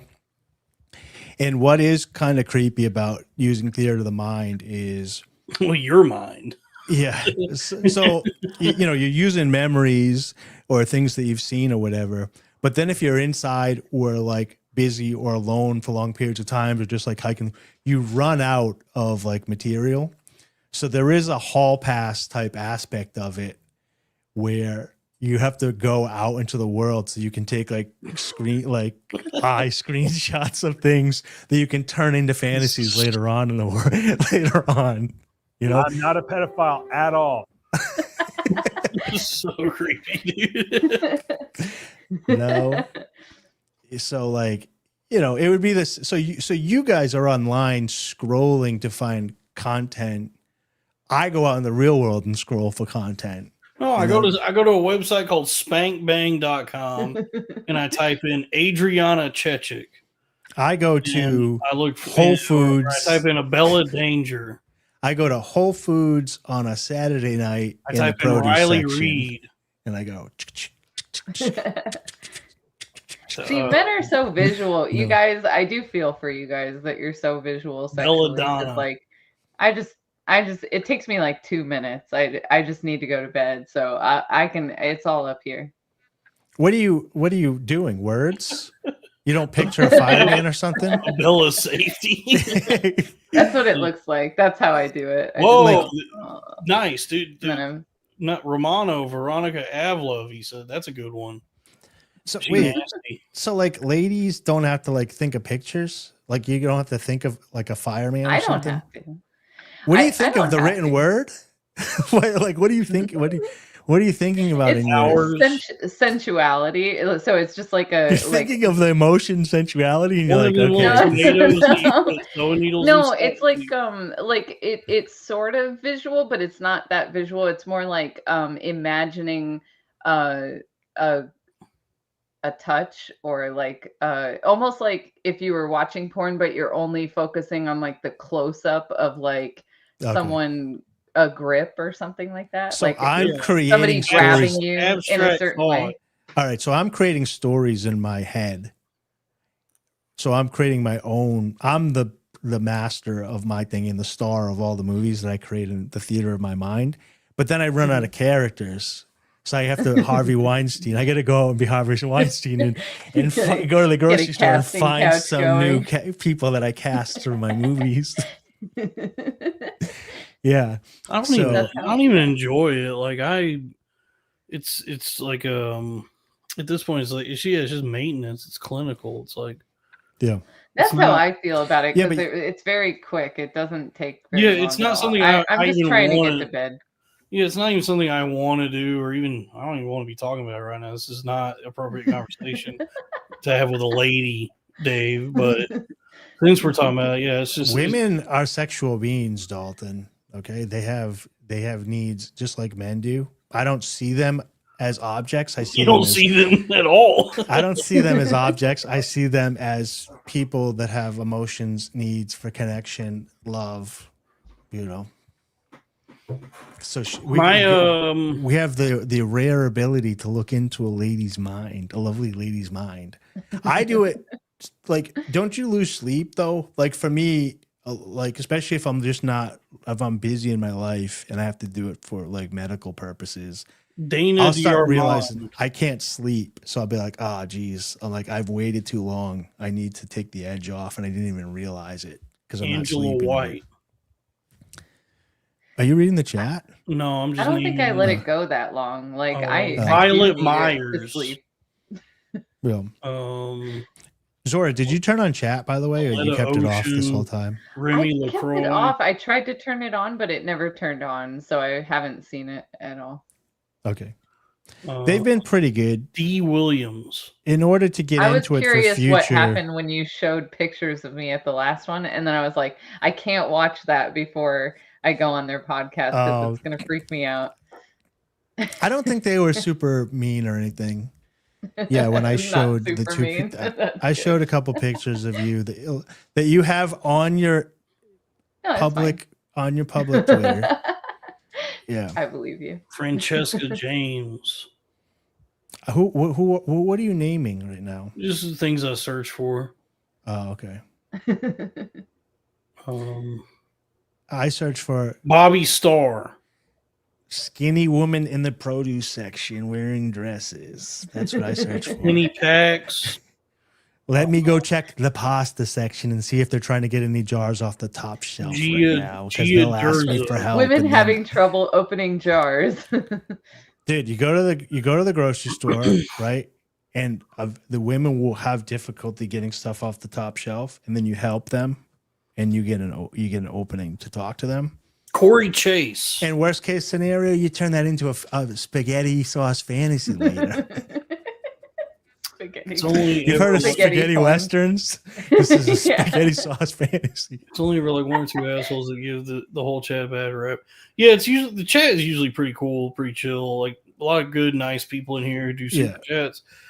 Sometimes like one or two people come in here and they're very rude and just vulgar. To be frank. Yeah, no one's been. I'll be frank and I'll be horny Dalton. towards you. They're pretty vulgar. Yeah, no one's been horny towards you in the chat. I think earlier some people were like, "Oh, they super chatted it though," and they were like, "Ask her what she's braiding tonight or whatever." Oh, this is a good one. Sophie D. That's a good one. Who else? You know, one thing Bonnie when I not did good. watch pornography, I did not know anybody's names. So I Oh, had a that's- buddy that was like that, who was all into their names, and I Mhm. just thought that was strange that he would think that collect is VHS and stuff and know these Well, stars. it's yeah. I mean, it's like if I want to curate my like what I'm watching, if I want to find like, I guess it's like who is good at performing, who has like the light in their eyes, the fire in their heart for pornography. Because like one of the most famous is Mia Khalifa, who didn't even do it that long.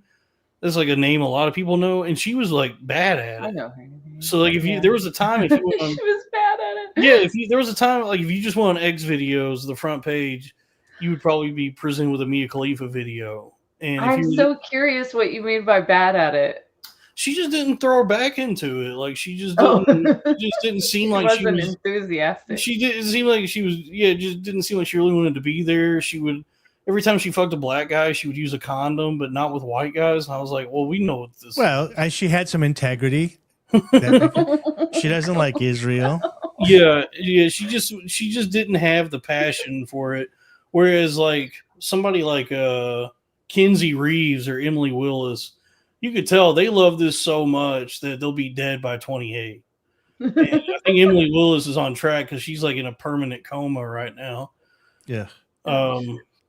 So that's real though, isn't it? Speaking of, she did something. She snorted something like ketamine that was stepped on with fent or something. She was in a coma for fucking weeks, and they're saying now she's like permanently kind of like a vegetable now. Oh no. Yeah, so get a camera in there and let's get back to work, sister. I found out about somebody. Damn, that does make me feel. Yeah, which is I guess it's better than because she's still alive, but there's a lot, dude. This porn is like kind of bad because there's a lot where and they'll happen in quick succession too. Like it'll be consecutive where they'll just start dropping like flies. Usually it's like suicide. Because I think like last year, or maybe it was this year. No, it was last year. There were like 3 or 4 who within like a month died, and they were all like under the age of 40. Yeah, I think women can convince themselves that they're detached from sex, like they dissociate during like sexual like things like that. But women aren't. I don't think that women are really that capable of detaching from sex, like detaching sex from love. So like if it's they're full of case gain, and that's the issue. So I wanted to bring up. They have no case gain. They haven't. No, they're not getting any case gain. Yeah, they haven't gained case yet, and so it's no case gain. So they think they've gained case and they can do porn, and then they turn 28 and forego the penis to then suck on the barrel of a shotgun. Yeah. Can you give me share screen? Women do want to feel like safe and secure, and then you get farther and farther from that the longer you do something like sex work, because like a man's not gonna take care of you, like not gonna be there for you. This was a really sad one. August Ames, her real name was Mercedes Grabowski from Canada. She this was like several years ago now. Some production company wanted her to do a scene with a guy who had primarily only done like gay porn, and she said like the kind of medication they're on and the testing they do, we don't do. So that's like very dangerous for me to do that. So I'm not going to do that. That's why this was when did her thing. This was when everybody was infected with the most severe strain of the woke mind virus. So she kind of got piled on the internet for this. Like people were cyber attacking her for not wanting to have sex with a gay guy, and so it all culminated in her. That's crazy. Yeah, I believe she hung herself. I think there was more going on. Like that's the story. Yeah, I'm sure there was more going on. Besides cyberbullying, her life was perfect. Everything was going right as she had planned. And then this one thing happened to her. Here, I'll talk about another podcast now. That guy Ron Johnson, who wrote that, I think he wrote a book called like "So You've Been Publicly Shamed" or whatever. The guy with the girly voice. No, I think he's like British or something. Okay. He did a podcast series called The Last Days of August, which was like an investigation into what actually happened. And I think there was more going on in her personal life than just that.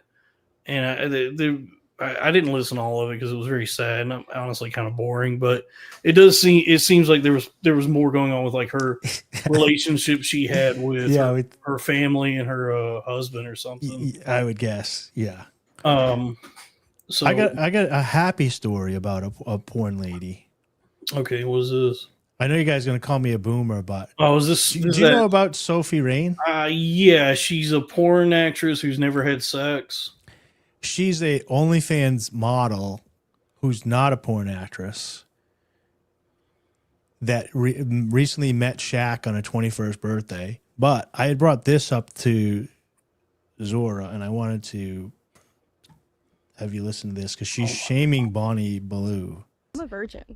Like, I don't do anything crazy on my site. What do you guys think about somebody like Bonnie Blue? Personally, think that she is tarnishing a lot of the image because what she's doing is like really insane. And I think she is doing it also just for clicks because there's no way. There's just no way. Yeah. There's just no way. That's crazy. I'm a virgin. Like, I don't. Is she trying to imply that someone's tarnishing the good name of an OnlyFans? So I have the whole I went and got some content for the show or whatever. So basically, Sophie Rain, if for those who don't know, I didn't know. I only knew from Shaq. That's ridiculous. She is a virgin OnlyFans model who doesn't do nudity. She just does like bikinis and flotation stuff and all that stuff. Bonnie Blue is an OnlyFans porn star who did the 1,057 sex with 1,057 men in a day. Yeah. So when she put her on blast on that podcast, That was a long day, by the way, dude. I was waiting forever. She basically said, "Yeah, at least you got to be 1057." It's like getting to the CC's buffet when the last slice. Oh man, you guys gonna refill this anytime soon? Man, soggy, a little bit soggy. So she was saying that first of all, she thinks that the 1057 is a lie, that it's just that's not really happening, that it's all for clicks and it's fake, that no one could do that. Second, she's saying that OnlyFans and women showing their body was about empowerment, and Bonnie Blue does it as ultra submissiveness, and it becomes degradation. And so this is what I had mentioned to you, and I said, don't save it for the show. We'll save it for the show. So it's basically like whore wars. You know what I mean? Like, seriously, top whore. A horiaika? What's a hierarchy? Righteous whore. So she's saying, like, I'm the best whore because I'm a virgin. I only show bikini pictures. She's the worst whore because she's. But there is kind of an argument. I get what she's saying. She's saying on the global scale, I'm presenting myself as the most. I'm a virgin that everybody's attracted to at the top of the pyramid globally. On the whore scale, she's at the top. No and doubt. Bonnie Blue is saying at the bottom. Well, she's saying she's still pure. They're all whores, in her mind. And she sells her body though. She sells her body like 100%. So like, I do construction. I sell my body. Okay. I'm playing devil's advocate here. Yeah, sure. So no, anyway, I mean, so it's you had you had something you were telling me about it earlier. So I want to hear. I do want to hear that though. It was kind of like you're saying she's being a pick me, and she's like. No, I didn't. Well, no, I don't use that term as gay, but I just think that like saying like, I mean, who's proving that she's a virgin, first of all? So she's doubting the other chick, right? But like she could be lying too. So like they could both be lying whores. And then you want to see her hymen. She's like, I want to see an intact hymen before I give you one more dollar. No, I'm just saying like, of course she's a more marketable whore. Like, sure, if you're trying to use purity, like of course, but like I mean, I can't really like take lessons on purity from an OnlyFans model. Like, who can? So here's how I'm trying to remember. I saw something. Or integrity is all I'm saying. So where is she making an argument from? Yeah, I'm trying to remember. I saw something today, actually, or it was either today or yesterday. I saw that whatever region, the region that her and Lily Phillips and some other lady are from, like wherever they're from in England or Great Britain or however the UK works. Apparently, that area was just like rampant like child sex abuse. Yeah. Like a Jimmy Savile type of just kids getting. They all admit to being sexually abused. Yeah, apparently, like Bonnie Blue and Lily Phillips, like fit the description of like the kind of girls who would grow up to become that. Sure. They've both openly admitted on podcasts that they've been sexually abused. Not Sophia Rain, but Bonnie Blue and the Lily Phillips lady. Yeah. I was thinking of it like this. So we come from a generation where any type of OnlyFans online is considered like promiscuity, and it's considered female degradation, like, or you know what I mean? But in a digital world, because like Sophia Rain has only lived in a world where she's been like, there's been a digital world and she's online in this metaverse. Right. And you have the meatverse, and Dalton hates that term, and you have the metaverse. Yeah, that's so weird. And the metaverse, though, I was just saying, and like, this is not an excuse. I'm just saying, like, there is a generation, and it's her generation, that has only existed, especially like an iPad kid growing up, they've only existed in this digital realm. So I think what's happening, and because there's men that's marrying these women too, is they are rationalizing out, like, yeah, of all the women online that are presenting themselves as valuable, she's showing that she's so valuable, she makes 80. If I could land her as my wife, she's pure, she's the top person on the planet. And they're not separating the internet and that type of stuff from like the reality and the morality of like what we grew up in. So I'm wondering if this is it's a parallel universe, really, like of what's going on. Like, we don't know if she's telling It's the just truth. it's inflation, man. You know, the economy. There's no jobs. Yeah, but we don't know if she's telling the truth. We don't know what's real, what's fake, or whatever. It's all an act. She could be like, It's all about the he said, she said bullshit. She could be married or whatever. It is just an interesting case study for society, I think, between like I say they what go the younger head-to-head generation, what on the younger whatever generation has podcast, to and we'll navigate. get this figured out.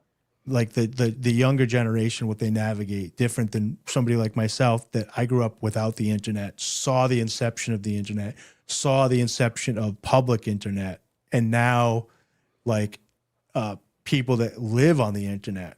You know what I mean? Like, she doesn't look like that in real life. She probably has a hoodie and like whatever on in real life, and goes to the grocery store, no one recognizes her. Then she puts on her like avatar and goes online, and then people recognize what she looks like. Okay. Yeah. You know what I mean? No. Let's here. I'm trying to think, because this is like the shortest one I could find. We'll do a quick one here that I think is more indicative of just the sound. Here, this is like 2 minutes.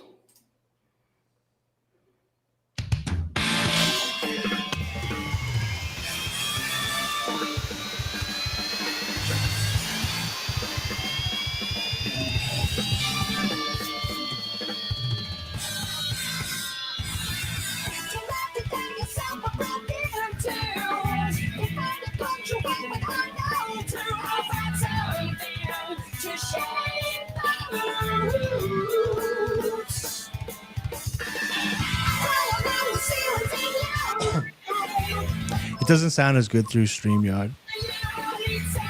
These lyrics are probably a metaphor for horror wars between OnlyFans women. Yeah.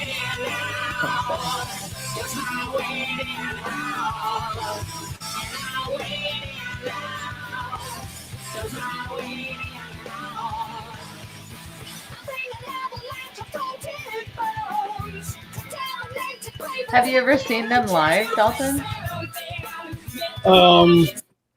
Here we we don't have to listen to the whole thing. Unfortunately, Oh, it's cool. I liked it. yeah. Well, we can finish it here in a second. I'll answer your question. Unfortunately, because when they were initially like very prominent, like because I think D-Loused, their first album came out like 2003, and then they broke up in 2012. So that entire span, that entire like time that they existed, I was but a boy. Like I don't know, I started college in like 2011, but I just it would not have been something where I would have been able to go see them during those years. Yeah. But the band that existed prior to them that was like the kind of the DNA of the Mars Volta, because there was a band prior to Mars Volta called At the Drive-In who broke up, and then the Cedric and Omar went on to form the Mars Volta. They got back together in 2017 for like an album. I did get to see them live, and that was awesome. And now the Mars Volta is back together and they're touring, and I just haven't gotten a chance to go see them live yet. But wow. I would like to. I hope you get to see them. Yeah. Cool. But the At the Drive-In show was really fun. But that's a much different kind of music. That's like punk that they do with At the Drive-In. Much probably like that. Down. Yeah, I'd probably really like that. Yeah, the classic At the Drive-In album, the one that everybody says is like the pinnacle of what they did, was their last album they put out before they broke up. It was called Relationship of Command. I don't think there's a single bad song on the album. The only hang up I have with it, or the only thing that I wonder is it was produced by Ross Robinson, the godfather of nu metal, who produced like all the Limp Bizkit stuff and everything.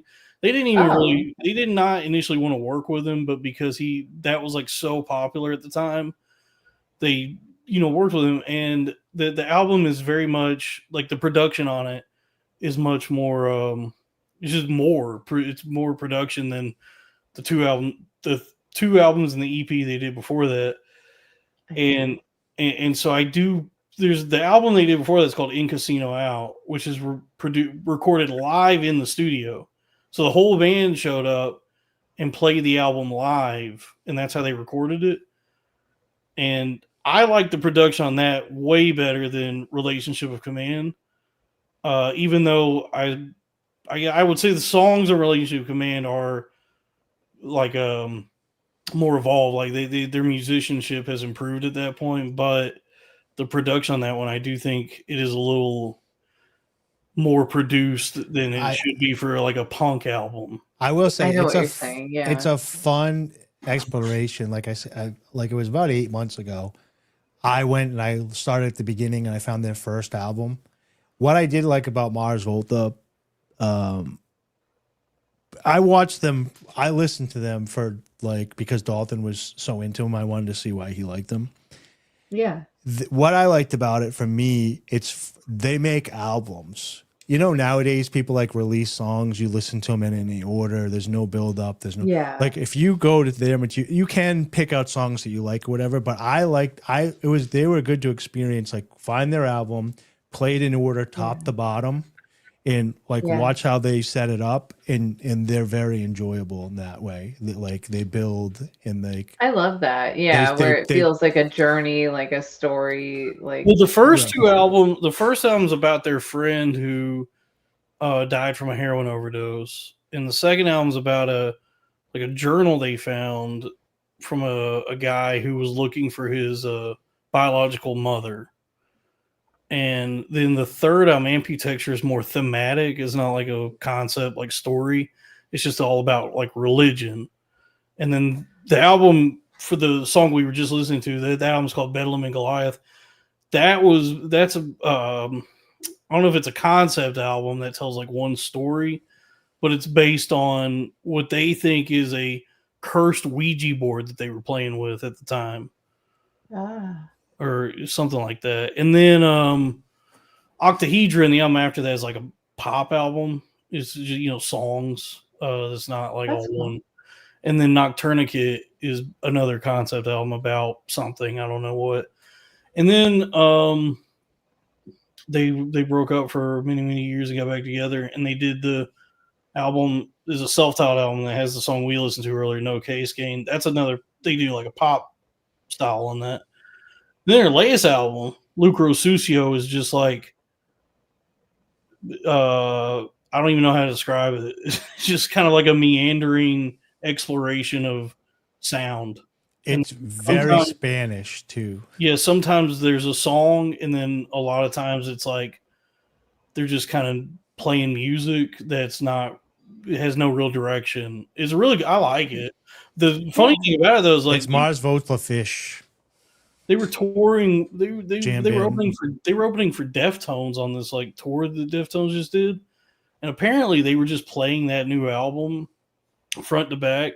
They weren't playing any of their hits, and I would say no matter which band I'm a fan of, I imagine if I'm going to a Deftones concert, I'm a Deftones fan, but I like both.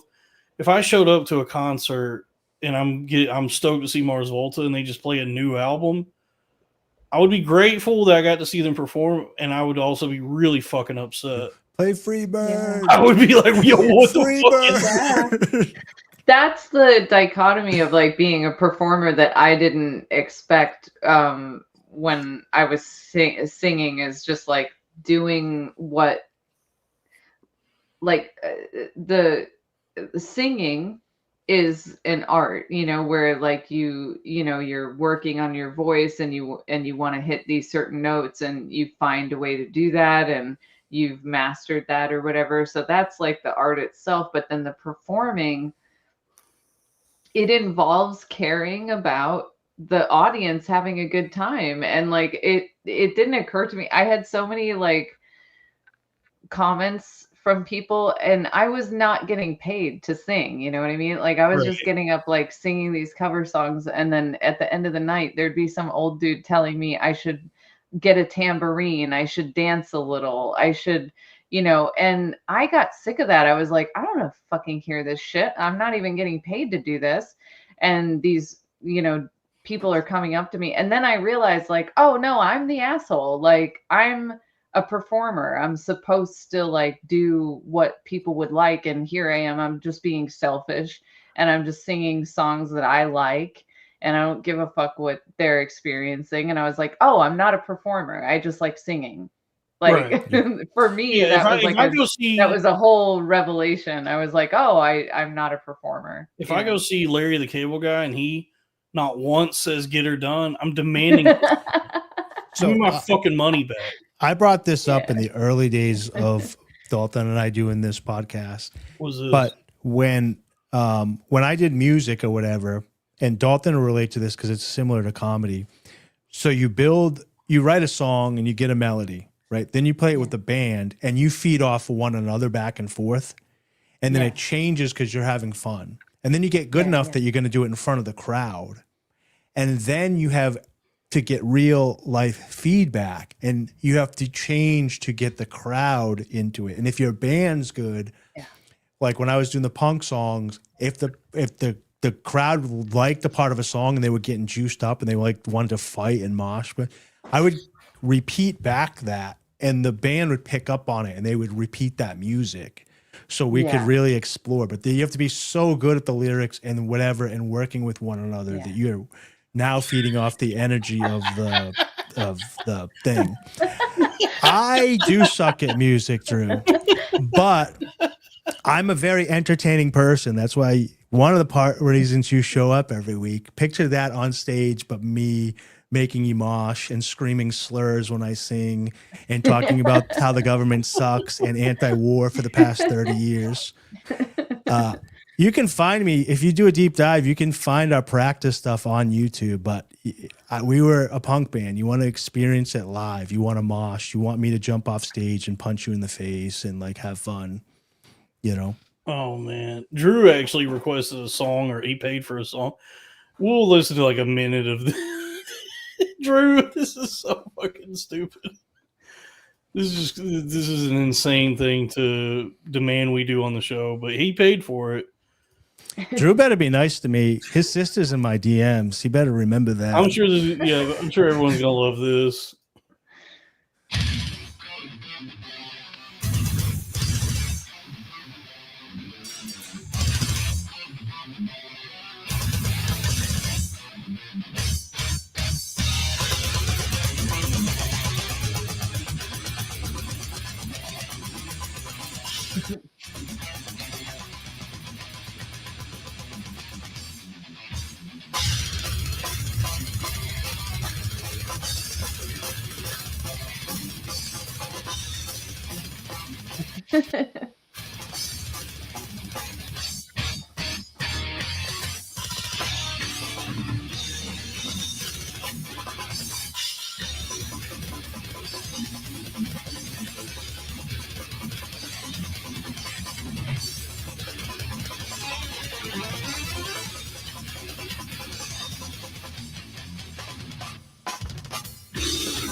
There we go. Jesus Christ. I was wondering when the pig-like voice would come in. So That's if you not want, my bag, baby. If you want to give It's me, not my thing at all, man. so if you want to give me screen share again, we can see what this is all about. So Dalton, we're gonna bring back. We've done it before. We'll bring it back again. I gotta ask Zora. I gotta do an interview real quick because the chat's been wondering about Zora. Zora, what's your favorite breakfast sandwich? Oh, like egg and cheese, avocado, buttered toast. You put a half an avocado on that, piece of cheese, and a steamed what do you call it? It's a coddled egg. I love that. Coddled You're really nice. You're the sweetest little egg ever. I love you. You can do nothing wrong. That's exactly how you do it. It is like a poached egg, but I'll show you. Hold on. Yeah, go ahead and cook us some egg real quick. Enhance. Go ahead, get on in the kitchen, cook us some eggs. Enhance. I got these things. They're made of silicone, and so you have to like butter it, and then you stick the egg in there, and then you put like the pot has just like this much water boiling. So it's like and then it's, it's like what Julia Child used to make. She used to put some vinegar and water, spin it around, and drop the egg in there, and you kind of like poach it, but you poach it loose in the water instead of in a pack. So it's egg, avocado, and cheese. What kind of cheese? Munster. Whoa. That's the Addams Family. The Monsters is it's totally related. How does the Monsters go again? It's instrumental. It's like the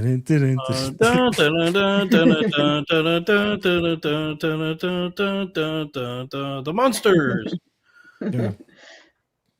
What about, so you make that at home?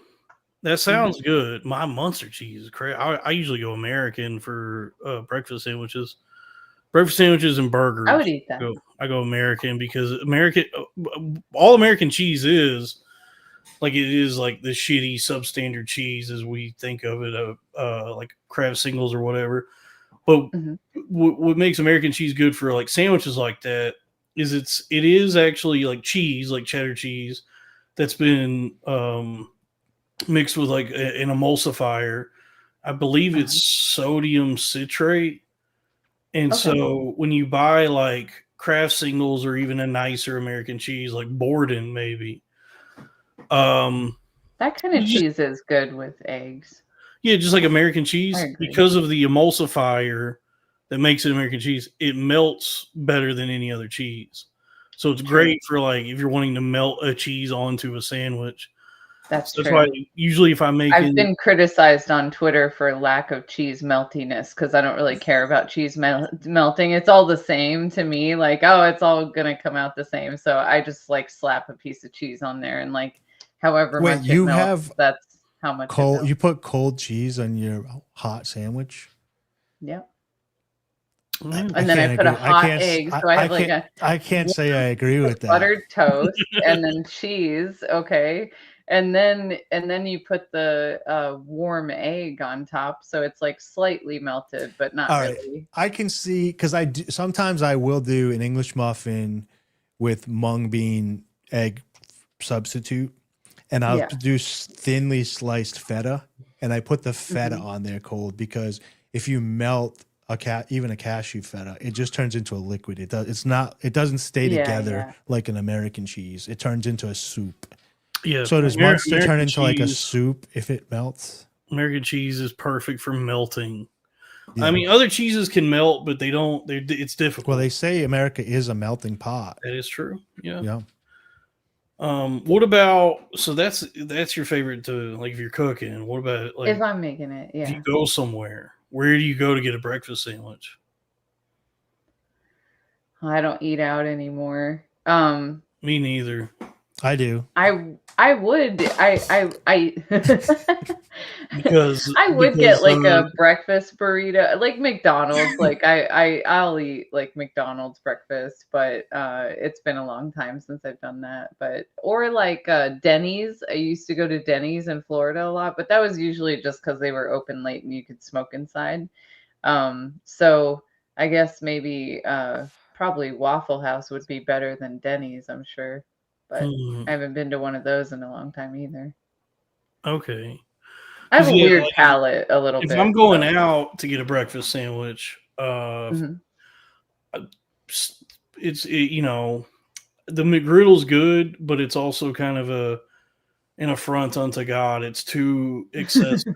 it's too opulent, too decadent. Yeah. The buns are pancakes with syrup in them. Yeah. I do like it though, but I think my favorite is regional. I grew up in Texas. Would be the as far as sandwiches go, would be the breakfast on a bun at Whataburger. Sausage, egg and cheese, breakfast on a bun, bacon, egg and cheese, breakfast on a Yeah. bun. That's probably my favorite. Like going out to get a breakfast sandwich. When I'm at home, what I like to do is Pillsbury Grands. I crack open a tube of Pillsbury Grands, layers. I get the layers just because they're fun. It doesn't Yeah. really factor into anything other than they're just a fun biscuit. Yeah. I Yeah. cook up the I Pillsbury remember those. Grands. I do I'll cook bacon and sausage, so I have options. Hell yeah. And then I'll do fried egg over medium, or just scrambled eggs. But if I'm frying an egg, it's over medium. And so I'll assemble everything where it's an egg, or on the bottom, right, will be the kind of the base meat, either the sausage or the bacon. Egg on top of that. Melt the American cheese on top of the egg, so it glues everything down. I have tasty cheese. Yeah. It holds it all together, and then I'll either hit it with, depending on what I'm in the mood for. If I want something more savory, ketchup, or if I want a nice combination of sweet and savory, some kind of like strawberry preserves. Or, You got to hit it with is I think it's Chi-Chi's, but whatever. But the Chipotle hot sauce. You ever get that? Is it the Chi-Chi once? What's the Cholula? Cholula. Cholula Chipotle sauce. Hit it with that, dude. Really good. I put that on this. I'll put that on. I forgot about sausage, but I like breakfast sausage a lot. love Right breakfast now, I have sausage. chicken sausage. Like, I also I'm a person who deprives myself of things that I like. So it's like in my fridge, instead of having normal breakfast sausage that I actually really enjoy and is my favorite, I have chicken sausage because I think that's healthier. So I'm like a kind of person that just punishes myself. Like, you know what I'm saying? This is good news also from Hyro, $5. Whataburger has brought back the jalapeno cheddar biscuit. That sounds really good. It's so good. They I brought would it eat back. that. Yeah, they have. So my favorite is the breakfast on a bun because it's like a good go-to breakfast sandwich. Yeah. But they Ooh, do have croissant. I love You what? croissant.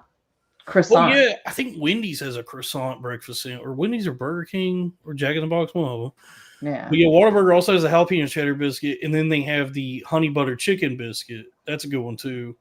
And they have a new one that's like another abomination where they just it's like a kitchen sink type of breakfast sandwich. It's Yeah, does anybody do like a French toast with like egg and all that? I think Jack in the Box does. Oh, Jack in the Box. Gosh, I haven't had Jack in the Box. They only had it in Hawaii. So when I was a kid and I lived in Hawaii, they had Jack in the Box until there was some rumor that they were putting kangaroo meat in the tacos. Somebody else said this. Who said this? It was a long time ago, but I remember heard that as a somebody kid. They were else- like, "Oh, they're using Oh, it was kangaroo." Jake Shields. I think it was Jake Shields claiming that he thought that. Oh no, it was Naeem Ali saying that he heard that McDonald's is using kangaroo meat, and everybody roasted him. They're By like, the "How would way, that even be cheaper?" there's other Jack in the Boxes than Hawaii. I think just in the places you lived. It sounds Florida like didn't have any. Yeah, I've never but seen a not Jack in where the I Box. It must be a West Coast thing. It's we Yeah, I had think them. They were everywhere growing up in Texas. Okay. And then I think Whataburger has a new one, a new breakfast in it. I haven't tried it yet, but it's one of those like maybe it's too much excess because it's called I think they call it a breakfast burger, but it's like bacon, egg, and cheese or sausage, egg, and cheese with hash browns on the sandwich. Oh, you know what they have here? This place called Biscuit World. I had never heard of it. I am booking a flight to Biscuit World. It's so good, dude. I'm serious. Like, I'm not even like a huge Dude, like. You fast had food me at person. Biscuit World. So, all right. It's really good shit, honestly. I My think buddy- it's the best food in West Virginia, most likely. My buddy and I had gone to Foxwoods and played poker all night, and I don't drink, so he drank all night. So we're just playing poker. They keep bringing him beer. So we wake up in the I morning. think this guy accidentally doubled his super chat. Nice. Hell yeah, I know that guy So- from Twitter. Yeah, thank Lone you for Star. making What's that up? mistake. Oh, he wants us to check out a band scene in Dallas in November. Love Bites, Recent Hell. We'll cue that up. So we wake up. We might end the show soon. We wake up in the morning to get breakfast, and he's like, I used to be in the Army. I used to be in the Marines down south, and I used to have biscuits and gravy every morning. He's like, I haven't had them in forever, so I'm going to get them. So for breakfast, he got sausage, bacon, eggs, and then 2 biscuits covered in gravy, like tons of gravy. And he's hungover, so he's like, this is going to be great. So he just starts mowing it. I'm like, dude, that's a lot of food, dude. Isn't that heavy, dude? It looks super heavy. He's like, dude, I'm fine, dude. This is so good. It's biscuit and gravy. You've never even had it. He keeps going, and then I see him, and he's kind of like slowing down, and he's like going like this a little bit, dude. We're in the middle of breakfast at a casino, and he just goes, it loses biscuit and gravy. And it was you pay first and you get like unlimited breakfast like buffet or whatever, and they had like an egg bar and stuff. So I had already paid, and like he does this, I literally just stood up, put my tip on the table, and just left him there. I'm like, I am not sticking around to be associated with whatever just happened. I'm gonna catch up with him later. Dude, But, I had a nothing where I threw up recently, but I had an experience recently where I just had to haul ass out of a restaurant because I did not want to deal with the repercussions. But I was at a place eating a burger and fries, and it was like they were getting ready to close, and so they were already getting everything like prepped for closing, and they had already pulled the trash out of the main customer trash can and put it in the big rolly trash can. But it was already so stuffed with trash that the top trash bag was mostly full and kind of hanging off the top. So when I went to throw all of my stuff away, I went to put it in that trash bag, but I could tell it wasn't hold. I was trying to maneuver it so it would actually hold it. And then when I pulled my hands away, all the trash just fell out on the floor. Like, okay, sorry about that. It's so funny, dude. Like, because it's just an accident, but you're like, if I stick around, there's not anything I can really do. I except knew be I saw it embarrassed, coming so because I'm just out of here. when I dumped all my trash in there, I could tell it like threw it off balance and it was already tipping. So I was like pushing on it and trying to get it to stay up. That's not your fault. And it wasn't. And then I just was like, all right, let's see. And I pulled my hands off just the whole fucking thing dumped out, and I just ran out of the restaurant. I was like, I would do bye. that too. They don't. They're not like all they're gonna do is give you dirty looks. It's like they don't care. The only thing about I you can sticking ever around. relate this to is we had been drinking a little bit at this like plaza, and it was like ever been to those places where it's like it's a mall, but it looks like it's set up like a village. So like people are outside, like walking through It's like the an mall. outdoor mall. Yeah. But it was like kind of like, but they set it up like a small town where there's like, Yeah. they They it's have a not place like quite- that in Tampa where it's like kind of and you can drink outside and like go from Yeah. place to place or whatever because you're not actually leaving the facility, but it's got like multiple different restaurants and it's all owned by like the stadium or whatever. Anyways, we were all drinking after a Patriots game at the Patriots thing, and we were going over to like Kenny Chesney's or some whatever like bar.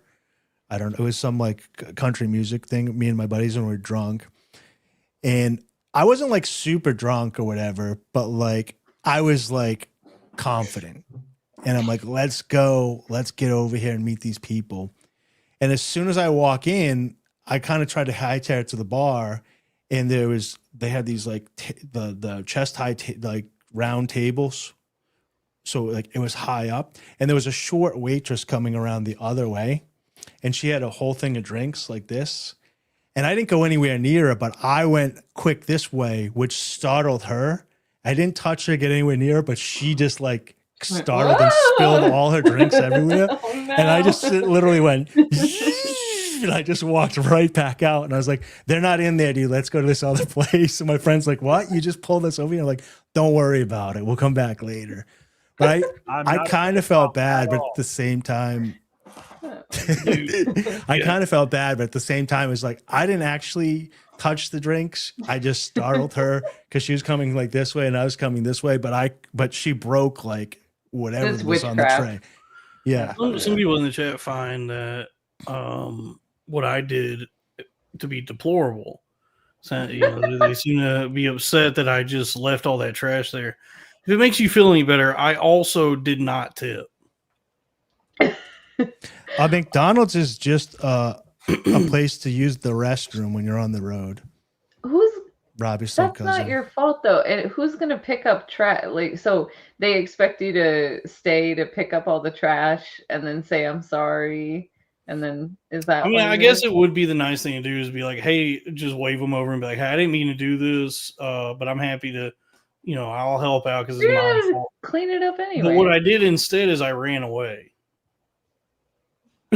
I mean, I don't know. It doesn't sound that bad to me.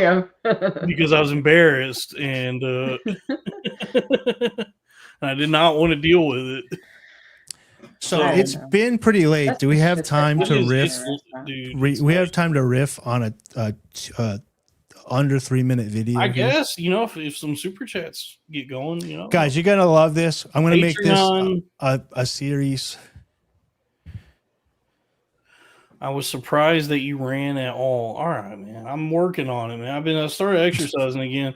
I've been walking, and that's about it. But I'm doing it more regularly. Walking. I walked a mile today, so I bought these new shoes I'm wearing, and they're good. They're good, comfortable, nice shoes, and I'm walking. So I'll be back to. I used to run 3 to 5 miles every day, and then let my I've just atrophied. Anyway, we didn't even get into West Virginia at all. We got to have Zora back at some point to talk about WV, the beautiful. I just heard some crazy things that happened down there recently too. Well, it's beautiful country. I mean, it's from what I gather, pretty impoverished. Yeah, there's lots of space for crazy shit to happen. Yeah, but that whole part of America is really beautiful. Yeah, it's just crazy that it even exists because everything else is north and south, and then they're like Virginia and West Virginia. There's like no, it's not northern. I'll research it. I'll read all the history, and then when we have you back, we'll really get into West Virginia. I'm missing a lot of what the history is. We got hung up on Scientology and breakfast sandwiches. And yeah, we What are didn't you even gonna get do? into, but we'll save it for the next time you're on the show. But what is this? This is a chicken tender review. So Oh, this guy. we got a chicken tender review for everybody. This is a lovely relationship. So if you need me to pause, just hit pause. But I think we should take some time here and listen to the Happiness Academy and his most recent review of some chicken tenders. I'm Daddy Chocolate, and I'm here with a smoking hot blonde and my smoking hot wife, and we're ready to clock in for our shift on the Tour de Tendies. Where we test chicken tenders, no sauce and no bias.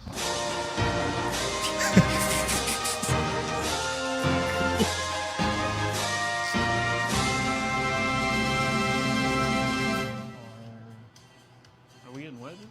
3.6 ounce, 3.0 ounce. 18 stabilized. They have been sitting out for some time, but they are thoroughly cooked. I just want everybody to know, I'm not making fun of this guy. I earnestly love this guy. I think he's hilarious. Oh, it's incredible to be this thorough. And he's also self-aware of what he's doing. Like they obviously know that this is hilarious. Yeah. Yes, it's a solid 6-inch tender. I concur, Doctor. Fully erect. So we have a approximate 2-inch width at the widest point. We can approximate the girth using the pi d formula, meaning it has a total approximated girth of 6.28 inch. That's one thick tender, Daddy. That's Dr. Daddy Chocolate to you.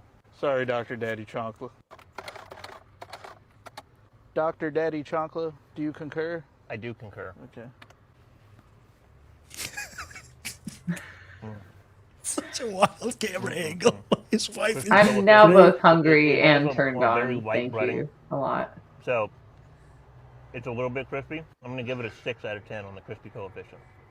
So tenderness index, super tender, super tender, super tender, tender. 8 out of 10. His wife with the zoom ins is Flavor great. integrity, super flavorful. Also, 8 out of 10. His hands. Meat to breading ratio. It has a light breading, so not much breading, but lots of good succulent white meat. I'm going to give it a 6 out of 10. Lots of succulent white meat.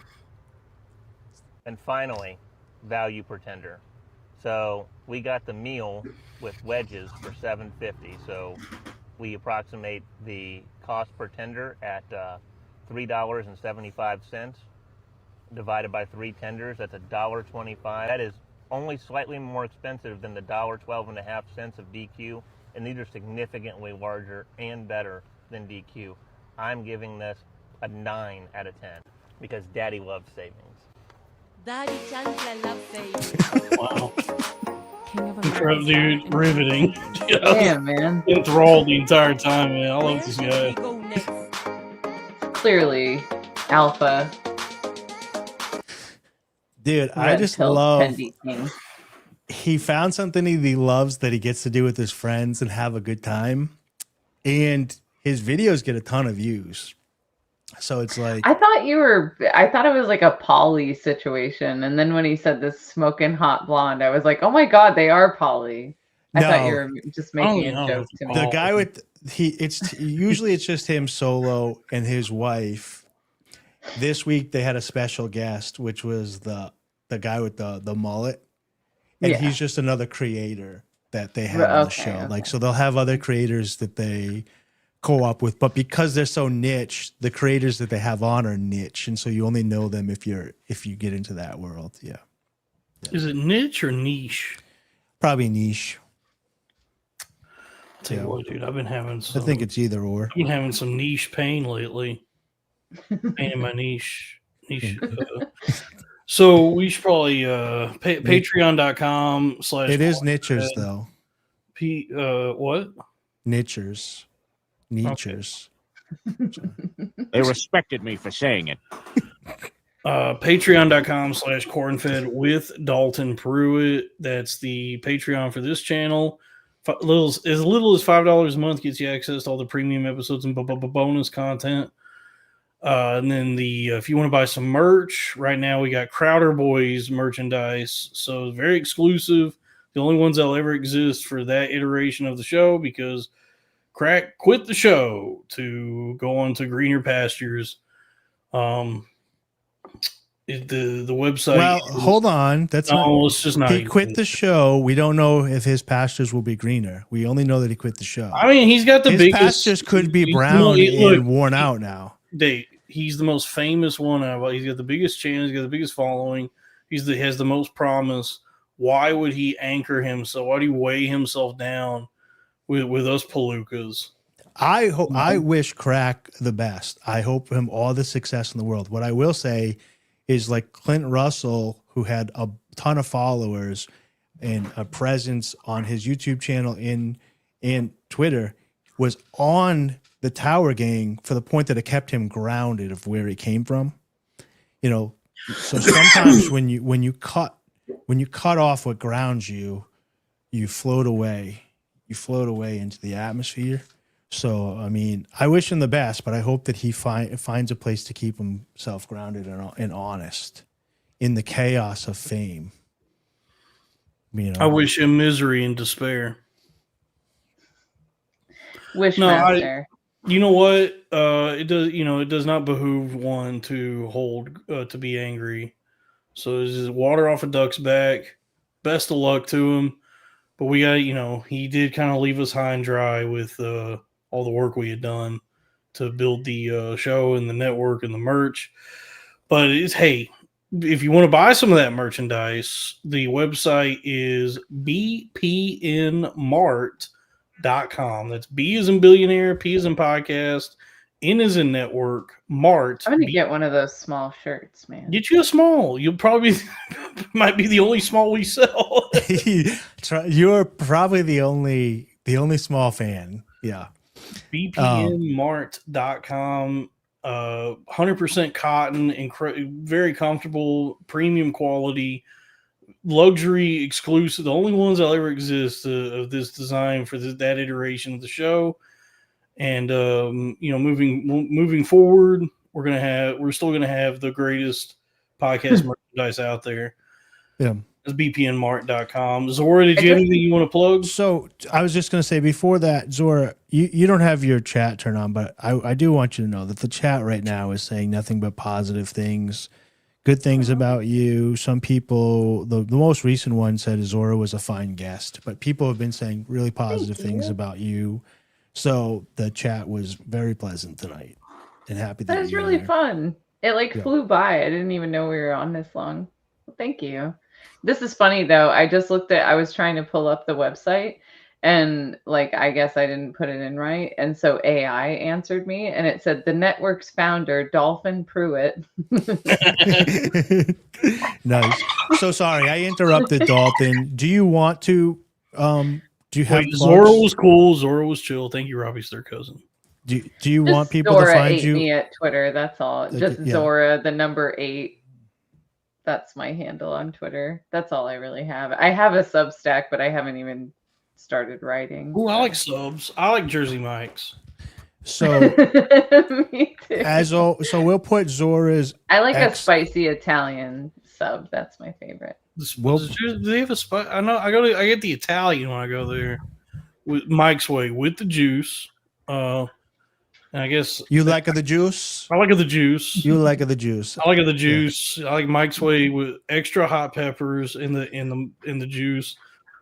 To my mind, I think the sub place that has a sandwich actually called a spicy Italian is Subway, which is no good because it's too expensive now for how bad the sandwich is.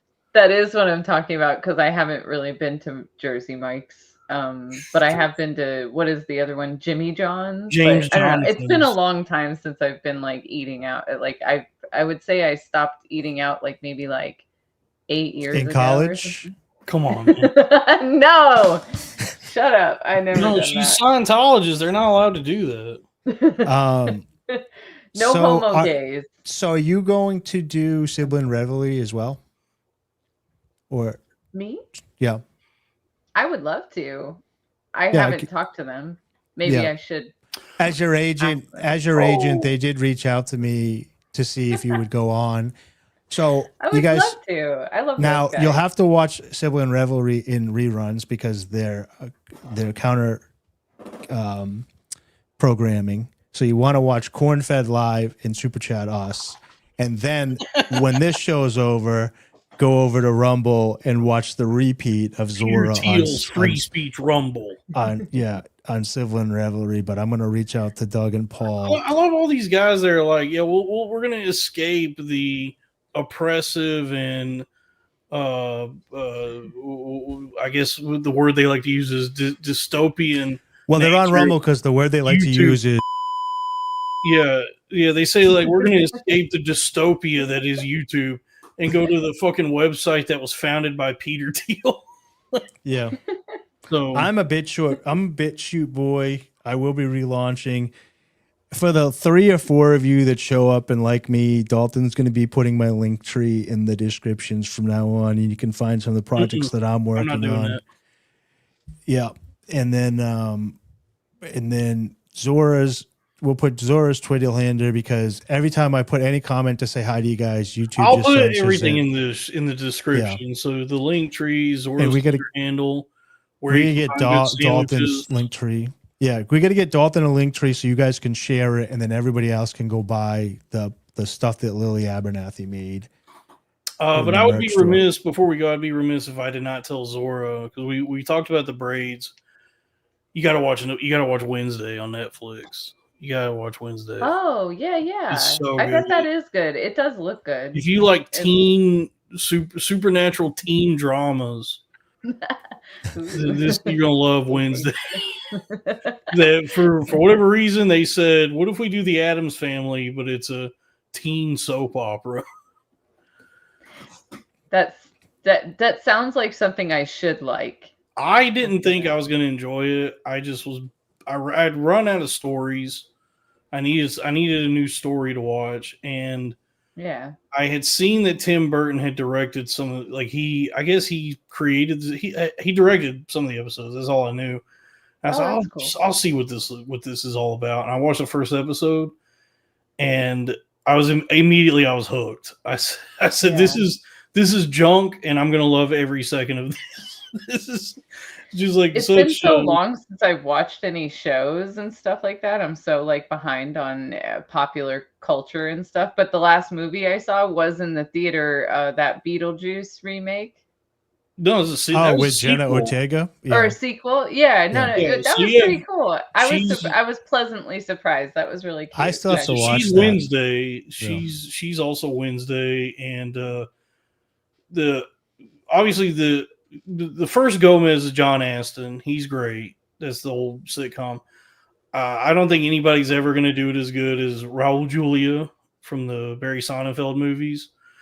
But the current Barry Gomez, Seinfeld. Barry What's the deal with the Addams Family? Barry Sonnenfeld.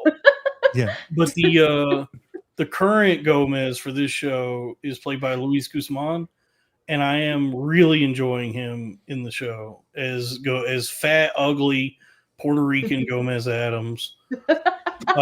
He's really charming and funny in the show. Morticia is Catherine Zeta-Jones.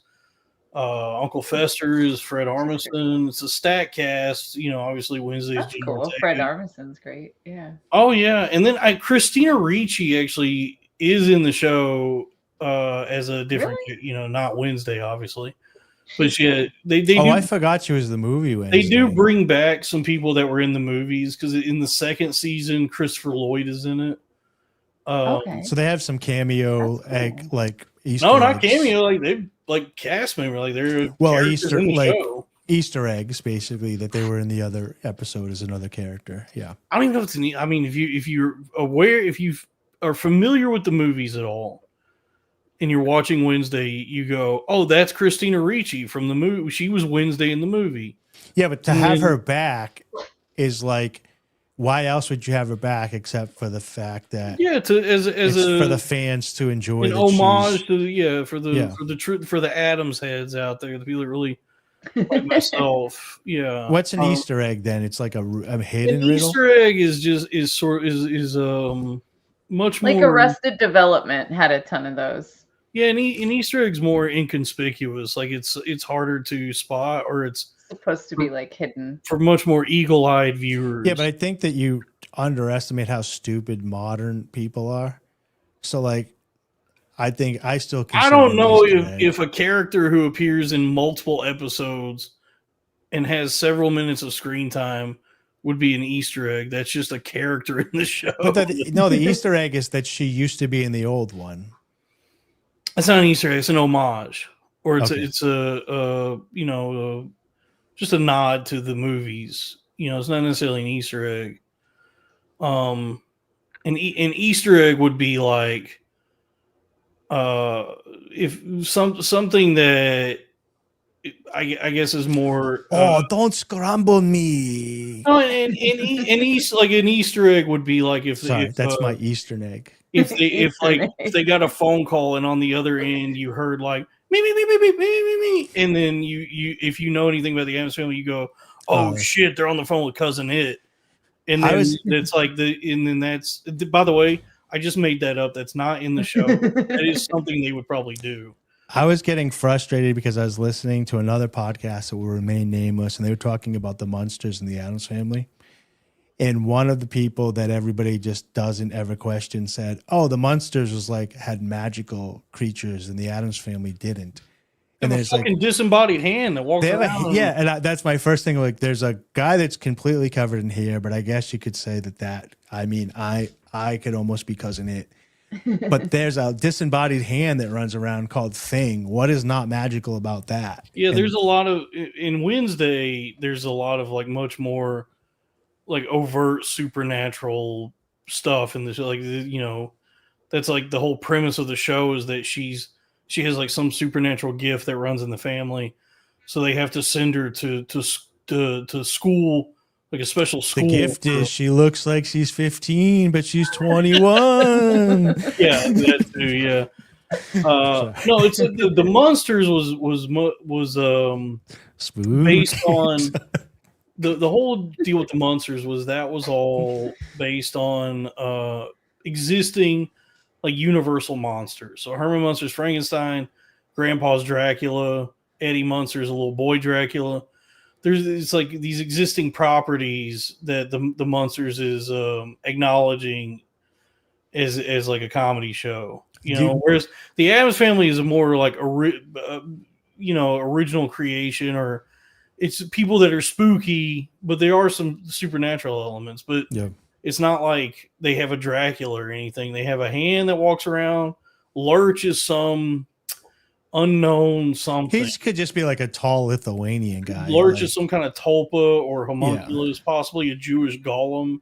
Yeah, it could be a Jewish golem. You don't know. The Addams Family is more mysterious, which is why I always liked it more. I liked both of them. They were out at a similar time. They actually started 6 days apart, which is crazy. Yeah, you were probably in your 30s at that time, in the mid 60s. I was like, we were looking forward to it next season, dude. Next season, those are gonna come out.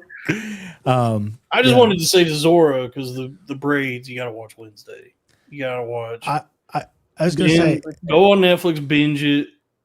Just it's otherwise I won't be able to justify it's the complete price, trash TV, and I love every second of it.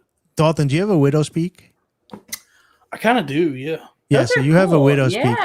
you I do. never had a widow's peak. Do you have a widow's peak, Zora? It doesn't look like it, Zora. No, I don't No. have one. Yeah, so you That is were a at cool Eddie. look, So though. Eddie Munster's widow peak was like the whole thing, right? That's But true. I remember it being in school when we studied biology, and how like if your mom has blue eyes and your dad has whatever. So when I watched Eddie Munster have that, and I was like, well, his father and his mother don't have widow's peaks, but maybe his father does, but you can't see it because he's Frankenstein. It's monster. No, Granddad has a widow's peak. Yes. So then which was the guy that dressed as Dracula or dressed as a vampire. Oh Yeah. shit, we gotta listen like at least a minute of the song this guy double paid for. Oh yeah.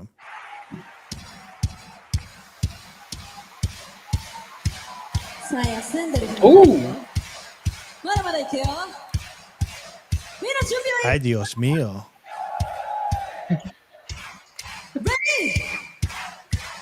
Me gusta. Raise some hell. Make some noise. Raise some hell. Make some noise. Louder. Make some noise. Arena. Make some noise. Buddy, come here. Make some noise. Tina. Make some noise. Man, they're good at crowd work. I was gonna say, are they at Skankfest South with the chants? Whoa!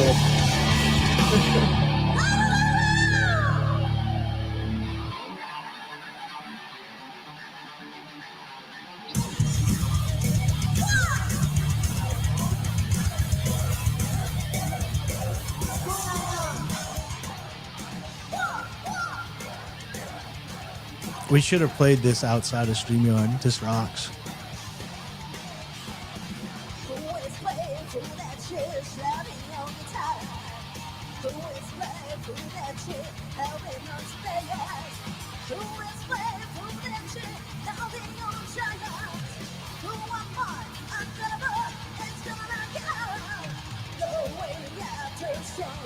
Praise the leader, Conchill.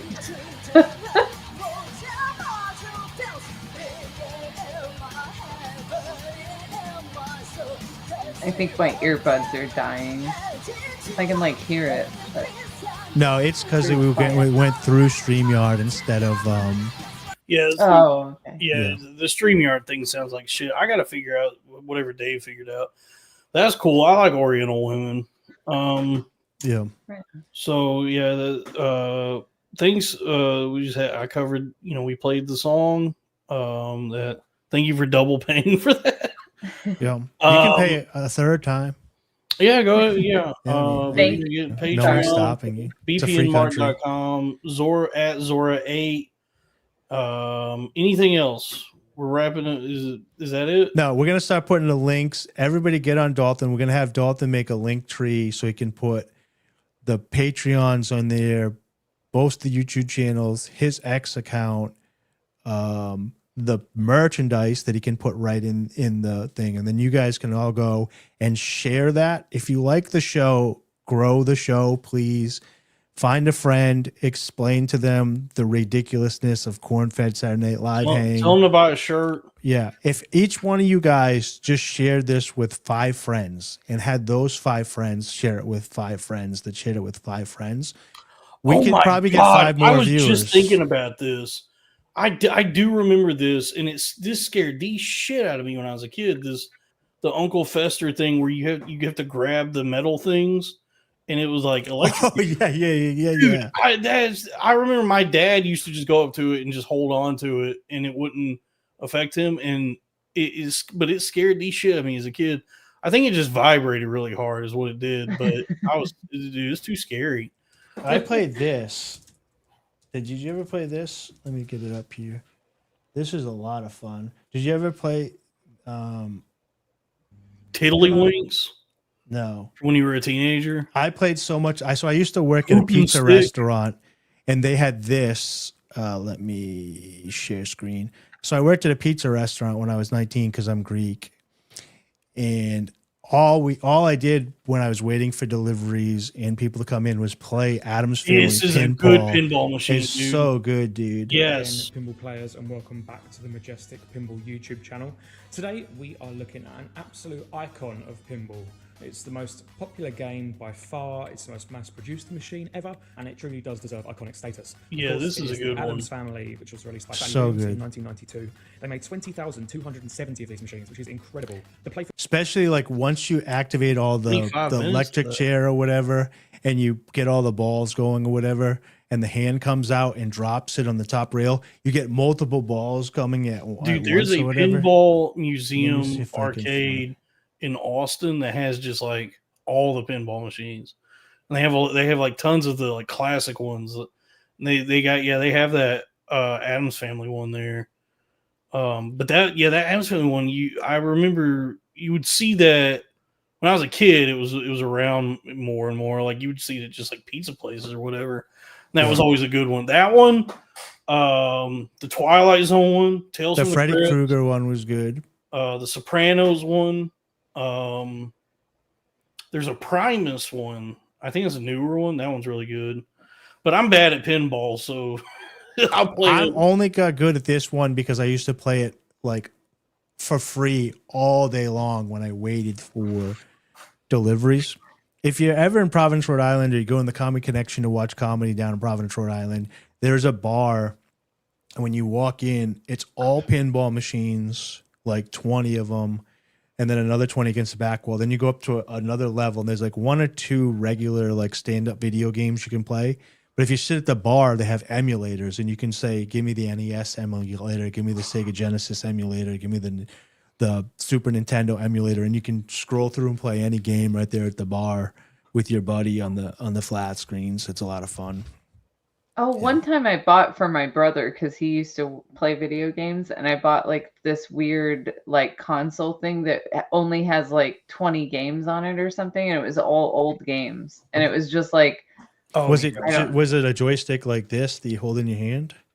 I don't remember. It was just like a kit, and it had like a console with just pre-programmed games. Yeah, so I guess if you plug this thing in, those used to be around more. I think now all that you can just get on your actual consoles.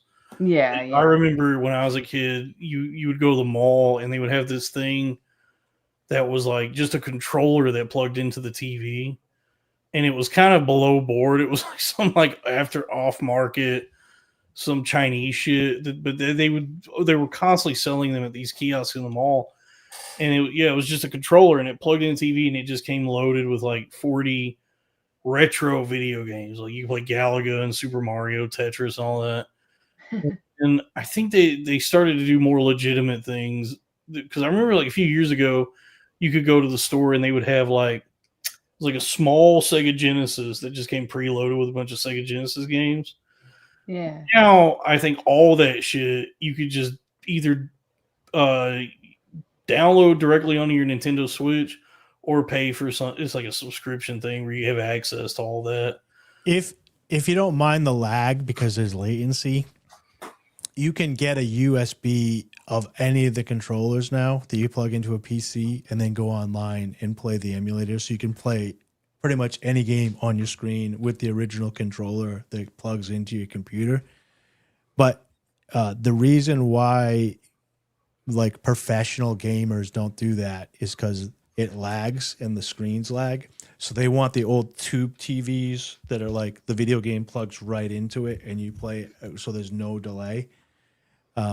So when you watch those crazy ass guys doing the anxiety filled Mario world with the fire spinning around and whatever. No, that's Mario Maker. That thing's scary as hell. That's a game called Mario Maker that's on the Switch. Well, there's original ones too. The original NES scary Mario levels, like the water level and the fire level and stuff towards the end. But those ones you see where it's insane, like it's just all fire sticks. That's actually a game you can buy called Mario Maker where somebody made that. And, I gotcha. And you can go online and play levels that people made, and that's what those are. Yeah, it's like the old Excite bike for me. Yeah. Yeah. So, well, that's the show. Folks, check out Super Mario. I guess that's what, check out Mario. We have a Mario-inspired keychain on the store, bpnmart.com. Cool. Zora, thank you again. Thank you for coming on. Thank you for hanging out for having me. 4.5 hours. I appreciate it. Hell yeah. I was excited. It was fun. And we'll see all y'all around. Thanks to the folks that tuned in live. Thanks for the super chats. Please subscribe to Patreon. Tell your friends about the show, and I love you, and good night. Yeah, grow the corn fed.